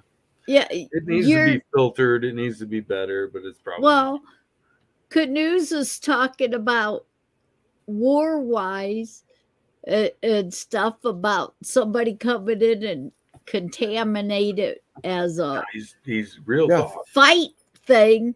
My mind was going the other way. Some of the good druggies around here might Tennessee is your favorite place to visit. That's awesome. Like, remember when they be putting some drugs in there? You want like soaks into your system. Have that shit set up in like Coachella or something. Yeah. But I don't think it'd be like that in Tennessee because what's that big music? Hot. What's that big music festival that they have in Tennessee? What? I think it's Eastern Tennessee. Like rock and they got like they used to have the fucking what do you call it? The Bonnaroo. That's Bonnaroo. Yes, I knew it started with a B. Yep, Bonnaroo, man. But drugs and shit, shut that shit down. I don't even know. Well, with COVID, across the world, every music festival has been canceled for 2 years. I think that's what really shut everything down. Yeah. The covert operation going on. But now that you was talking about all that water and going to that part, you know what I remembered that's in Tennessee in Nashville. What is it in Nashville? That great big hotel that's right there at the Opera House and stuff. Out the Opryland Hotel. Yeah. Yeah. There's 3 or 4 of them little waterfall thingies that come up in the middle of that place. Right, because they got the little garden. in there. Yeah, so I You walk wonder through how the many garden. of them is filled with Beautiful. some. I hadn't been there in years, man. They do Christmas lights during the Yup. holidays there. Yada yada. Yeah, Fuck yeah. I've been to Tennessee twice, but never your part of the state. I've always been like east of Knoxville, Smoky Mountains, Eastern Tennessee, Yeah, I've been that Yeah. through area. the Smoky Mountains. I went camping there one time. Those are my favorite family vacations. Me and my mom went there twice. We loved it so much. That's awesome, dude. I love hearing that. And That's then great. remember, like, what was it, 5 or 6 years ago? They had all them forest fires out there, and like the two They big did have, tourist towns, Gatlinburg and Pigeon yeah. Forge, they burned up. Oh yeah, they had some major ones there a couple years back. Like my favorite restaurant in the world is down there, and I think luckily My mountain they girl. Hmm. like they had a small family run chain. They had like 5 or 6 different restaurants that were all owned by the same company, but each one was like a different theme. Like my favorite one was the steakhouse and barbecue place, but they also had like a chicken place and a pizza place, and they were scattered around Gatlinburg, Pigeon Forge, and Knoxville. And the one in there was one in Pigeon Forge burnt right down to the ground. And see, that's the thing. I was wanting to go to some of those restaurants that are epic that have been there, and that might, because that's where I'm going is Pigeon Forge, and I'm looking for a good restaurant there. I'll recommend you one, dude. The Cornflower Mill. If you're in Pigeon Forge, Cornflower Mill. yeah, or it's either the Cornflower Mill or the Old Mill. It's an actual functioning like 1800s water wheel corn mill. They grind Yeah. their own. They grind their own corn, and they use it like in the batter for their fried chicken. And half the menu is like corn fried shit. And oh man, the absolute Cornflower Mill or oil mill? Old Mill. Old Mill. Oh yeah, Caleb put it out there. Okay. Yeah, it's they Yeah, the see, even though restaurant I'm is from Tennessee, I don't know all the shit. yeah, it's You guys on know more than I do. the main strip that runs through Pigeon Forge. It's on the eastern side of the strip, about maybe halfway through town. Nice. I'll have to And check that out. Fuck yeah. you have to try their country fried steak. It's the Huh. best country fried steak I've ever had in my life. Damn.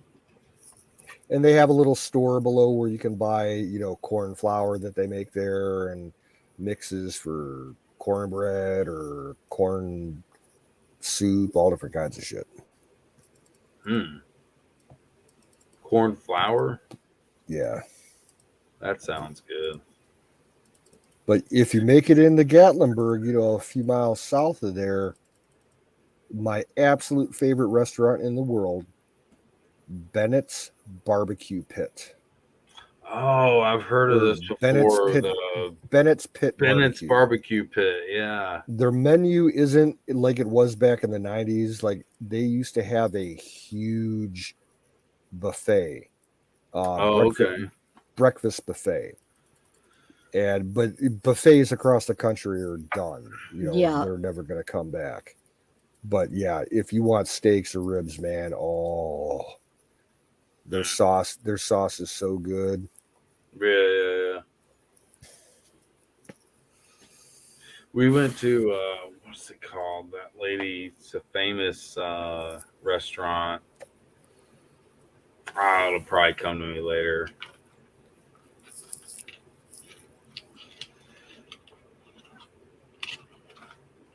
It's some famous fucking restaurant. But they have one in Nashville now, so it's not like as epic because you could only find it out there. I forget the name of it. That's all good. Christmas store and restaurant.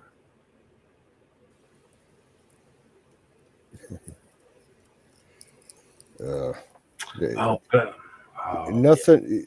One, I absolutely hate going to Christmas stores. I'm not very fond of Christmas in itself, but if you have to go into a Christmas store, it's like, yeah, there's nothing but Christmas stuff. like literally. Okay, there is this place up in Michigan, probably about a 2-hour drive north of Detroit, and it's called Bronner's, and it is the world's largest Christmas store. And Oh dear. they're open every day of the year except for Christmas Day. They better have some Nightmare Before Christmas gear. It's like 6 football fields worth of space that's full of Christmas. Oh dear.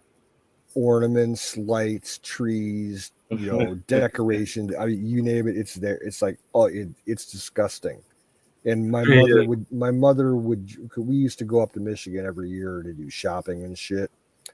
And we'd be up in that area, and she would like literally spend like 3 or 4 hours in there. And it's like, oh, I would carry my Discman around and just listen to music and wander around and like try to zone out. It was too much. It was way overkill. Yeah, Christmas gets played out after about the 15th of January, I say, and then just put her away. Put her up. Every day is Christmas, but Christmas is just another day, is what I say. And so you don't need fucking ornaments or anything to celebrate Christmas. You just need your fucking ball this sack. past holiday season, a couple months ago, I didn't have Christmas. Like, I was basically blown off and told to stay away. Oh, I've had many Christmases where I just received like peanuts. I didn't mind because my mom was dealing with a little bout of pneumonia, and she didn't want anybody over and everything to make her more sick. So I didn't have a problem with it. Yeah. I still got to go over there and pick up my gifts. She's like, I only got you a few things. Because I've been telling my mom and my sister for years, I'm like, just get me one gift per year. You don't need to load me down. Like, my mom still treats me like a kid at Christmas. 30 things boxed up in a stocking full of crap. But you still have shit you need to go pick up? Yeah, because I didn't go over there this past Christmas. Oh, man, come on now. Yeah. Well, she was dealing with pneumonia, and she didn't want anybody coming over. I know you've had your downfalls. Yeah, I mean, it's not like easy to get up with the family. I honestly didn't care. I had a... Yeah, I mean... I think I made pizza that night. Just stayed at home. I'm like, I don't give a shit. Fire in the bowl to that. Yeah. All right. You twisted my arm. Oh, one more time. I need a fresh bowl. So let me... I got so much weed to decide. Yeah, Christmas without family, it doesn't matter. I mean, ultimately, Christmas is... it's just another day. Well, see, that's the thing. Yeah, it's just another day for me. Just another day. It's so commercialized that exactly. My family doesn't practice any religion at all, so it's not like it's a Christian holiday for my mom and my sister and my nephew. It's smoking the bowl for me is Christmas. All right, Christmas trees. My mom and my sister love Christmas. They go all out with the decorating, and they absolutely spoil my nephew. He'll have like 200 boxes, stacked up along one side of the family room. It's like, Jesus Christ. Yeah. Okay. Right. It's like, I want to come over. I only want to open like 1 or 2 gifts and eat some Christmas cookies and eat some my mom's holiday Chex Mix, and have dinner, because we used to do turkey for Christmas when I was a kid. Now we only do it for Thanksgiving, but on Christmas my mom likes ham, so she got a honey baked spiral ham, and all the sides and everything. Right. Nice and She did. salty. They didn't. Yeah, my mom wasn't feeling so good this past Christmas. I heard from my sister that she didn't even cook a turkey or anything because she didn't feel like it. She was too tired from the pneumonia. So I think they ordered Subway. We got Subway for Christmas. I'm Fire in the surprised that bowl. was open. You know, Subway. Well, they was got open. it. They got it the night before, and put it in the fridge. Okay, yeah. Yeah, the only things I know of, like maybe Waffle House on Christmas Day. I know Starbucks, maybe. Oh, we actually in my area, it's not that hard to find Actually, I don't restaurants. think Starbucks We is have a open. lot of restaurants open on Christmas. Yeah, Um, some fast food, like I know McDonald's and Taco Bell are always open on Christmas around here, just because we're close to the turnpike and everything. Right. But you can go a couple miles down the road, and you'll find like probably 10 family sit down places that'll be open, and they have there's one or two places that if you come in on Christmas Day, they have specials and everything. But if you're wearing veteran gear, like you got a veteran hat or whatever, your meal's on the Right. house, both for Thanksgiving and Christmas. It's That's really what's up. nice. Hell yeah. And that's what they deserve. I mean, I give at least 20 to 25% off on any purchase to veterans, especially if I see your hat. Other people in other parts of my job, other associates might not do that, but I'm always like, even seniors, I tend to be like, if you qualify, then we can give you 20% off. Because I feel bad for some seniors. You can feel when people can't afford shit, and I give them discounts. That's how I keep, business going. I think people see that, and I don't know. I'll shut up. But I try my best to make people happy, dude. Especially like I said, veterans, they automatically We got this one restaurant, like two townships over. Um, they're called the Moosehead, and it's a branched out location from the original location, and they have a spot. It's right next to a railroad, and it's on the edge of a cliff. There's a railroad bridge that goes by probably like 200 feet away, and the cliff. They have a patio in the back of the restaurant. Looks out over the cliff down to the river. And there's some waterfalls down there. Gorgeous place, yeah. and it's traditional American food. Sandwiches, burgers, wings, all that kind of shit. Every single day of the year, if you come in wearing a veteran hat or you got a veteran ID card, your meal's free. Oh fuck yeah. Yeah, I mean they've been doing that since they opened up probably about 7 or 8 years ago, and like it'll be a full house all day long with veterans. They come there get free, and they don't care. They got to be losing money like crazy, but they don't Right. care. Yeah, every fucking day. Some veterans will show up 7 days a week, free food. It's awesome. Dude, I'm glad that some places can do that, and I was just laughing because Well, my the whole like the management and the ownership of the company, they're a bunch of firefighters and oh retired yeah, firefighters. So it's like blue nice, helping green. So right. My Google Assistant tried to listen to me. Shut the fuck up. I hate when that happens. I I don't turn know. that on It's very sensitive. I don't even on have my to say anything. yeah on my two main phones. I've got that whole assistant thing shut off. Yeah, it gets annoying, but at the same time, I have to use it sometimes when I would need GPS. Basically, it's for GPS when I need to say, okay, Yeah, take me here.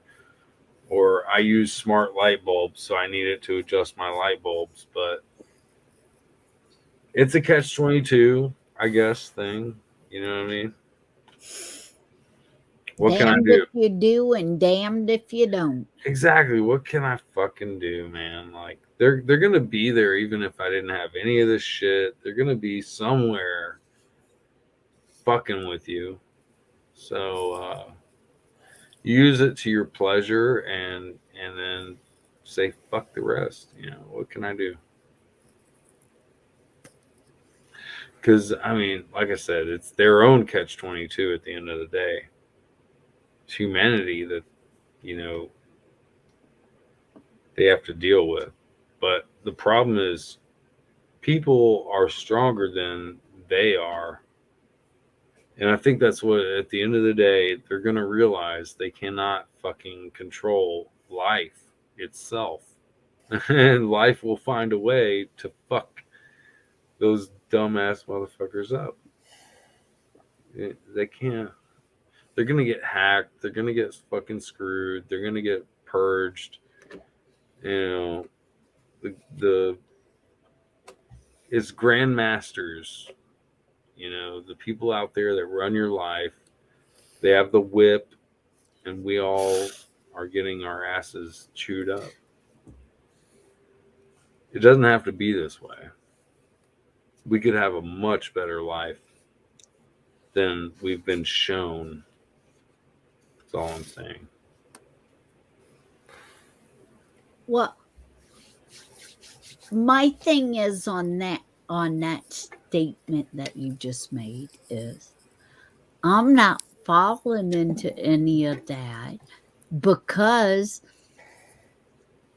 I've been for the last month and a half now. God's just one miracle after another, one good thing after another is just all falling into place. Amen. Yes, ma'am. Amen to that. So And you know, I decided that no matter what, the prayers was gonna start rolling out every night, every morning before my feet hit the floor and before my feet lift off the floor. Prayers was going out, and I've been praying for everybody in the chat and yes, ma'am. thanking him for everything that he's been doing for all of us and Don's recovery and just one thing after the other that we've been able to share with on chat. Yeah, and every that, single one of us need prayers. Not right? And a lot of us, just like Miss Miriam finally making it across. I mean, all of us pretty much was praying and sending prayers with her to make it because she's been trying for what, Canoes? You guys said about 4 years, 4 or 5 years to cross over. Yeah. At least somewhere around And that. it was just her time, you know. Miracles has been happening all through the chat for us. All the stuff with Don and stuff. So all the stuff that you've been talking about tonight about how people's getting down and how everything like that is, I guess that's where I say, not to me because I'm on the other side. I'm with Wiz. You look for and pray for and believe, have enough faith, you will see the goodness. You'll find it whenever you feeling down and depressed. You will see the goodness and you will find it. And yeah, but will you know how much that you have been fucked over before it's too late? Well, see, that's what I'm saying. Us in chat, a lot of us here in the chat and stuff, we're already through all of that. We're hanging on and seeing Well, for those that are the feeling the good graces of things. God, then that's great. But Right. just remember that it does exist, that there is a lot of slavery going on for a lot of people besides just you. That is not their demise. Like, they did not put it on themselves to be slaves. And yet we are all fucking living at the will of some grandmaster schemers at the end of the day. They control us, but we don't know it because we're so happy with our decadent lifestyle. I'm not saying that there's a negativity to what I'm saying. I'm saying that there could be better. That's all I'm saying.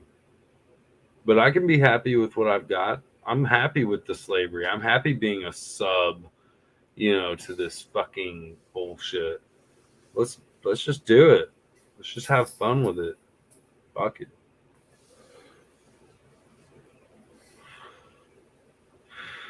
Everybody wants to wear masks. Let's do it. You want to stab yourselves in the ass? Let's do it. Fucking down to stab my own ass. But guess what? You brought it on yourselves. You dumb sons of bitches. Right? I think there's a few people out there that could understand what I'm saying. With your gas prices and your fucking bare shelves. By then, there won't be nothing left because Biden fucked your ass in the fucking grave. You pieces of shit. But everybody's happy because they're so decadent here in America. Fucking twits. I'm sorry. I digress. Yeah, as long as they got their mainstream media and Netflix and everything, they're sufficiently, Yeah. diluted enough that they don't see the real picture. Oh yeah. Idiots' lives matter. As long as idiots can fucking operate in this world, I guess we're all good to go. All good to go. Don't even need to smoke weed. We just have idiots among us. Like, I can smoke as much weed as I want and never be that fucking dumb. Fire in the bowl. Fire in the bowl is right. I was holding it.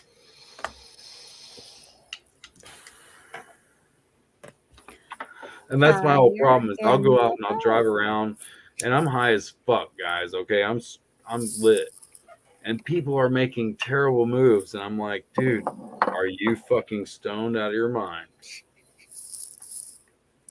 Back when I had a learner's permit a long time ago, Worse. I used to ride around with my dad, and he'd let me drive sometimes when I had the permit. And yeah, stoned or drunk, I always drove better like that than I did when I was sober. There's a couple guys earlier tonight. I was just like, "What are you doing? What are you doing?" We had a few close calls with the police. Like, so I gave that up a long time ago. I don't get it, man. I get recalls on cars. There's problems with the cars and shit, but some people just are not driving right, man. Oh no. I can go $120 around your ass in a fast. Just go on YouTube and look up dash cam videos. People driving around doing all sorts of crazy shit. There was a couple guys earlier tonight that just did not make the right moves. Dude, I was like, I saw this video this morning. Somewhere down in, I think it was New Mexico, maybe Arizona.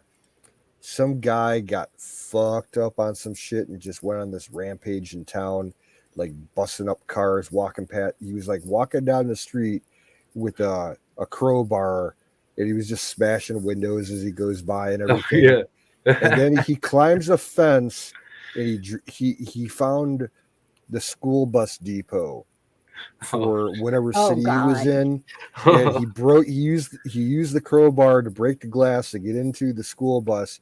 He stole the school bus, drove it through the fence and down the road, and was just like, he was purposely aiming at parked cars. He took out like another 6 or 7 cars before the cops showed up, and then he went on a high-speed chase. He was a joker. And then he stopped at an intersection, like some big intersection right off the interstate, and like a 4-way crossing another 4-way, and he was doing like circles through the intersection for like 10 minutes, and he was trying to do donuts and shit, and try and do reverse donut, and the cops just sat there like, we're gonna wait for him to like grind his axle off or something. And they finally, some courageous cop, like the guy slowed down for like 30 seconds, and the cop jumped up on like the sliding door was completely wrecked. So he ran up and he jumped on it and forced the door open and just tased the guy as soon as like he got into the doorway, and just no questions, like tase. And he wrote it out. The guy like spasmed and fell off, the seat and everything. And the guy, turned the key and hit the brakes and everything. And they got him alive and everything. But yeah, he was just totally fucked up. He was doing circles in this intersection for like 5 minutes. It was crazy.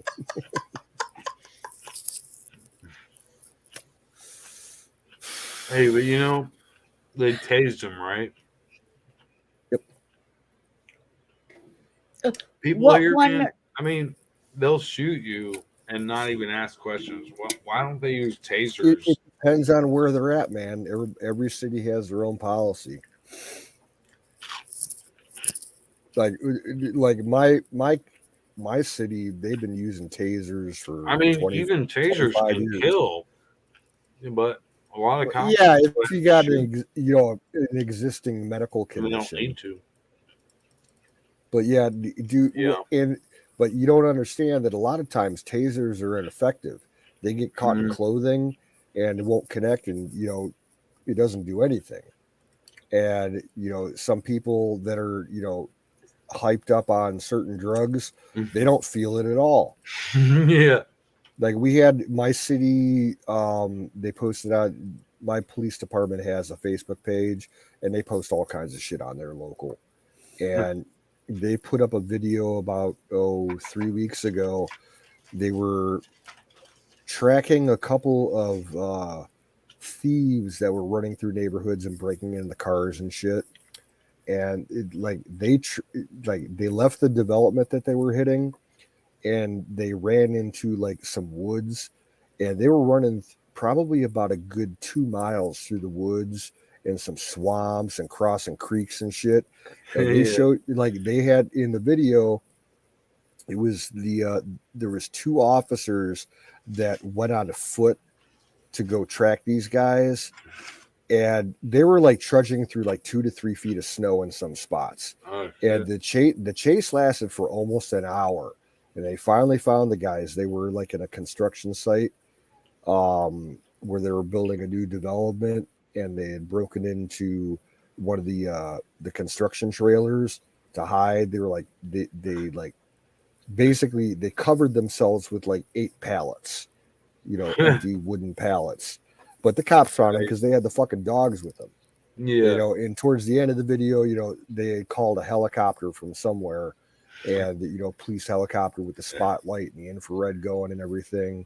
Yeah, they found those guys, and they had to trudge them through like a 1/4 mile of woods outside the trailer to the dirt road in the development to have other units come take them away to the jail. And these guys were like the 2 cops, like hats off to them, because they went like almost a full hour trudging through the woods and the snow and everything. And it was crazy. Right. They are city cops. They have their failings, but my police department is actually pretty good. They catch up to your ass. They'll tase you You know, I much prefer dealing with the or sheriff's shoot you. department. The sheriffs are a lot better to deal with for the most part. But in Ohio, you don't want to ever mess with the state patrol. The highway Yeah. patrol Right. here in Ohio, they don't give a shit if they stop you for speeding. You know, you're getting a ticket. You know, there's no Right. walking unless you're, you know, on the way to the hospital or something like that. You're getting a ticket. Yeah, our state troopers here are like that. Yeah, and do you know how they check to make sure you're on your way to the hospital? They'll follow you. Yep, they They'll either escort. follow you or they escort you. Yep. And it happens a few times a year. You know, someone's like, you know, having a baby, and they'll get escorted.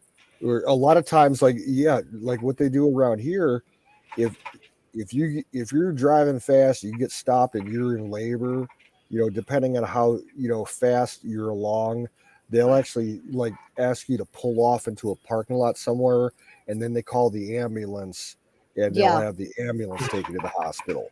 But Yeah. yeah, like I remember working at the gas station, there was a case at least 10 years ago where a guy was going into diabetic coma, and he was driving along and he actually like stopped. He knew he was having a problem like 20 minutes before the stop, and he's like, the hospital's only 3 miles away, I'm gonna gun it. He was doing like 80 down, you know, a 2-lane highway, and the cop stopped, you know, pulled out. He was running radar at the motel across the street, and he chased him down, stopped him. He's like, dude, I need to go to the hospital. I got a diabetic coma coming on and all this other shit. And, you know, the cop escorted him to the hospital. He's like, drive as fast as you feel safe, and I'll, you know, keep 10 miles an hour above you so I can stay in front of you to clear the intersections. And that's the So, thing here is that lately, like, cops have not been pulling people over. Well, I think really recently they have gotten onto it because I've seen a couple people pulled over now. But in recent like months, I mean, people could probably just speed and oh yeah, it's after not COVID been a happened, thing. Oh like yeah, people been about a speeding year so and a much. half ago, like we have two freeways that run through my town: Interstate 80, you know, the big turnpike, and then there's Interstate 480, which is like a bypass that runs into Cleveland, and that's a major highway. And you get these guys in the crotch rocket motorcycles, you know, Right. at nighttime doing 160, you know, down the road. You hear them like crazy from like a mile away, and the cops were under orders not to pursue any of those crazy people. They're like, fuck them, you know, there's no way we can catch up with them. Oh yeah. And they were on reduced, you know, schedule because, you know, everybody was sick and everything. So you could Right. legally speed in my town for about a year and a half. If you got, It's pretty loose here. I mean, it's hard to. It's I don't know. they It didn't might be want to it's deal with the different though. I paperwork don't that speed really. I do. I they do stopped this. enforcing the weed laws in the city because they didn't want to deal with they didn't have enough people at the station to deal with the paperwork for Oh, misdemeanor wow. drug shit. Yeah, they would they would, like, if you got a bag of weed on you, they'd take it away, and unless you had a medical card. Right. But And yeah, didn't fill out they would just paperwork. throw it You away. didn't. Hey, you know, let us catch you. You know, next time you know, we catch you with a bag of weed, you know, you're gonna face some consequences. But yeah, they just didn't want to deal with the paperwork because of manpower issues. Yeah. Caleb said, "Did you see the women washing their car with gas?" No, I remember seeing the people filling plastic bags with gas. That was hilarious. Oh, yeah. Oh, I remember that too. one of the Last craziest year. one of the craziest things that I saw at the gas station a few years before I left. We could, in Ohio, you can't smoke inside public buildings anymore. So anytime I wanted a break in the mornings, I'd have to go out the back door by the dumpsters, Yeah. And I'm sitting out there having a smoke, and there's this guy in my town who bought a used garbage truck, and he ran his own rubbish service. And he came in every morning for coffee and to fill up his truck. And he came in that day, and I'm watching him. He totally forgot that he had a empty dumpster hanging off the back end of his truck. And when he was done fueling, he forgot about the dumpster, and he didn't turn, wide enough to clear the pumps, and he took out the entire pump, completely knocked it down off its foundation. Oh God. And like gas is bubbling out, from the feed pipes into the parking lot. Like, and I saw it like for like the first 3 seconds, I'm standing there, I'm like, did I just see that? Did that guy just do that? Holy fuck. I'm like pinching myself there. Like, did that just happen? And then I, tossed out my cigarette. I ran in the building, and I just shouted, hit the emergency cutoff switch. Yeah. And of course, everybody's like, what, why? I'm like, hit the fucking switch. And me and another employee ran out there. We always had like 10 bags of absorbent, like kitty litter. Yeah. Yeah. And we just started making a big circle around the pump to contain all that shit. Like probably about 3 or 4 gallons, made it out like into the lot, towards the storm drains and everything. And the dumbasses in the store, none of the employees called 911 or the fire department or anything. A fucking customer called because he saw it, and the fire trucks are showing up and everything, and they found the shutoff valve. Yeah. And they turned that, and then they could return service to the rest of the pumps. And then they drove off. They're like, oh, we see you guys got this, well in hand with your kitty litter and everything. So see you, bye. Like, gee, thanks. So we had to clean all that shit up. There was probably a good 50 or 60 gallons spilled. God. The city left it on you. Yeah, 10 to 15 feet from either side of the pump. It was just a big circle of fucking gas. It was nuts. We had to call, because once all the kitty litter got absorbed, we had to throw it in the dumpster, and we had to call the company that, handled the dumpsters and tell them, yeah, we need an emergency pickup for, dangerous materials because we got gas-soaked kitty litter in the dumpster. It needs to get out of here now, when we were all done with it. And they're like, okay, we'll have a truck there in half an hour. So. Wow. But like the manager got all pissed at me because like I'm shouting, hit the cutoff, and she's like, well, you really should have like told me what was going on first and let me make the decision. I'm like, no, there's 50 gallons of gas pumping out every minute outside. If I yell, shut the cutoff switch, you shut it and ask questions later, Right. Golly. Yeah, I ain't gonna sit there and explain to you and let it completely pump all over. And then we would get all the idiots that would fill up their cars, and then when they were done, they'd get back in their car and drive off, forgetting that they still had the fucking nozzle in their gas tank. And they designed modern gas pumps to have breakaway pull-off breakaway, yeah, just because of that.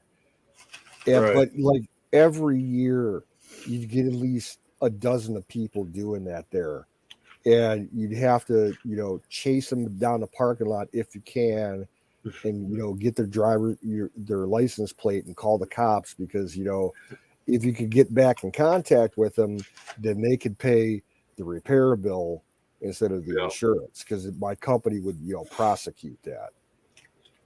But yeah, you see these idiots just driving down, and they got like the nozzle in the gas tank and like 4 or 5 feet of hose in a big steel connector bouncing off the road, bouncing off the side of the car.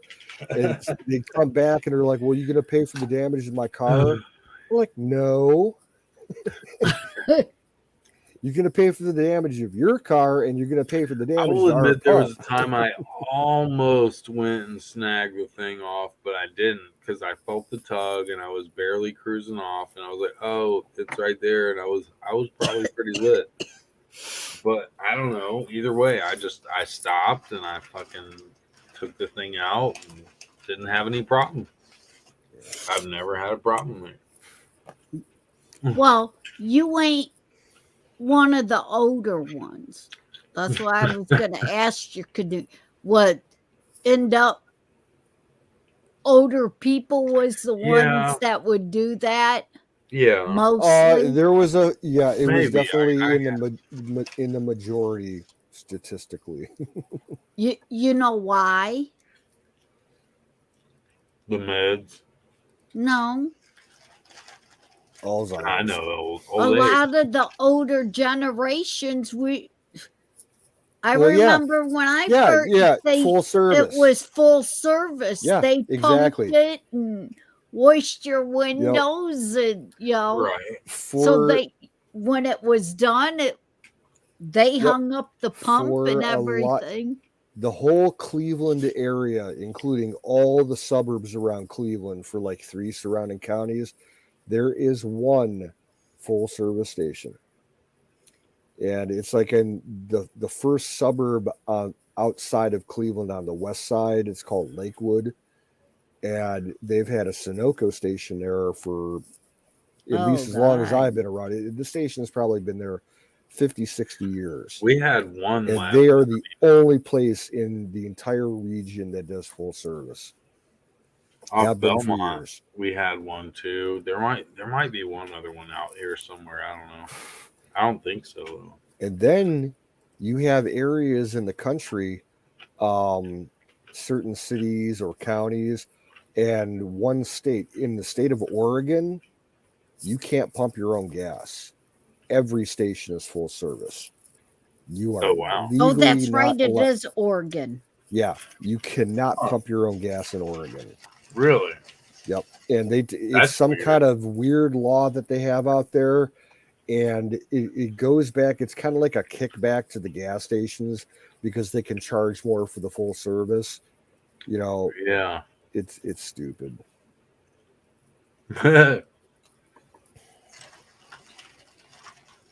Well, it also goes as another way too. On the full service ones, you're not getting out of the vehicle, so it's less chance of them getting robbed. Yeah. I mean, but if you're just pumping gas into your little gas cans to go like do landscaping, they've got to let you at some point. Nope, not in the full service ones. They do it. They come to the car and they'll fill them up. The one that's in my area, you pull up, they have a pneumatic airline, like a hose that runs in front of every pump, and once your tires hit it dings a bell in the store.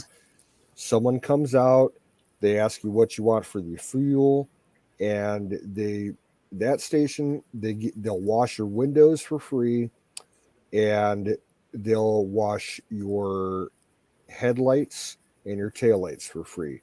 If you want any other kind of service, like check your fluids or anything, they'll charge you, another couple dollars for that kind of shit.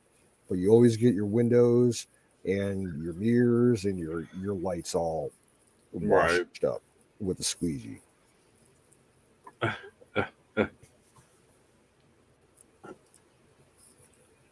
Yeah, I've worked at a lot of gas stations. Gas.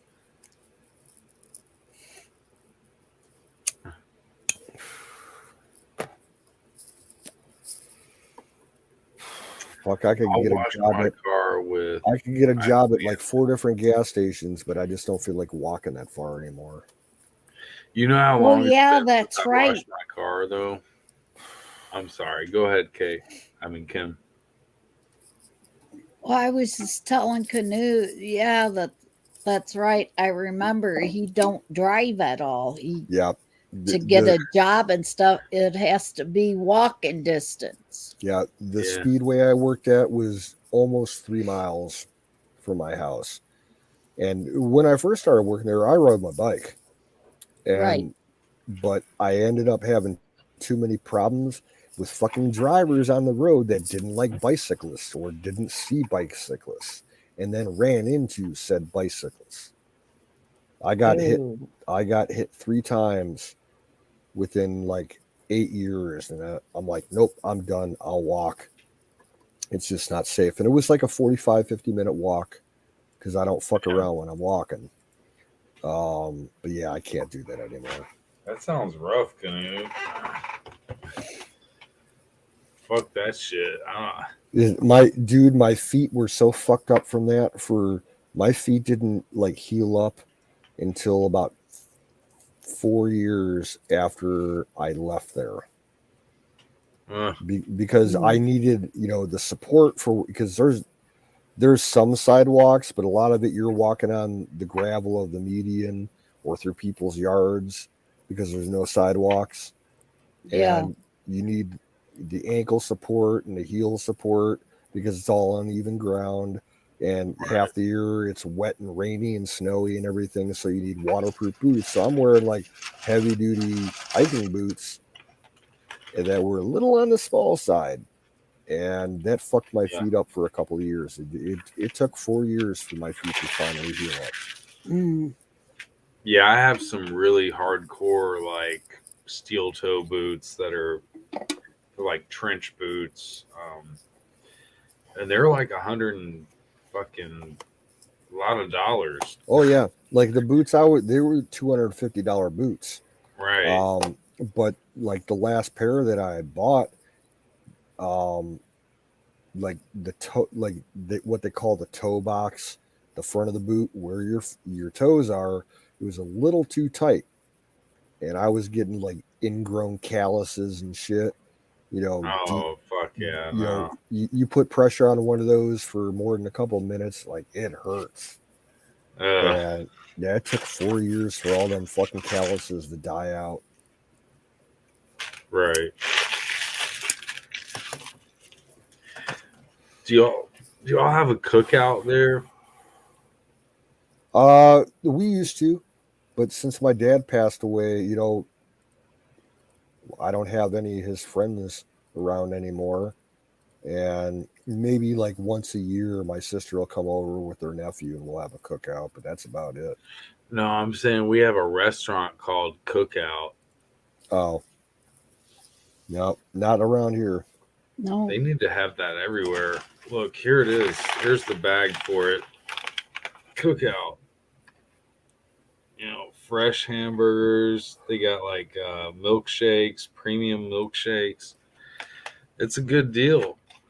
And it beats the hell out of McDonald's, man, because they're open till at least like probably 3 a.m., 4 a.m. sometimes on the weekend. And was it is it like a small regional chain? I guess it must be, obviously. Yeah. It must be, but they have this Cajun seasoning they put on their fries, and they're pretty good steak cut fries. Of course, with the pandemic, they actually switched things for a minute where they had run out of shit. And we might be expecting that there will be more food shortages. So I'm just saying. But yeah, it's really good food if you get a chance. Around here, a lot of people here hate it, but it's kind of one of those things when you ain't got money, it's really good. Yeah. But go ahead. Around my area, as far as local, small regional chains go, my absolute favorite fast food, there's a company called Brown Bag Burgers. And they only have 3 locations. And there's one the next town east of me. And they're kind of like on the Five Guys type of menu. It's a pretty limited menu. but it's made to order. You can get your beef patties cooked, medium, well, whatever you want. And they have unlimited toppings on up to like something like 16 or 18 different toppings. They're all free. Oh, God. Yeah. Yeah. And they have a burger there they call the Mac Daddy, and it's their version of the Big Mac. And you can get it single, double, or triple. All the burgers are single, double, or triple. And, all the free toppings you want, condiments and everything. They do, and like I said, limited menu. They do burgers like that. They have French fries. They have onion rings. They have sweet potato fries, which are absolutely disgusting. I like sweet potato fries. And they have they do grilled hot dogs, and that's the entire menu. Yeah. And it's the best, burger joint in the area. Like, they're absolutely fucking delicious. That's funny that you said about the sweet potato pie. I've always hated sweet potatoes. I've never the liked sweet potatoes. They have here sweet potato French fries. Yeah. That they sell in the store and stuff now. That you can get in the store in a frozen bag. Oh yeah. Yeah, ever since I was a kid, I've never cared for sweet potatoes or yams. Ugh. And also the sweet potato tater chips. It's kind of bland, but there's a sweetness that I, grow fond to, but I can't eat a lot of sweet potatoes. It's very filling. Like, I can eat. It's all sugar and carbs. Yeah. I can eat 3 or 4 bites and I'm done. Yeah. I don't need much sweet potato, but it is good. I've never even had sweet potato pie. Never. I have no desire to try it. Yeah. I know I've had that. It's pretty decent. Yeah. Not something but I don't have it remotely often. interested I haven't had it in a while.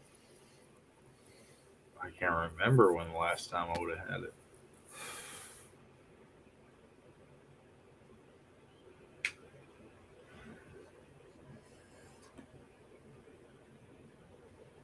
I appreciate you guys having me up.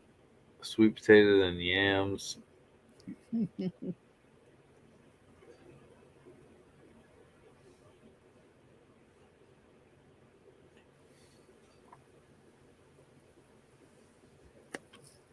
What's the weather looking like for you, Canoes? Kind of generally warming up throughout the week.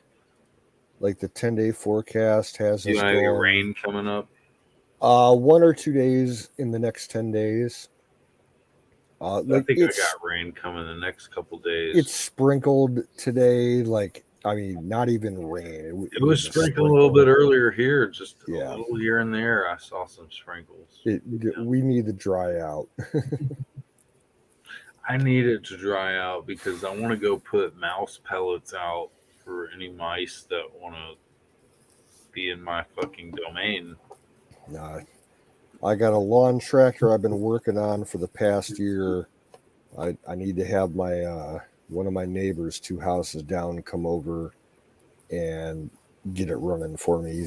I got a tire that one of the large rear tires was fucked up when I bought it. So I bought a new tube for it. I need him to pull it off and swap out the tube. Right. I can't do that myself. There's a guy down the street from me, like 4 miles away, that owns a small little mechanic shop, and he'll do. You got the tools, man. It's easy. He'll do that kind of shit for like $10 a pop. But yeah, my neighbor owes me some money, so I'm like, yeah, you can just do this, and I'll knock off the $210 you owe me. Right. Because I sold him my go-kart, and he just hasn't paid in full yet. You sold your what? My dad bought a little go-kart from my nephew. I thought you said go-kart. I was like, what? Yeah, go-kart. It's got like a, I think it's got like an 80 cc I used Briggs to and have a go Stratton on it. kart for a second. But the frame and the cockpit is so small, I can't fit in it. Yeah, I can't get my legs and my hips in there because, I'm just beefy. yeah. I couldn't fit in the one that we used to ride in, or maybe I could. Maybe. He was over looking like back in fucking December. He was looking at it. I had him over he was looking at my tractor. I'm like, hey, he's all into power equipment and everything. Oh Like, yeah, I got a couple snow blowers I'm selling. He walked over and he's like, oh, you got a fucking go kart. How much you want for it? I'm like, $400. He's like, sold. Yeah. He's just paying it off. And he came over, like, he worked off half of uh, the bill on it by plowing my driveway like 5 times this winter when I needed it. So, it works out for me. Right. Dude, I had one that said be a pepper, like Dr. Pepper, but it was called Be a Pepper. BIA. Wouldn't you like to be a pepper too? But it was like this what do you call it? NASCAR, not NASCAR, it was like the Indy 500 type of cars. It had that really aerodynamic look. And my friend, his mom was a realtor, and she stayed at this old Civil War mansion up the street called the Caldwell Mansion. It's a 4-story mansion with a basement, so I guess 5 stories. But we used to ride around the outside of that thing with the go kart and throw tennis balls at each other.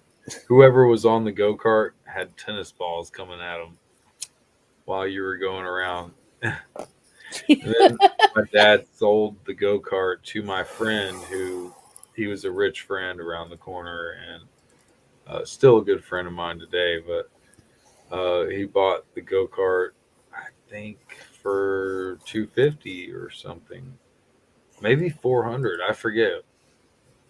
It was up there, but My dad, when he got that thing for free. Someone was throwing it out. Nice. Like we have bulk trash night once a month in the city, and he just happened to be driving through this one neighborhood and saw some guy wheeling it out to the street. He's like, "Are you actually throwing that out?" And he's like, "Yeah, it works. It it needs a little bit of work, greasing the wheel hubs and Yeah. everything." He's like, "Yeah, but it works. The engine runs fine on it." Usually the clutch is on go karts what goes out the most. Yeah, he got that thing for free. Yeah. Oh. Hey, I'll be back in a couple minutes. Hey, I was actually, I need to go look for an extra pack of cigarettes. I know it might be lame, but I'll be back within 30 seconds. I've got to find my other pack of cigarettes though. Miss Kimmy, Okay.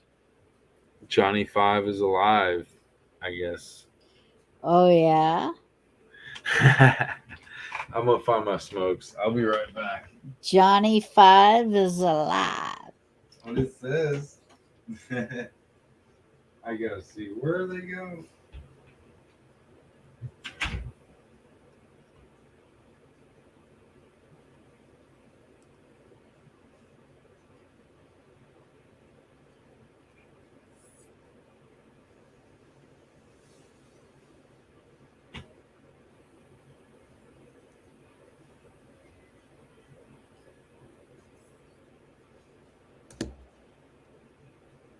Toot, toot, toot, toot, toot, toot, toot.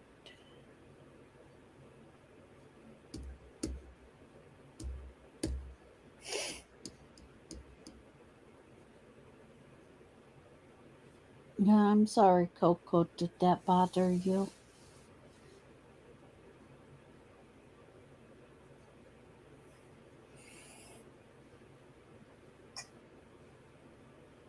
Where's Scooby?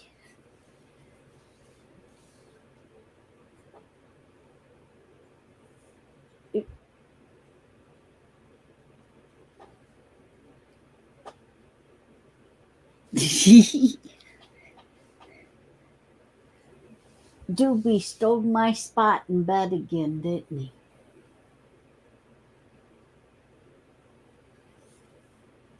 And you.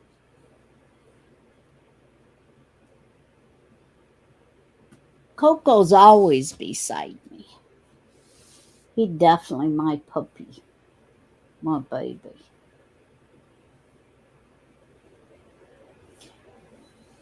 And then Doobie, he's always still in my side of the bed.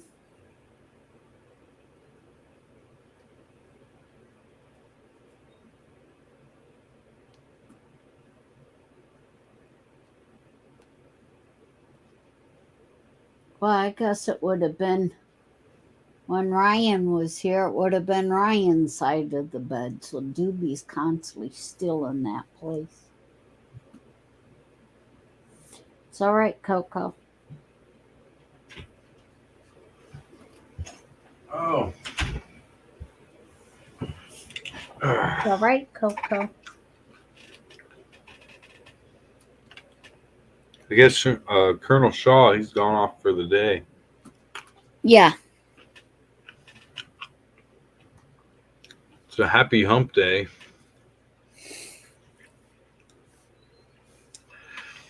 Yeah, it is already, ain't it? What are you doing today, Kimmy? Besides sleeping in at this point. Nah, I don't think I'm sleeping in. No? I do believe tomorrow. I know I'm getting up early. Tomorrow, I'm waiting for a phone call. Okay. How important? Well, pretty important. Well, I hope it's Cause good. cause my oh, you wasn't on yet when I first come out and told Wiz. Okay, yeah, I missed it. Um, with everything that's been happening, it just fell all in place. Today, I went. They called us to this afternoon. I think it was. They called and told me that my grandson's bed was in for me to come and had to pay for it because they're gonna be bringing it here Okay. and everything, and it cost me less than $700, Yeah. and that's the frame, the and the mattress. The mattress is brand new, still in the box and everything. Well, the whole bed is. Um, but it's a full size bed. And when they bring it in, they'll carry it upstairs to the room that he's going to be in and set it all up and everything. That's great. So I guess he needed a bigger bed, huh? Well, no, I don't have one up there at all because he'll be just turning 18 here in a couple months. Oh. So he ain't been here or anything. Yeah. He's moving in here. So I had to go get him a bed and everything for him to be able to live here. And with them delivering it and everything and putting it together and everything, it cost they me put it together? less Cool. than, yeah, Right. because it's a regular. I went to one of them rent a center like thing. This one, I think it was called the show place, but it's like a rent a center. And I Right. was going to make the payments on it monthly. And it Yeah. was going to cost me $107 monthly for 18 months. Ugh. Oh shit. See, No. Rent-A-Center, I would never deal with them. See, I went to a If you Depot have to deal with store, them, a you have to local deal with Depot them. But store, and I even applied and got a credit, and I paid like maybe 200 per month. What was it? Right. But that's what I'm But saying. only for So, 3 months, and it was paid off. And right. But this was for 18 months. I mean, it must have been a So really nice doing mattress. so doing that for 18 months, that's what, $1,000 and some dollars Yeah, or yeah, yeah. over. It's But ridiculous. with me walking in there today and telling them that I wasn't going to do payment wise, I Right. bought it straight out. It Mhm. cost me less than $700. Well, if it comes with the mattress and the box springs, Yeah, that's that's the whole thing. It's the box springs, the brand new mattress still in a box, and they deliver it and carry it upstairs and put it together for less than $700. yeah. We have Rent-A-Center around here, but they just have a Yeah. bad reputation for the people that are on their plans. They end up getting fucked money-wise at Right. the end. So much interest on it.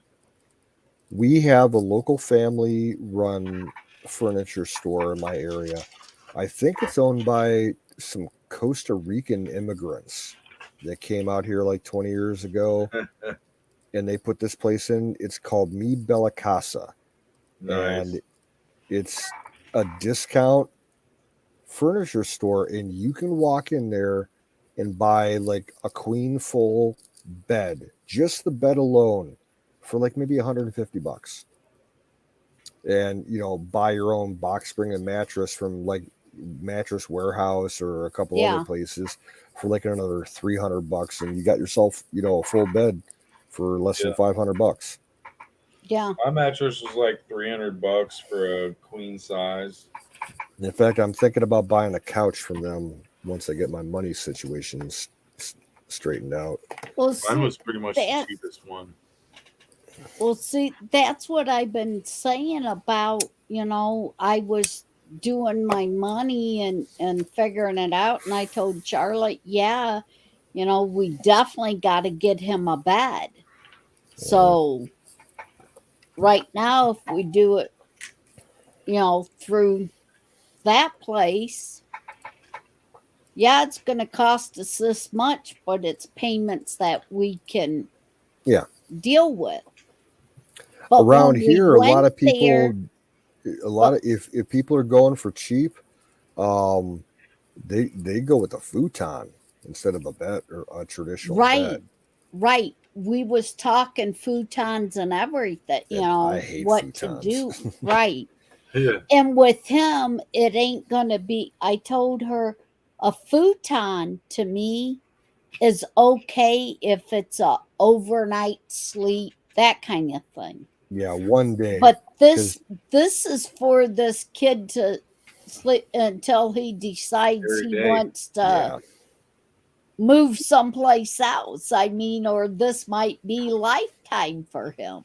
Yeah. So I ain't getting him a futon that's gonna hurt. So that's why I talk about with the good, how God's been changing and blessing me by everything.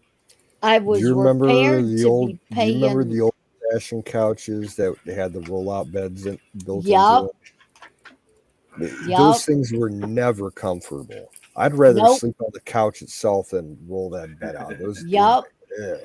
Because that bar always, no matter how you slept, that bar was always either in your middle of your Shoulders or the back middle or of back, yeah. shoulders Right. or in the hips. I remember having to sleep in some of those like on road trips. like my mom would try and save money and get one bed for her and my sister, and then I Yup. would get the couch with the rollout. And I'm like, fuck. She's Yup. like, why don't you roll out the bed? I'm like, because it sucks. I'll just sleep on, and a lot of times I sleep on the fucking floor. Yeah. Speaking of which, I gotta roll out, guys. I gotta work up early. I'm gonna wake You're up gonna hit and the work floor. early. Yeah. Love One, One y'all. two, shot, three, two shot, three shots, floor. Yeah. I used to have a cup that Sunday. About the way I It was feel a right shot now. glass. Yeah. Well, One one more shot, fire two in the bowl for you. All right. right, I'll one do that. more. I gotta find my lighter though. Oh, it's right in front of me. Yeah, this time find it and flick it. Fire Look in the that big, bowl. baby. Brought to you by Sausage Gravy Biscuit Farms.com.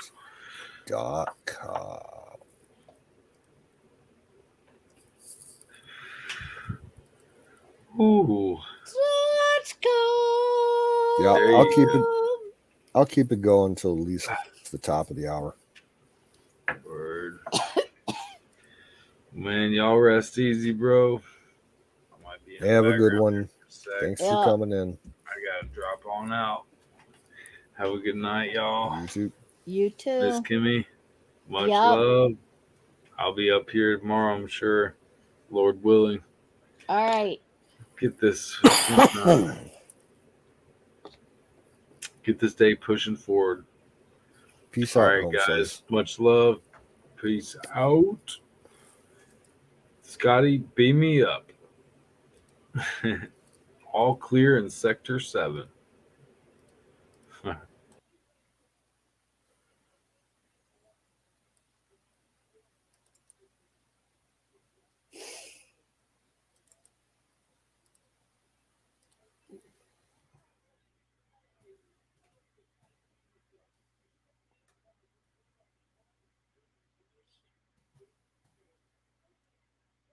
Oh, that shadow. I had to wait to it moved up a little before I could read what the name was. Shadow.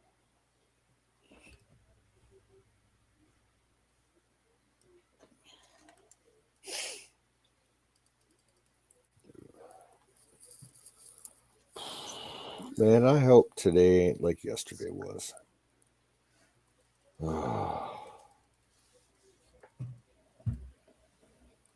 I got to call my buddy out here probably early afternoons, have him take a look at my furnace and get his advice. And if he can't figure it out, I got to call my handyman. Probably pay $15 for him to look at it and tell me what the issue is. Got the leak,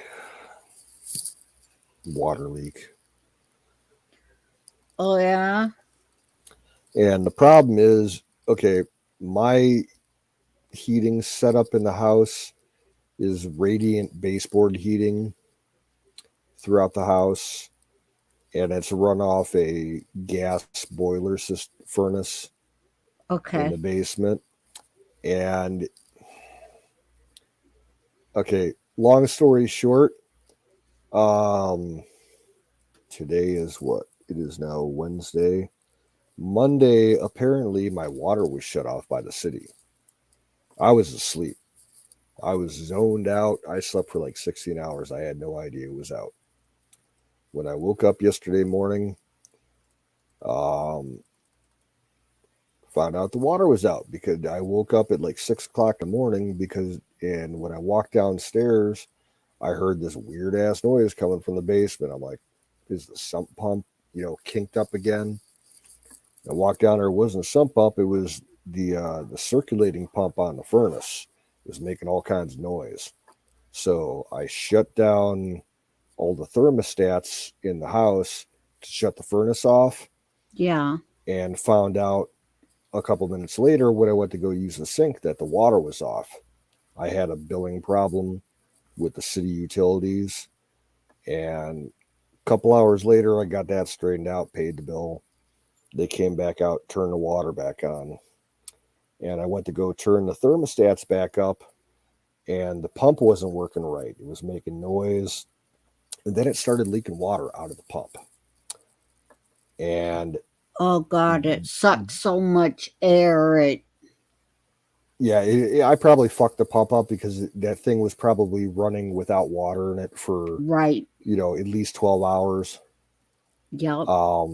So when I turn the thermostats back on, it's trying to run, but then it's leaking all this water out the pump. So I shut the thermostats back off, but I'm still, 12 hours later having water leak out of this thing.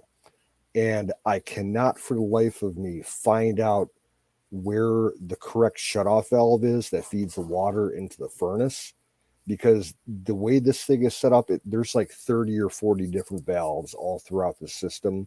Yep, for shut off at different spots. Yeah, I don't know which ones are water. I don't know which ones are the gas. So I don't know what to do. I'm letting it leak right now as it is. I got a big ass bucket underneath it that I have to change like every 2 or 3 hours. But I got to have somebody come over in the morning, at least tell me, how to shut it off. I'm not looking to get it fixed right now because it's starting to get warm enough that I don't need to run the furnace. Right. Because the house, I don't think we're going to get any sub-zero temperatures, for the rest of the year. So I ain't got to worry about the pipes freezing or anything. I got my electric heater up in my bedroom, and the cats, they got fur. They're fine. Yeah. But I got to get that taken. I got to have somebody take a look at it later today. Yeah, my city with the water, our water is bundled up with the city, along with the trash and the sewer. Oh God. And yeah, that's how it's set up here. And I was set up with their auto pay system. Linked to my bank account. Mm-hmm. Well, I didn't get the message back in November that they were switching to a different setup for their auto pay, and you had to, log in and create a new account with this new system and everything. I didn't get that message.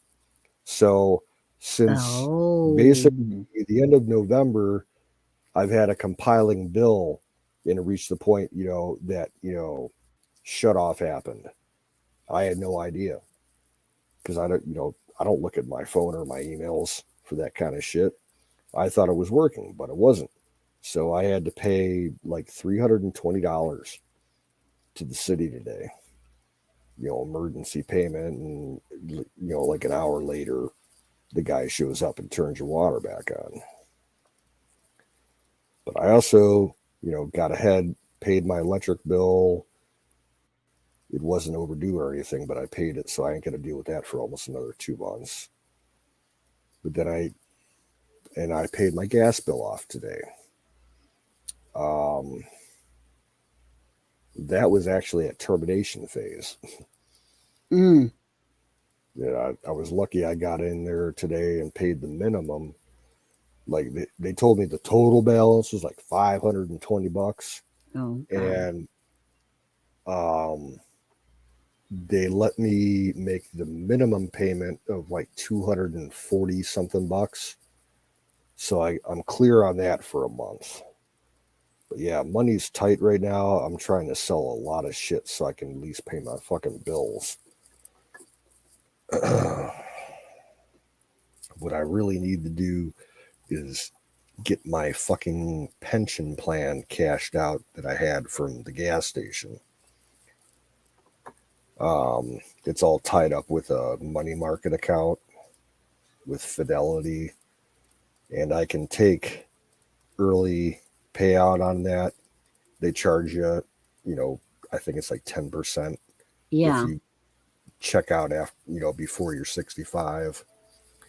And if I can get that done, I can get it done through the normal process, but that would like takes, they say like 6 to 8 months for that to go through. Yeah. And they have an emergency thing where, like, if you have, you know, existing circumstances, whether it's medical or, you know, financial or something, you can get like a no penalty early withdrawal. But, you know, if I claim my medical thing, they're going to want, you know, doctor's notes and all kinds of shit from the hospitals, everything. I don't have that yet because I haven't gone in for the follow-ups yet. Right. So I got to figure that, because I got, if I cash out now, I think I'm going to get between 13 and 15,000. And if I can get that, I can survive the rest of the year. So. And not only that, by the time, hopefully, before this year is over, they get on the ball and get your dad's estate all straightened out. I got to talk to my sister about that because she's the one handling it.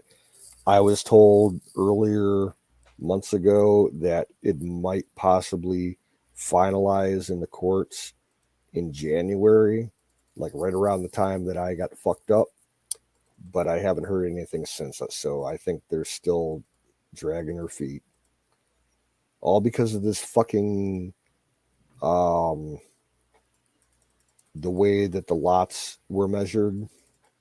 There's an issue with the surveying on the property, and that's what is holding everything back, because the way that the farm is set up and divided. Because that's right, because you said your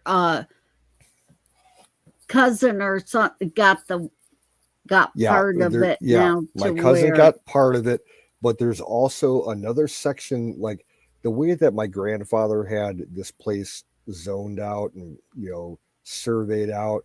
Like, there's the main farm, but there's also an additional section that's like a tiny triangle that spreads out from the street into one corner of the field. That's like, it's like maybe like 800 square feet. Okay. You know, and it's a completely separate designation, and the way we're trying to combine it with the rest of the farm, you know, just to make it easier for taxes and shit.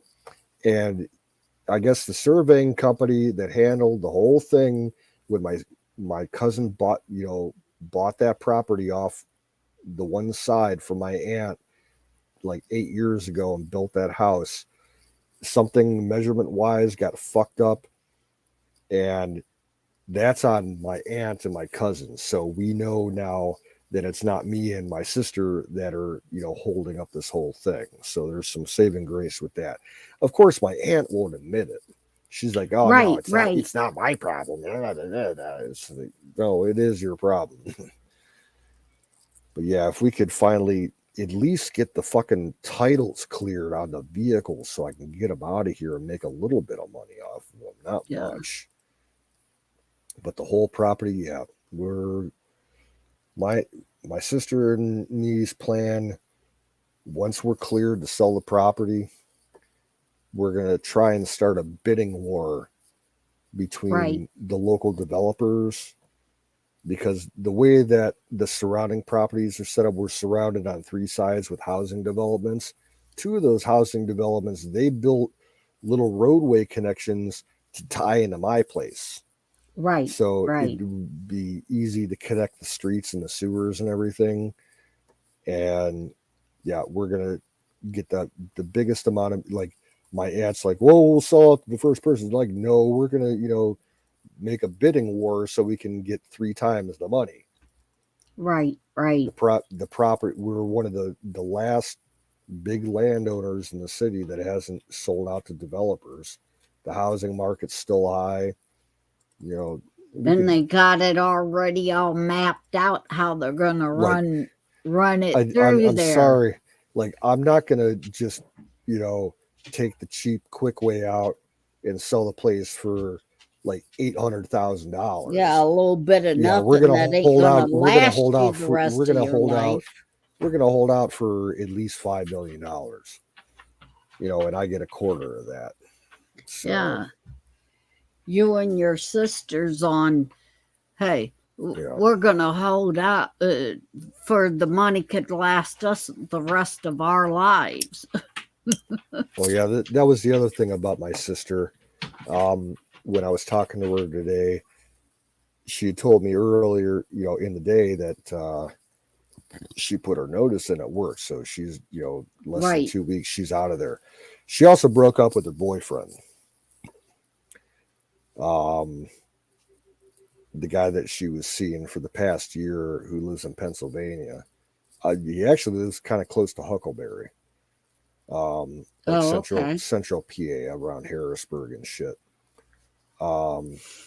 Apparently he wasn't willing to move out here for a year because she wanted him to come out and live with her in this area, whether, it was at my mom's house or if they got their own place. She wanted him, to come out and get to know her kid, my nephew Toby. Yeah. And he wasn't ready to commit to that apparently, but go back to last summer and, they were ready to get married on the spot, but they just couldn't decide where they were going to live. If they were going to stay in Ohio or Pennsylvania. Right.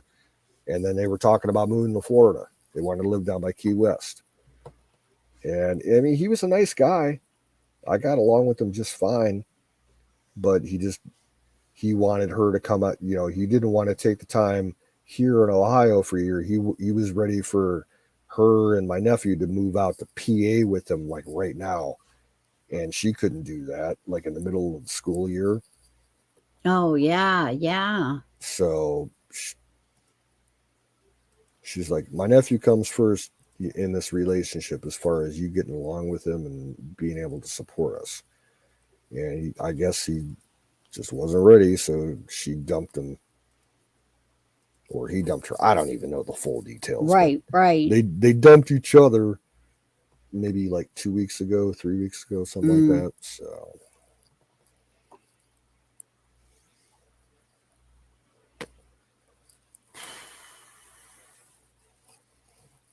I don't know.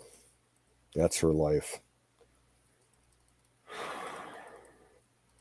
Not like it's going to matter because after we sell this farm, I'm getting the fuck out of Ohio. Right. So I won't see him anymore.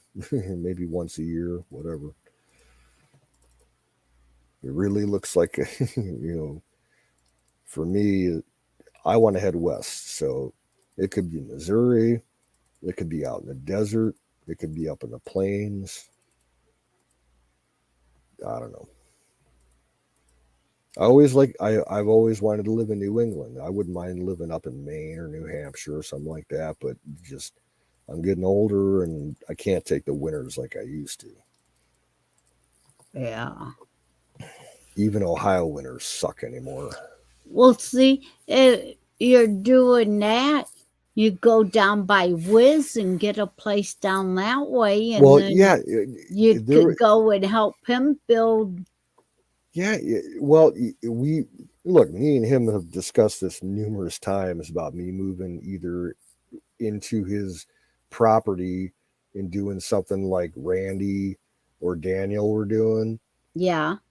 Or buy, like, if I get the money, like if the sale happens for the farm here and I got the money, I'd buy some adjacent property. Like if you turn right out of his driveway and go down like half a mile, like there was a small farm for sale down there that I could easily afford. 5-minute bike ride to Wiz's, and me and him could go into business together doing something. Yeah, we've talked about it. Well, yeah, one of the main things when I first come into the chat and first met you guys, what Sick Pat, his thing was talking about Wizard building the camp and everything down there, and the whole Emerald City. Yeah, the Emerald City idea. I thing. mean, it's a great idea. I doubt it's ever going to happen unless we get some major sponsorship. don't get me wrong, I'd love to see it happen, Right. but it's just for right now. I think it's more of a collection of homesteaders. Right. Well, basically, that's what you gotta do. You gotta start out that way for you have enough hands Yep. to build, to start building it. You gotta start somewhere, and he's starting with his own two hands, and he gets more help. That means more stuff can get done. Yeah, I mean, for me, like, ideally, if it works out, I'd like to move down there and be close to him. Right. You know, maybe not on his property, maybe a little bit down the road. Yeah. But like, I'd like to start out when whatever I get out of the sale of the farm, I'll at least be able to buy 2 acres down there, no Right. problem. And I'll set it up, you know, have like maybe 3/4 of an acre with a cabin or a house and some outbuildings and shit in the garage. And then the rest of it, I want to clear out and have, you know, gardens and do my own gardening. And I'd love to have like a roadside vegetable stand. I definitely want to get in the farming aspect of things. If I really make out money wise, I wouldn't mind taking a 2-year class on learning gunsmithing and starting my own gunsmith business. I wouldn't mind getting in the business with Wiz. Yeah. Doing something at least. River trips, you know, down in the park. Float trips, you know, have a bunch of canoes or rafts and shit. Take people out on afternoon, you know, trips and whatnot. Or if I heal up, I could do, you know, help him out with this, all the chairs and the wells that he makes and all that shit, the coolers. Yeah. But I'd like to have enough room so I could have like a pasture to raise a cow, a couple chickens, maybe a goat or two, and then just garden. I would love to be able to grow vegetables for, you know, a stand on the roadside. Or take them up to the farm. They got the farmers market in Sullivan, you know, drive 15 miles and do that once a week.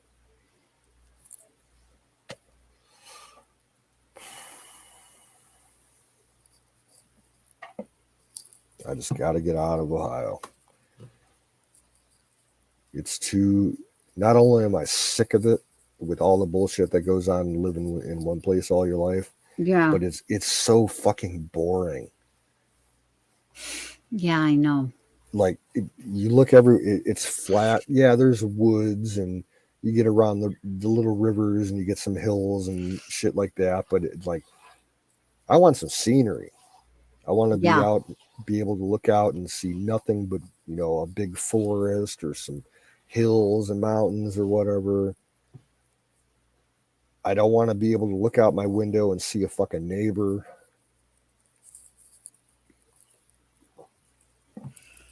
I don't want my neighbors calling the cops on me because I'm listening to music loud at night, you know? Yeah.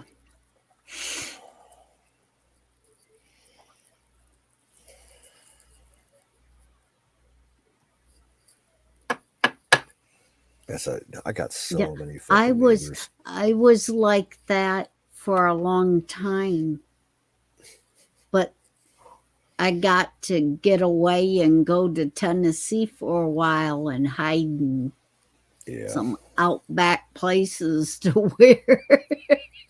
Like literally, if I was to look out, like if I was to step outside right now and take a look surrounding me, do you know how many neighbors I have that are connected physically to my property? I probably have close to 60 neighbors with the housing developments.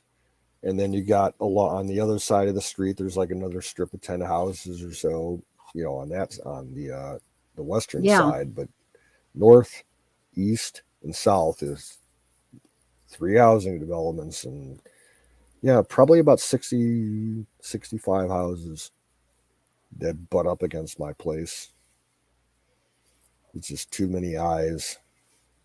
Right. And when did all that start? Though the one on the east side went in about 25 years ago, and the other two about 20 years ago. Yeah. So when you was a kid, it was a lot better. Oh yeah, like you watched yeah. the shit all pop up as you Up in was yeah, up growing until up. the time I was about 12 years old, like surrounding my place was nothing but empty fields or a big ass pine wood. Yeah. And none of those housing developments were there. Like in the pine woods, like they had poachers back there with illegal, Yeah. blinds and stuff, permanent blinds. They were Yeah. using lumber to make little tree houses for the deer, and they bait corn and salt and everything illegally. And no one ever said anything. Right. Like I used to be able to. There was a big ass mound of dirt, like a tiny little hill that had like 5 fox dens in it. Used to be able to walk out and watch all the fox and everything.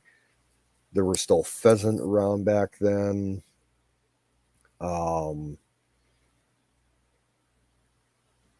We had I remember we had black walnut trees back there, and me and my grandmother used to go pick nuts.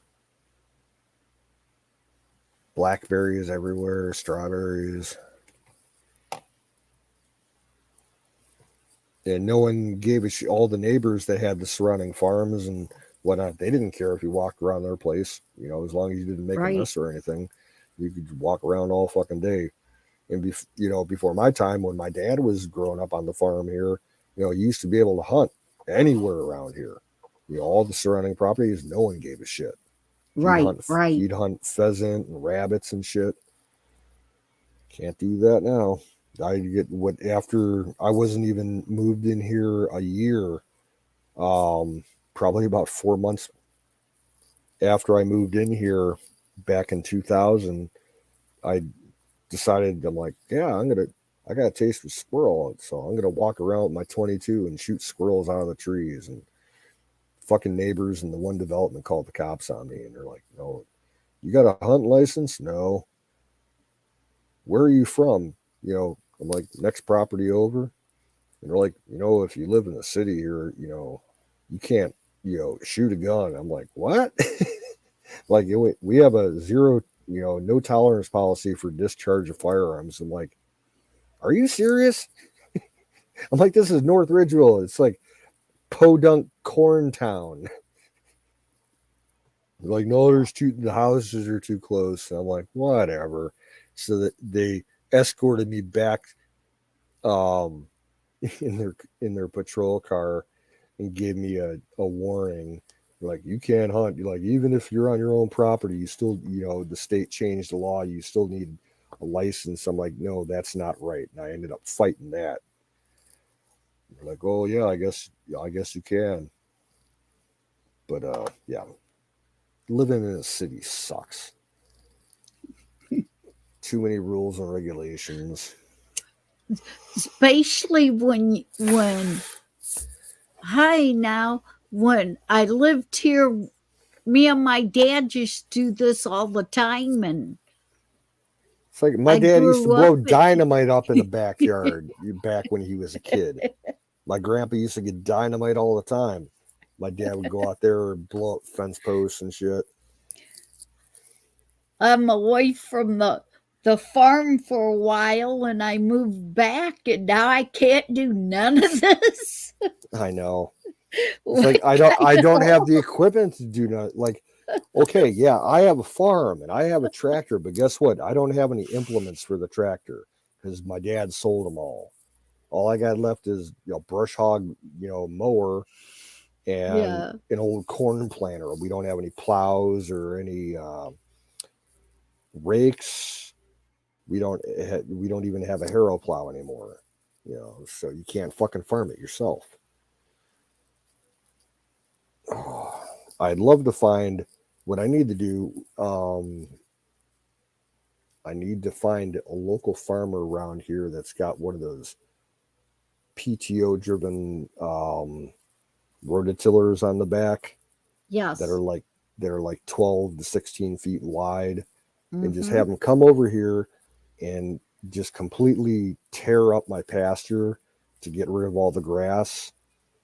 And the same thing, just have them drop it and run like 20 feet in my garden area to get that all tilled up.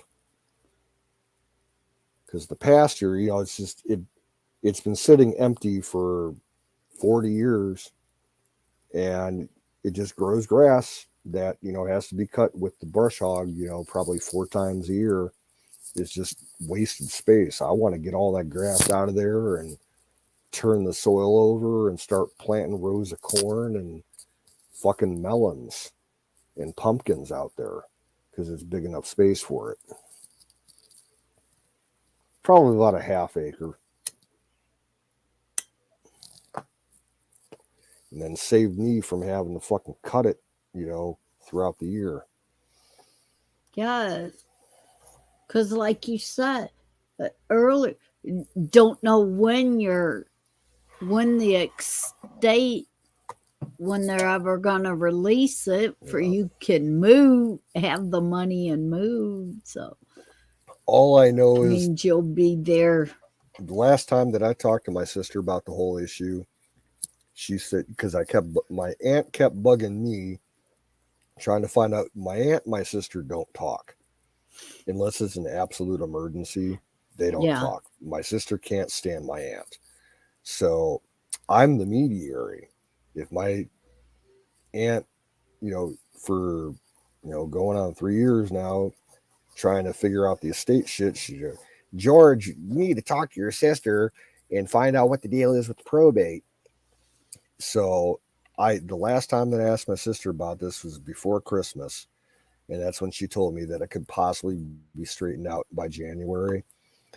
And she told me that she had talked to the lawyer who's handling the probate maybe a week or so before I talked to her. And she said the lawyer was about ready to rip her hair out because of all the bullshit that she's getting from the city or the county about it, because of the reasons that it's being held up and everything. She's like, I've been a lawyer for 35 years. I've never seen anything go this long in probate over stupid bullshit. So I don't know. Do you think there's a reason for that? Yeah. It has to do with the city. The city last year, or I'm sorry, the year before last, they tried to take away our agricultural extension. And we ended up repealing it. And we had to go to a couple city council meetings where that particular board was sitting for the month to, protest it and provide the documentation that, yeah, we are a working farm. That was another issue, is the guy that we rent the field out to. Yeah. Like he has to provide paperwork to the county every year to show what he's growing to keep that agricultural extension going. And he lapsed on it for a year. So that was half the problem to begin with. Oh, okay. Like back in 2020, like he wasn't able to submit his records for 2020 to the county. And they're like, well, we can't prove you're a working farm. He's like, well, I can show you the receipt for all the beans that I planted and everything. I don't have video. It's like they were giving both us and him the runaround. And it's because we have a valuable piece of property here, and there's people in city council and on the boards that want us to sell out for the least amount of money. So that they can take advantage of the real estate and everything. It's fucked up. My town's been like that forever. I understand. They're try to get you wore down that it goes cheap because you're running out of money. I lost where I lost the CAVU, the CAVU rating for homesteaders because when my dad died, he had that extension because he was over 60 years old. Okay. And it, even though I'm living there now and living as a homesteader, I'm not of the age to collect on that. Yeah. And technically, my aunt, she had her place is a separate piece of property. She owns that lot. So Right. she's not living on the farm. So we had to give up the homesteaders exemption, and they're trying to fight that. They want to go back retroactively and collect off the difference of what we got the exemption for the last 3 years. Oh. Yeah, so that's another thing that the lawyer is dealing with. It's the whole thing is fucked up, and most of it's because my dad didn't leave a fucking will. It's a complete fucking nightmare. I'm glad I'm not dealing with it. Right, but what you just said is very interesting to me for the simple reason I wonder if I'm still under, if this house is still under the homestead, because mom and dad owned it, and they're being the age that they was when they got it and stuff. With the homesteading thing, it deals with residency. It doesn't matter if the owner of the property owns it and lives off site. They have to live on the property. They have to have registered residence on that property in order to get the homesteading. Okay. Well, that's what I'm saying. How old are you? Now I am 50. Yeah, you're not going to be eligible for it. I think you have to be at least 60 years old to get the homesteading. Yeah, that's what I'm saying. But when dad and mom turned this over to me,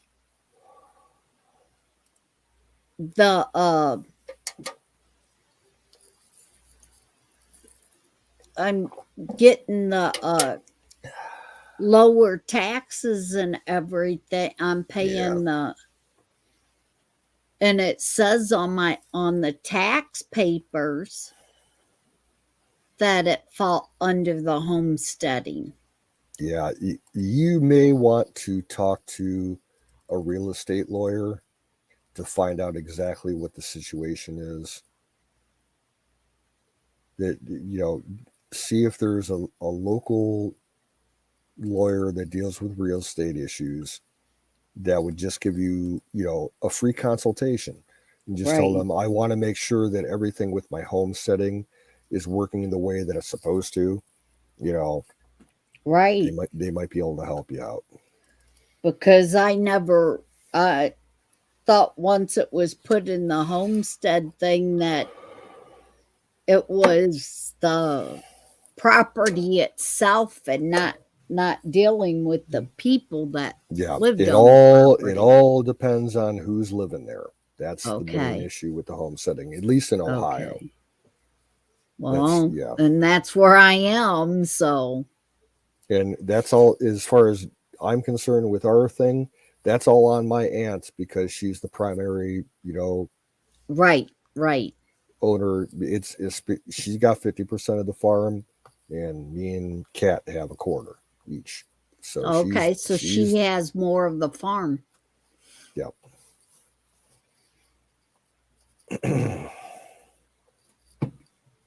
Yeah, she don't want to. She's told me multiple times over the last 2 years. She's like, I'm done. I don't want anything else to do with this farm. She's like, just leave me my little plot of land here.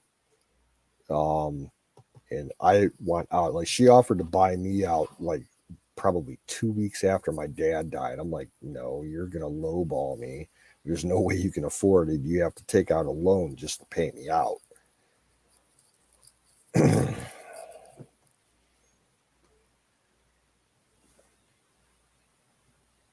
Like she wanted, I think what she was thinking about was just offering me like $50K to walk away. I'm like, no, I'm not a retarded. That would definitely give her Mhm. a lot more ownership than your sister. And I'm not sure if she'd want to stay at her place. She's got a very big 1-story ranch house. It's at least twice the size cubic feet of my house, and it's fairly modern. It was built back in the mid 70s, and it's just her in that house. It's too big for her. Like she complains about heating it and cooling it. She runs the air conditioner fucking every day, from Memorial Day to Labor Day. Right. Because she hates the heat. And it's too much for her. So I think like she wants to get her cut out of the farm so that she can sell her lot and house and get something smaller. And probably she's at the age where she might be looking into like assisted living or something like that. Cause she's born in like 49, I think. So she's about 70, 72, something like that. And she got health issues. Well, yeah, she might end up with even a bigger thing if she would do that. Get your dad's part all sold and then sell her part to the same person. Well, yeah, the way since her part is adjacent to that, they would be getting a hell of a lot more land. Yeah, well, the thing is, her house is in such good condition that you would never consider it as a tear down. Right. So, like the way that the property's set up, you could easily, like, if we sell out the farm to a developer, he can easily work, a housing development through our place and around her. Like we would have a main spur off the road, like towards the north end of the property, and then it would come in and then loop around in the back and come up the other side halfway in, and just make like a big looping road with one cul-de-sac in the middle of it. You could easily fit 50, 60 houses in here if you wanted to. Right, but what I'm saying, you guys up that part and her sell her part to the same person, she might get a lot more. Yeah. Because then they wouldn't have to go around her place. They could use her place too. Her lot's not really that big. Like I said, her house, it's too new and too well kept to, tear it down like what would happen in my place. But like her lot's maybe like an acre and a half tops, maybe an acre and a quarter. Big front yard, medium-sized backyard.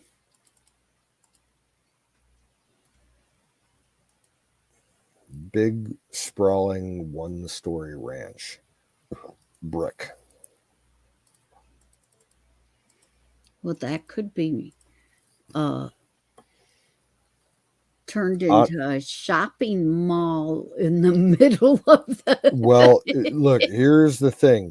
Okay, growing up, I was always told by my dad that the farm was triple zoned.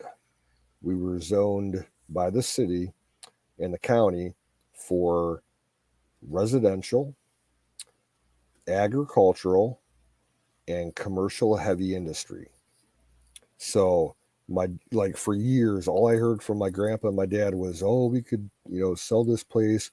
We could put a fucking factory in here. We could put a stockyard in here, a slaughterhouse.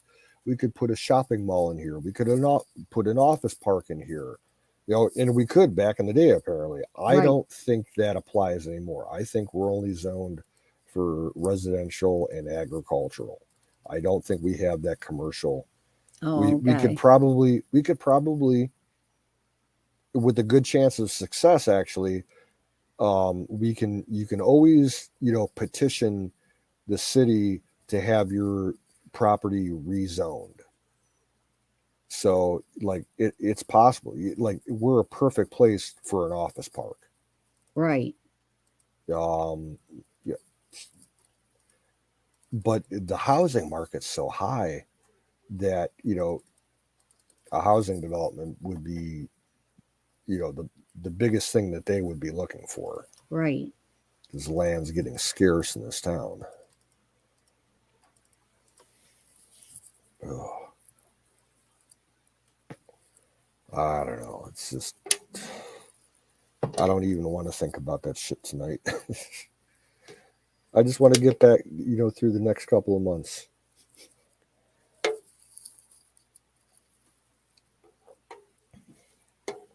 Oh, fire in the bowl.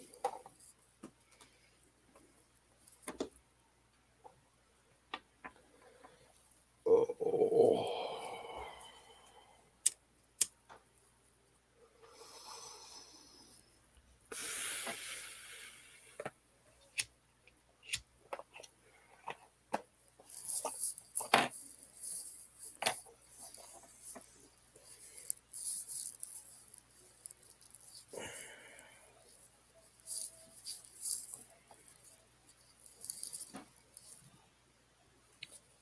Are we cooter bug high yet? Oh, yeah, I've been there. Yeah, I'm getting there. Oh boy, it's already 4:30. Holy shit! Yeah, that's what I was just looking at. The last half th- hour, I was going to shut it down at 4 o'clock. It just flew past. Yeah, I was just looking at that. At 4:08 was the last time Shadow Man put anything up, and he was laughing. I don't think he's even there anymore. There's only one person on Twitch and one person on the Sick Pat, and they may be bots.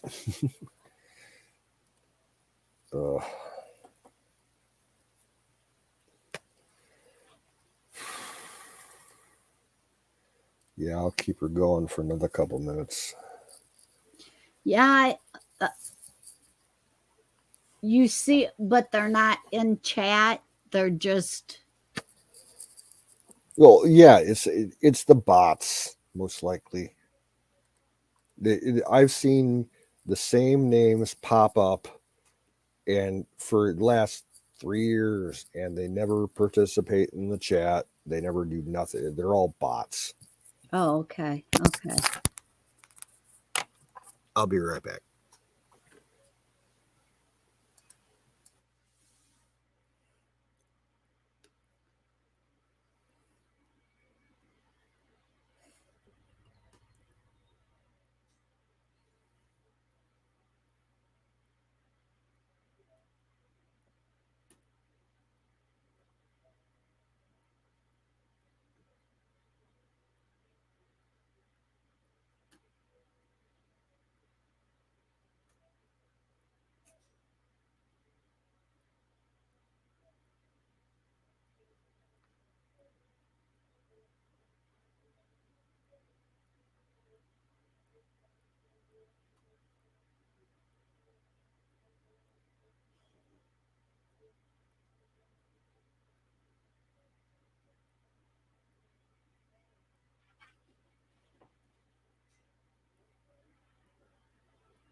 I'm back.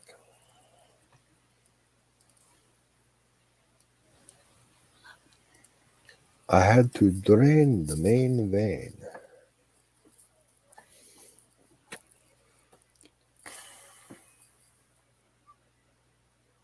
Yeah, there's nobody in chat. So 10 minutes, I'm going to call it a night. Okay. I was just looking up at the screen trying to figure all this stuff out. Because sometimes I got to get cooter bug high before I can figure shit out. And it says live 6:30 and well, then it's doing the second on the countdown. So does that mean that we've been? That's the time that the stream I've has been live. watching this for 6 hours and 30 minutes. Yep. 30 minutes. Yeah, Okay. Wiz started up about 10:30, 10:45, something like that, I think. Yeah. I was gonna start it up, but I got too caught up doing laundry and cutting my hair and trimming my beard. I had to sacrifice some of my beard. I didn't want to, but I had to. It was like the loose frayed ends at the very end of the beard that were completely bushy and tangled and looked like crap. The part that that don't get combed when you do that.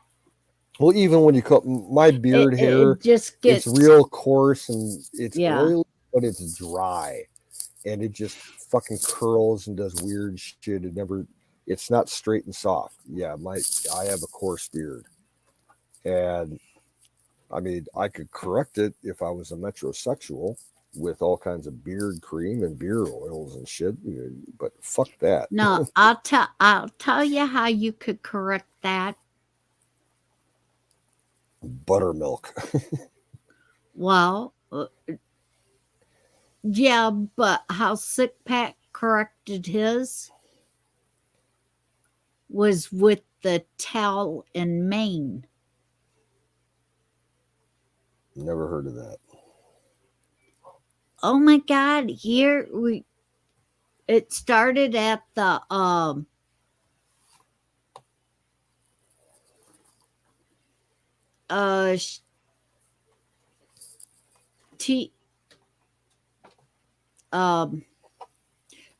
tractor trailers and stuff where you get the usually the horse feed and your dog feed and get them like the shots like and stuff. Your co-op store. Right. Your Rural King or whatever, yeah. Is where we started getting it from, where first started picking it up at and seeing it. And now in the Walmart stores and everything, it's in there. It's called Horsin, or yeah. It's HORSIN. Yeah, Talon, Maine. Yeah. And that's actually what it is. It shows pictures of horses on it. Yeah, around here we have this. The big thing is this company called Burt's Beeswax.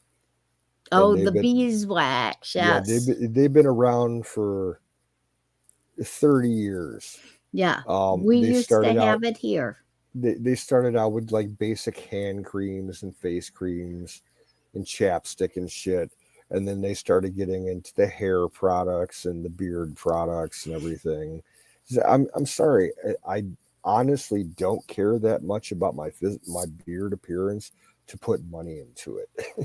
Right. Other than soap and water and a comb, I couldn't care less. Right. But the thing about the Talon Maine shampoo and conditioner. It's actually, you have your shampoo that you could wash your hair, wash everything, and wash your beard and stuff with it, and then cream rinse. Yeah. And it ain't that expensive. At least it ain't here.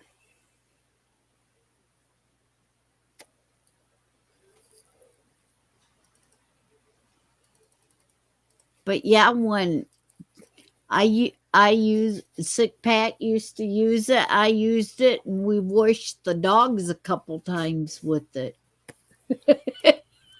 When I was a early teenager, I started getting facial hair kind of early, Yeah. and it was kind of abnormal for my family because both my grandfather and my father, they've never had beards, and like they would grow mustaches, but they could never grow a beard.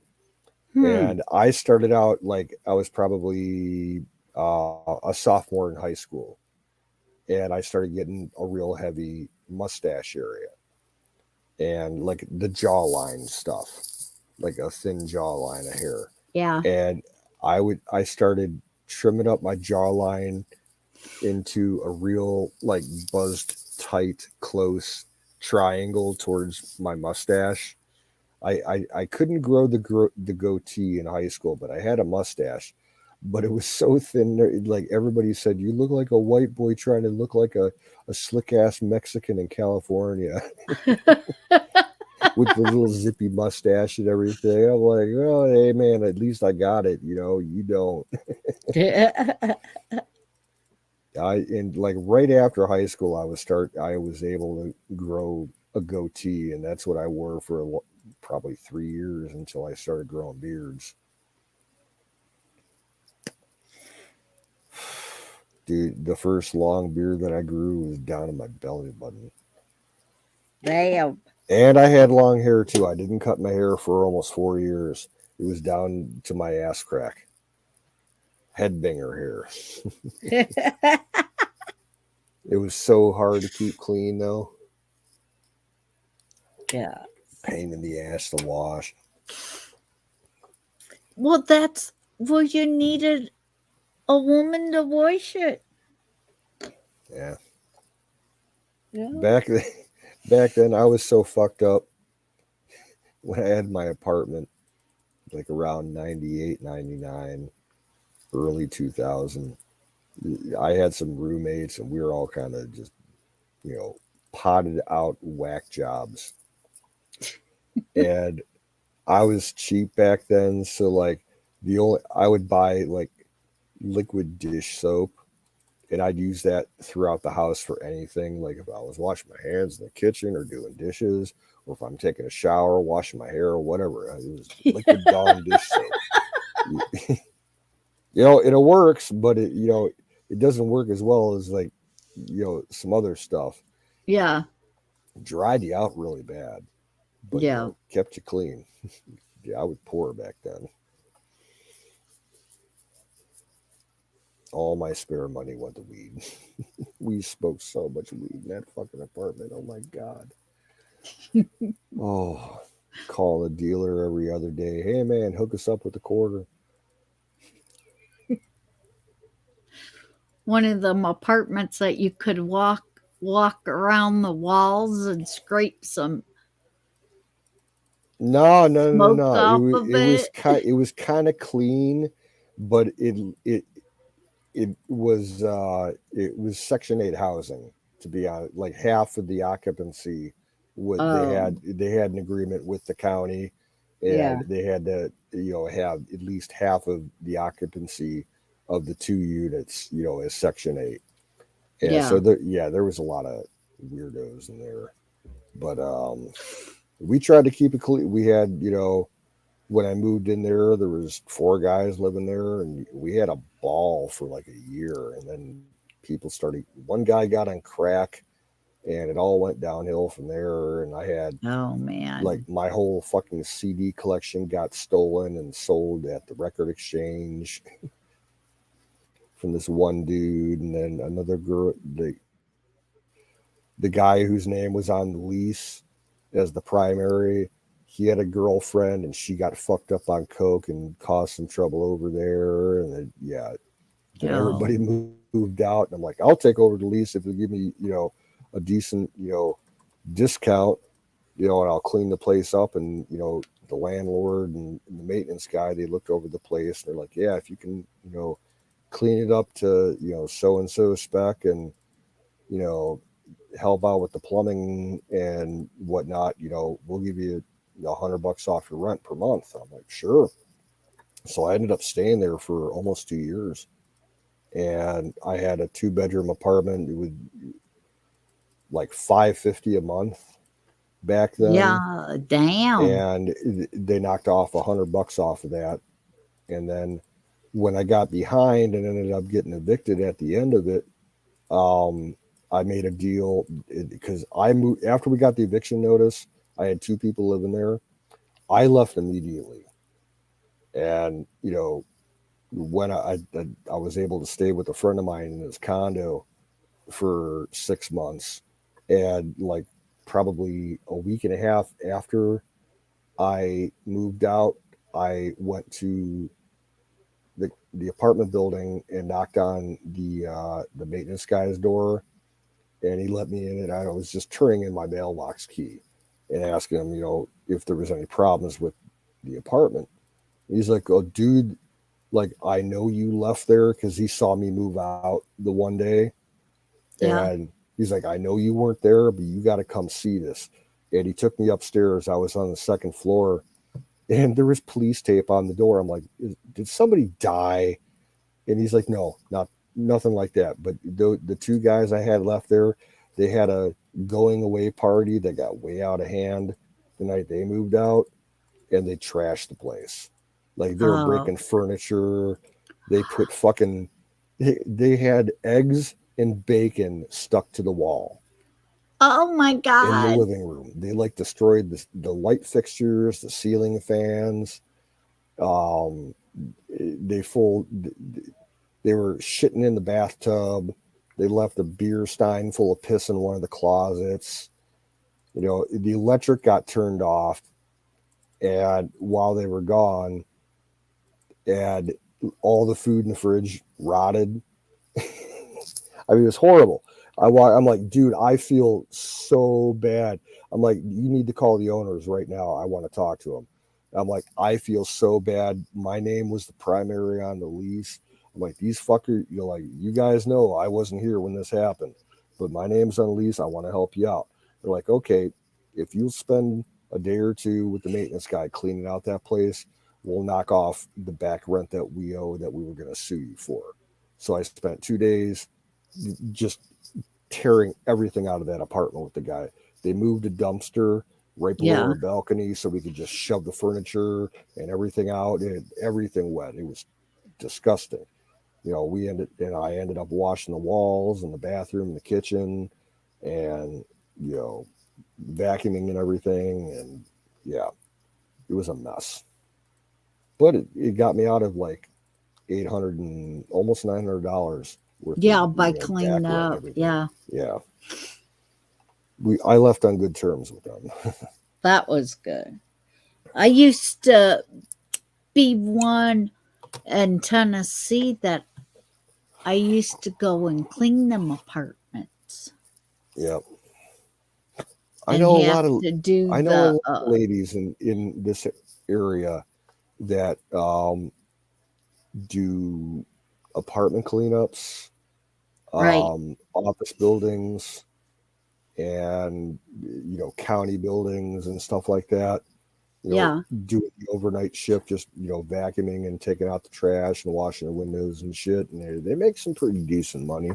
We got a girl at work who left our store to go work for Action Maids, column aid, to clean up shit, and she goes out and cleans up houses. She makes almost $20 an hour. Damn. But no, what I was talking about is not just go and clean it up like that.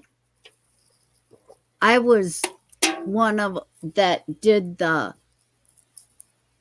if there was any walls and stuff, I did the drywalling, repairing the Okay. holes in the wall. We had to paint if there was a smoker, had to use certain kind of paint to cover up the smoke, and then another coat of regular paint on top of that, and then the wood paint for the doors, and kind of almost like the remedial. maintenance. Yeah, we have companies around here that do that. They specialize mostly in houses where someone passes away and they turned out to be a hoarder, and shit's piled up everywhere. They clean all that shit out, and they like sanitize the house. Yeah. And then if you're worried about COVID, like they were a year and a half, 2 years ago, they were doing COVID cleaning, spraying everything down. And then like they'll also do fire cleanups if you have a fire in your house. Yeah. And the big thing that was going on for a while around here was the meth labs. Anytime they cut, because those things are, you have to have special training to deal with the hazmat, part of it. And it happened a couple of times at that fucking Motel 6. Someone had a meth lab going there for a couple of days in one of the rooms. They would have to seal off that room, both rooms on either side. Yep. Plus the second floor directly above those 3 units too, because all that vapor moves upwards. And the last time that they caught someone out there doing that, there were 6 rooms that were shut down, and they were shut down for like 3 months because it took them that long. They had to throw everything away, all the furnishings, the beds, the dressers, all that shit. And go through, rip out the carpeting, repaint the walls after they steamed them and everything, and the whole 9 yards. Nasty shit. Damn, 6 rooms? 6 rooms, yeah. That would have been the one that it was in, the one above it. Yeah, 3 side by side on the bottom, 3 side by side right above them. Yeah. And both uppers. Ah, shit. Yep. So like they had, like there was one company in the Cleveland area at the time when that happened that would be able to do it, and it all got to cost them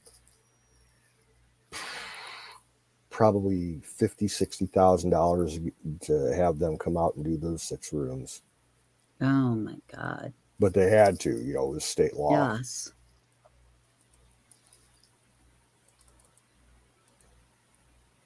Well, they probably wasn't worried about it though, because at that time, anybody that said something had to be done because of the COVID, they got a kickback. Yeah. I was out of there long before COVID, so like I was up at that gas station where I worked at, maybe 3 or 4 weeks ago, and it's completely gone downhill from after I left. And I've seen it for years, but it's like really bad now.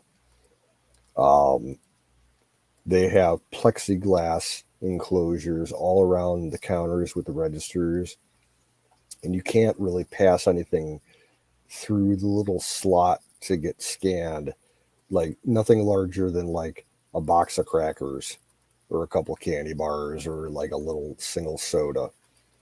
Like anything bigger than that, they got to stick the scanner out the hole and scan it, on your side. It's so retarded. Like, come on, guys. They're so out of the store is so run down. It has so many, just basic physical problems to the building and everything. The lighting is terrible. they never have anything in stock. It's all haphazard in the coolers and everything. It's like I walked in the last time I was there. Like the first door of the drink cooler, the whole half bottom of it was nothing but like mismatched lunch meat bought that someone had bought at Giant Eagle. You know, Oh God. like 1 pound packs of like Eckridge bologna or something like that, and hot dogs. You know, all mismatched, different brands that management was buying from the grocery stores and just throw it in there to have something, you know, meat wise.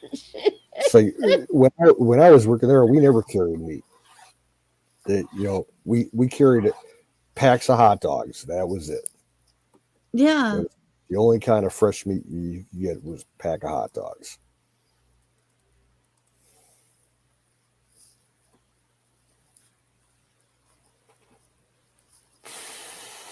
I'll tell you, the one thing that would have helped my business at the store that I'm still not sure if I'm with or not. Right. We've always wanted to be able to carry ground beef. We're not able to.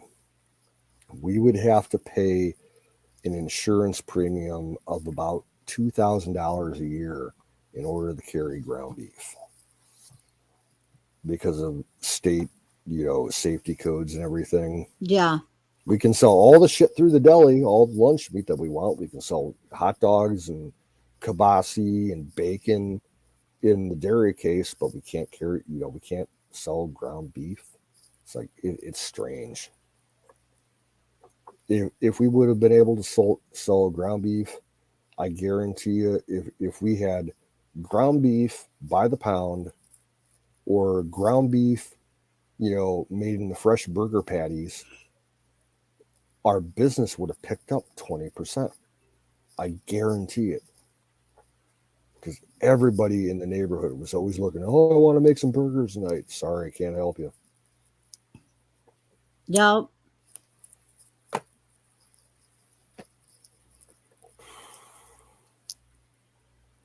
I don't know. The health codes around here for food service are fucked up. Like we would get we got inspected supposedly every month by the county, and sometimes like they said that they would come in, but they never came in. They slacked off. But they would come in and do surprise inspections, and they would hit us for like the most trivial, stupid shit. Like we had a counter-mounted can opener for opening big cans of food in the back. You know, from a 3 to 5 pound can of food. Yeah. There's one of the bolt-on things that has the big sliding can opener top with the big crank. Yeah. And they cited us because the blade on the can opener mechanism was rusty. It's just cutting through the lid. It's not touching the food. It's like they would get it because it was against the law for them to give anybody a perfect score. Apparently, right. You know how that shit is. Yep. They would hit us like, oh, you didn't wipe off the inside of your coffee maker today. You got like the backsplash from the coffee grounds and the hopper. Stupid shit like that. It's like, yeah, fuck.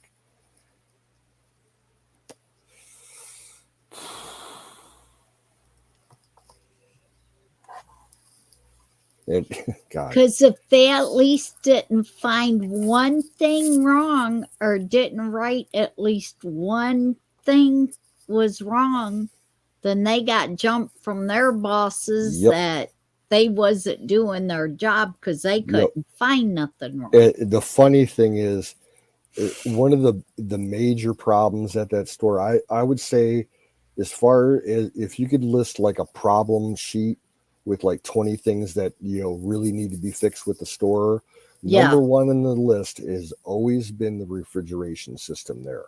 They have like a compressor shed outside the back of the building that has a freon pump, and it circulates throughout the store, and it provides the refrigeration for the beer cave, the freezer unit, Yep.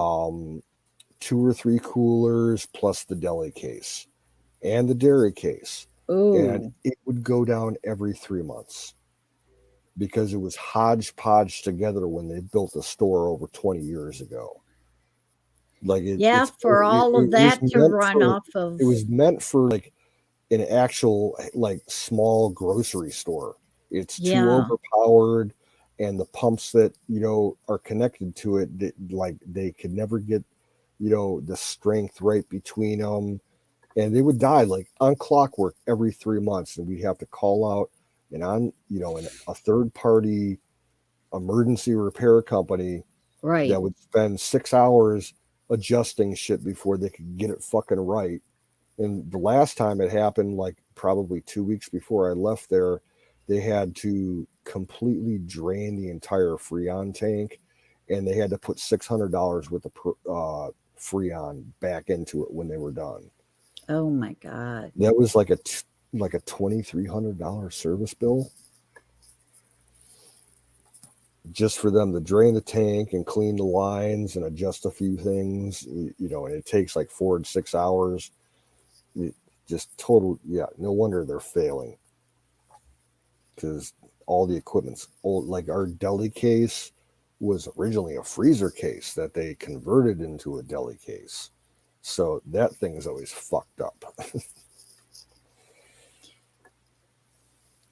But yet all this stuff is coming to a head since you ain't been working there. Oh yeah, I was the best employee that they had. Because they don't keep an eye on it and realize when it's starting, what to do when it's starting to go. I was like the guy that basically took care of the operations. Like my sister, the only thing that I did not do there was the accounting and the bookwork, and dealing with vendors and shit like that. Yeah. With their paperwork, I never did anything in the back office as far as paperwork went. I did everything else. I ran the place up front. I did deli. I cooked. I cleaned. I did maintenance. I did everything else. And I don't know. It's just it's the same thing when I was at the gas station. I was the best employee, and when I left, things went downhill. It's the way it goes. Yeah, because everybody else sits back and watch you do it. So when you ain't there, they don't know what to do. Yeah.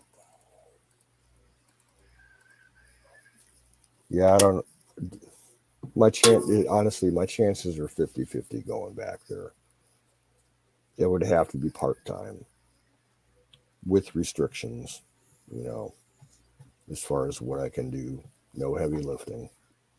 Yeah, but I don't the way from what I'm hearing from my sister, the way the owner has been acting the last 2 months, like I don't even know if he'd want me back, even though I'd been there, 8 years or so. And I don't know if I'd want to work for a guy that ran a funeral parlor with no retail experience. I don't see that happening either. I think I'd rather go to the pizza shop. Well, and not only that, because it's going to be a new guy that don't know. Oh, whatever! I guarantee it's going to be an absolute fucking shit show whenever this guy takes over, if he does.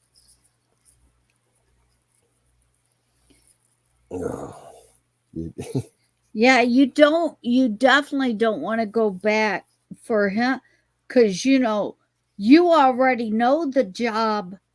Oh yeah. And know how to do everything.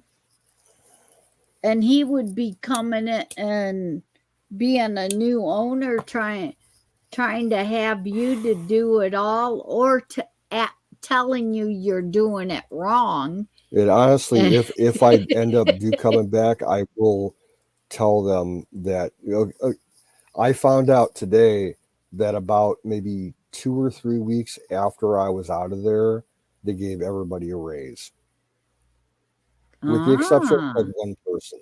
So if I go back, I'm gonna flat out tell them like, yeah, I'm only looking for part time. I don't want to be full time, but I expect a raise. You'll have to rehire me at what I was making plus give me that 50 cent raise, right. because it's just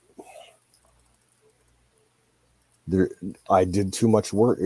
Like I said, I did everything there, and you got to take that into account as part of the effort that you put into your job. Right. When I left there, I was making 10 to 50 an hour. I'd been there for close to 8 years.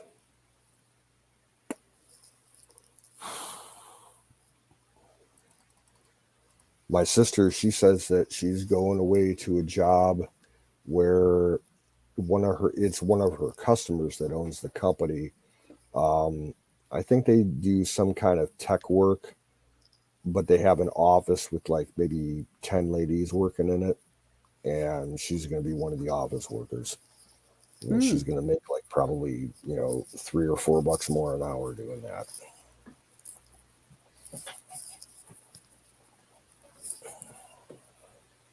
What I'd really like to see her do, um, she could actually apply and get a state issued real estate license. She went to school for that, for go probably 6 to 8 years. She spread out her classwork through a community college here in the county, and she's like one step away from getting her certification apparently. So that's another thing that she could look at. I'd rather see her do that than work for somebody else. Because she said, I talked to her about it the last time, probably about 2 years ago, and she said that if she got her real estate license, like she could sell just as little as like maybe 5 or 6 houses a year and make enough money, to live on. Just 5 or 6 houses a year. But that's because the housing market is crazy out here. So it's gonna be it's gonna be a real good thing for you and your sister once Well, as your long as the dad marketplace keeps up, well because once you if guys we get have your another 2008 style recession, those prices will plummet. right.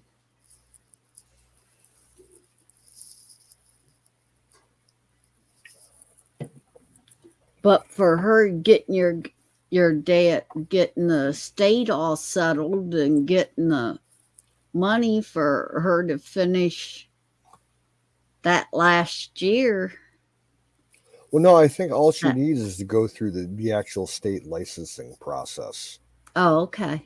Like there's not like a That costs degree. I money don't think though. there's like a degree for real estate. It's just a series of courses that you need to take. Right. I mean, she's been working on that for 15 years on and off.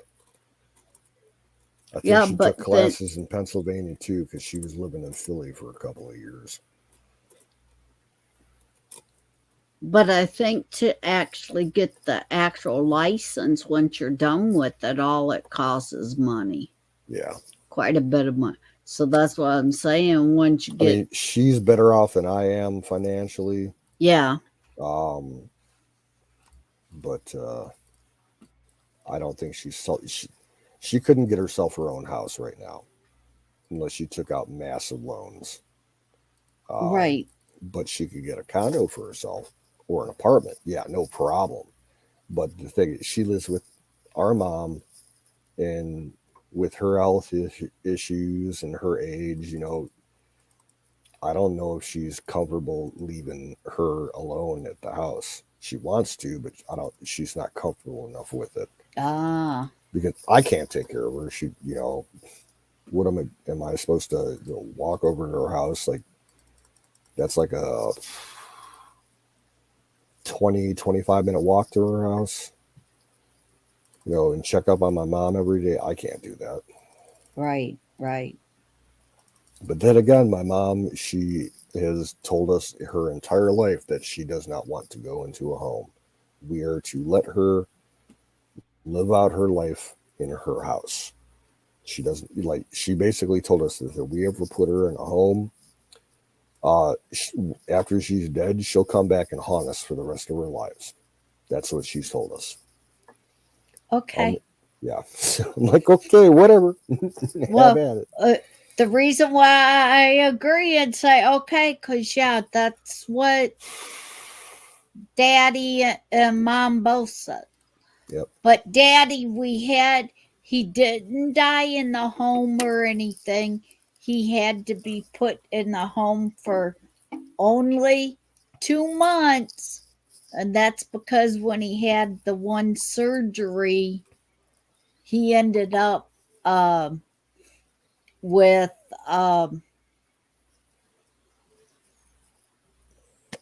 colon cancer, so they had to put the bag thing on him. Yeah, that's bad.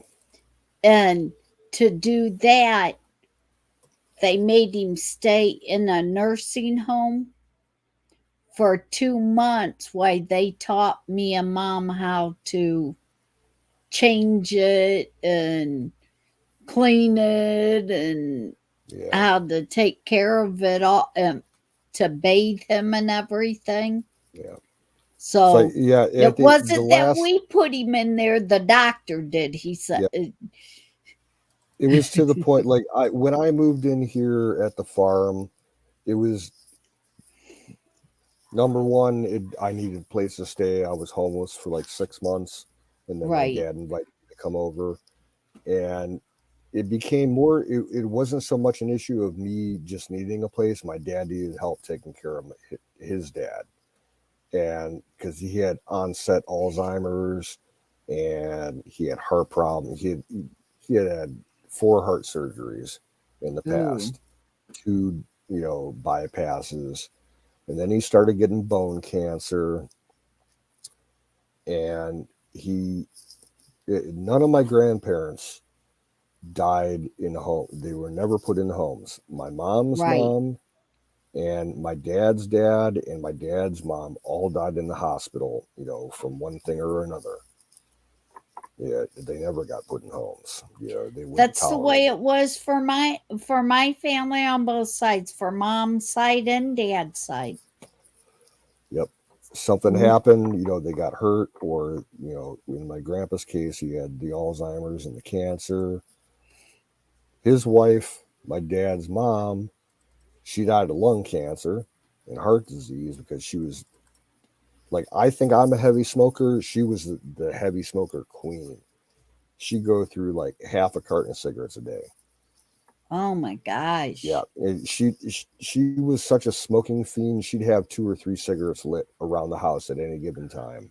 Oh my she would just walk around the house and everything. Yep. And my mom's mom, she had a fall and she busted up her hip.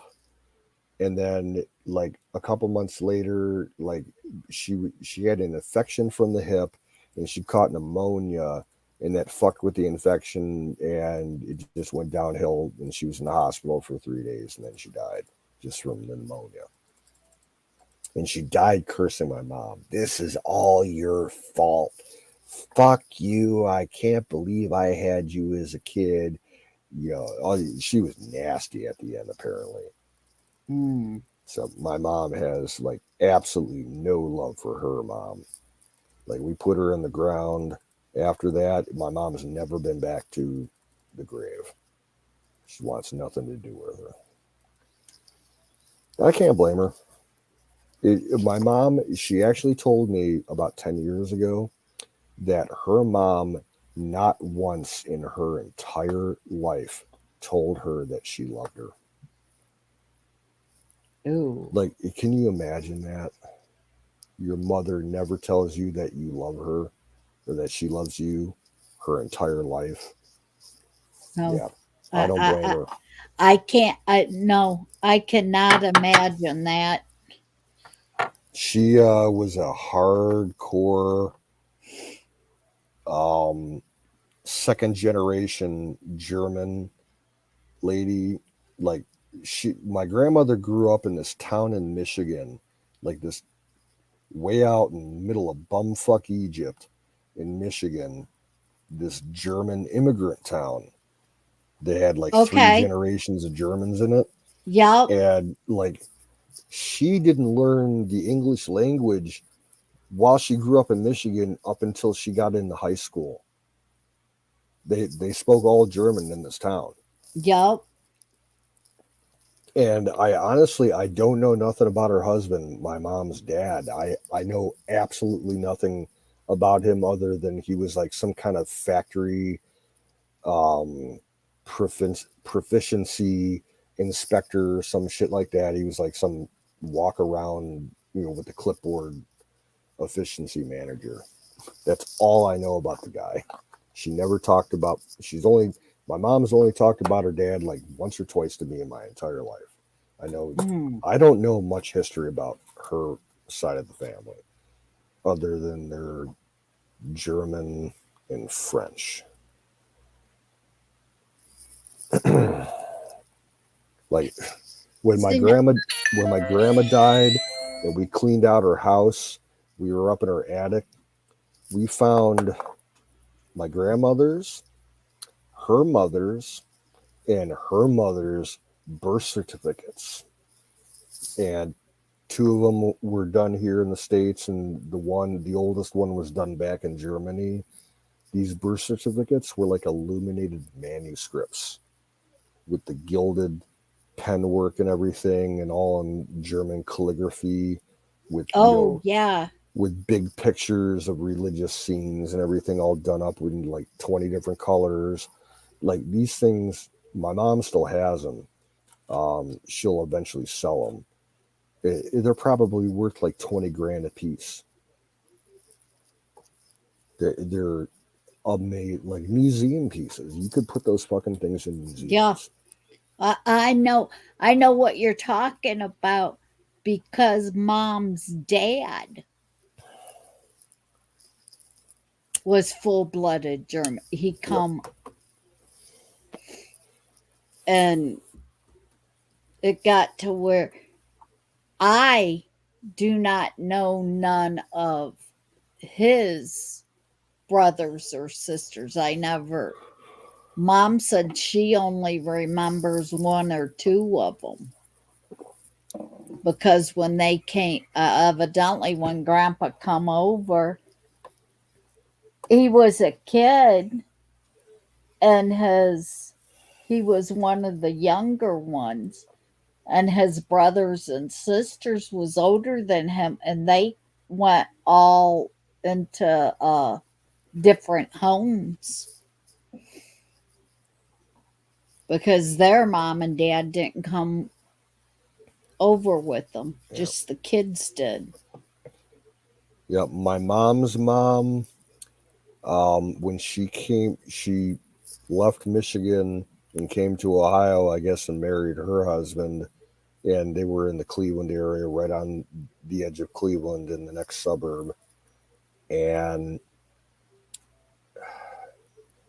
I remember my mom telling me that my grandmother, her mom, only worked 2 jobs in her entire life here in the Cleveland area. She was only employed by 2 companies over her entire adult life. Hmm. One was a now defunct bank. Like it used to be a really big, serious bank in Cleveland. It was like the Cleveland Trust Bank or something like one of those old money banks that closed up. And then she worked for American Greetings, the card company. Yeah. And she retired out of there, and it must have been the previous bank that bought out that bank, and they became Key Bank here in Ohio. Okay. I don't Yeah. Yeah. She had, from that original bank, whatever it was, Cleveland Savings and Trust, I think it was. She showed me one time she had a luggage steamer trunk, and she opened this thing up when I was probably about 8 or 9 years old, and she's like, "Look at all this stuff! Isn't this nice?" She had stock certificates, paper stock certificates with this bank, $1,000, $5,000, $10,000. She was sitting on so much money, she never did anything with it. Oh my God. Like when the sale happened, the Key Bank, all that stuff got canceled out, and you had like a certain amount, like I think it was like 3 years to cash them out, and she never cashed them out. So now they're fucking worthless, except as like putting them in a frame and hanging them on your wall. But she missed out on a lot of money. Oh my God, probably close to $100,000 back then. Well, I guess the only other thing you could do with anything like that is museum wise. Or people, yeah, there's collectors that, yeah, collectors. Yeah. Stuff. Yeah, those birth certificates, like one of the oldest one, it wasn't just like a rolled up sheet, it was an actual scroll. It had a wooden, Oh my dowel on the God. top with, carved handles and everything. It was a fucking scrolled manuscript. That's the way they used to do it back in, you paid, probably the equivalent of $20 back then. They have the Yeah. church, have their monks illustrate it for you and everything. And she had an old German, like the one family heirloom was a German grandfather clock. And it's my mom has it now. It's in her living room, and it's got to be worth $30,000-$40,000. Oh God. It's got to be 300 years old. She had it repaired and everything, and it works perfectly fine. The timing is all correct. The damn thing cost $500 to move from my grandmother's house to my mom's, because you have to handle those things super carefully. Yes. Yeah, you had to rent out like a high topped van and secure it inside vertically and everything with straps and whatnot. We had to hire a company. Yeah, $500 to move that like 10 miles. Yeah. Oh, and some of her furniture, like she had these hutches and side tables in her kitchen and everything, and her kitchen table, oh my God, it'd be like thousands and thousands of dollars of like 300-year-old, polished oak, hand carved, and all that stuff went to a family friend. Oh my God. He's like, he just moved it. He like got a double wide trailer set up on a little farm, and he was just starting out. And he's like, yeah, I'll give you like $500 for this furniture. It's like, honey, you're George's friend, my dad. He's like, you can have it for free. Just pick it up and carry it out. Oh my God. He made out.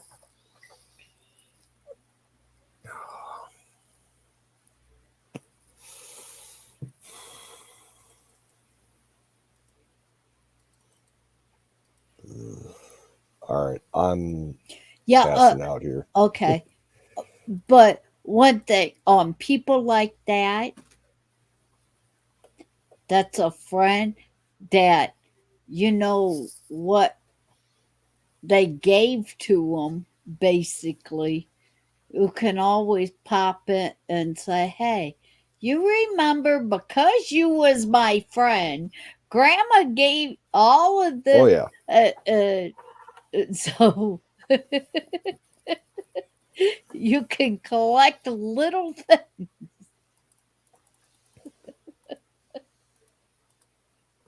You can pull in some of them favors sometimes.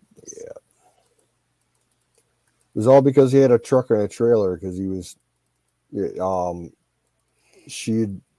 here's the weird thing, okay, as far as family connections go. My mom's mom, where she lived the last half of her life, was like on that suburb town, right outside of Cleveland. It's called Lakewood.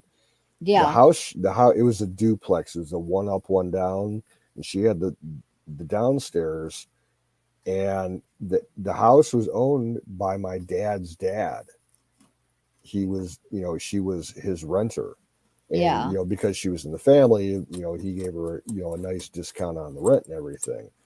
And when after she passed away, when we were cleaning out the place, like my dad's friend John, he had a big ass like 350 pickup truck with a huge fucking trailer, and he used that just to come over. She ended up buying the downstairs unit of the house across the street, so basically we were ferrying all the furniture with the trailer across the street. Yeah. It took like one day. It took like 8 hours to move everything over there. And yeah, he was like, man, that table and everything, it's not going to fit the house. Every configuration they could try with all that stuff. Like the dining room wasn't big enough, the kitchen wasn't big enough. And she's like, yeah, you can just take it. He's like, I'll give you $500 for it. He's like, no, you can take it. You help me move. You're all good. Yeah. Oh, all right. I'm gonna crash. I'm gonna take off Okay. here. Yeah. There's nobody watching, so you have a good one, Kim. You Good talking to too. you. Oh, Yeah, we'll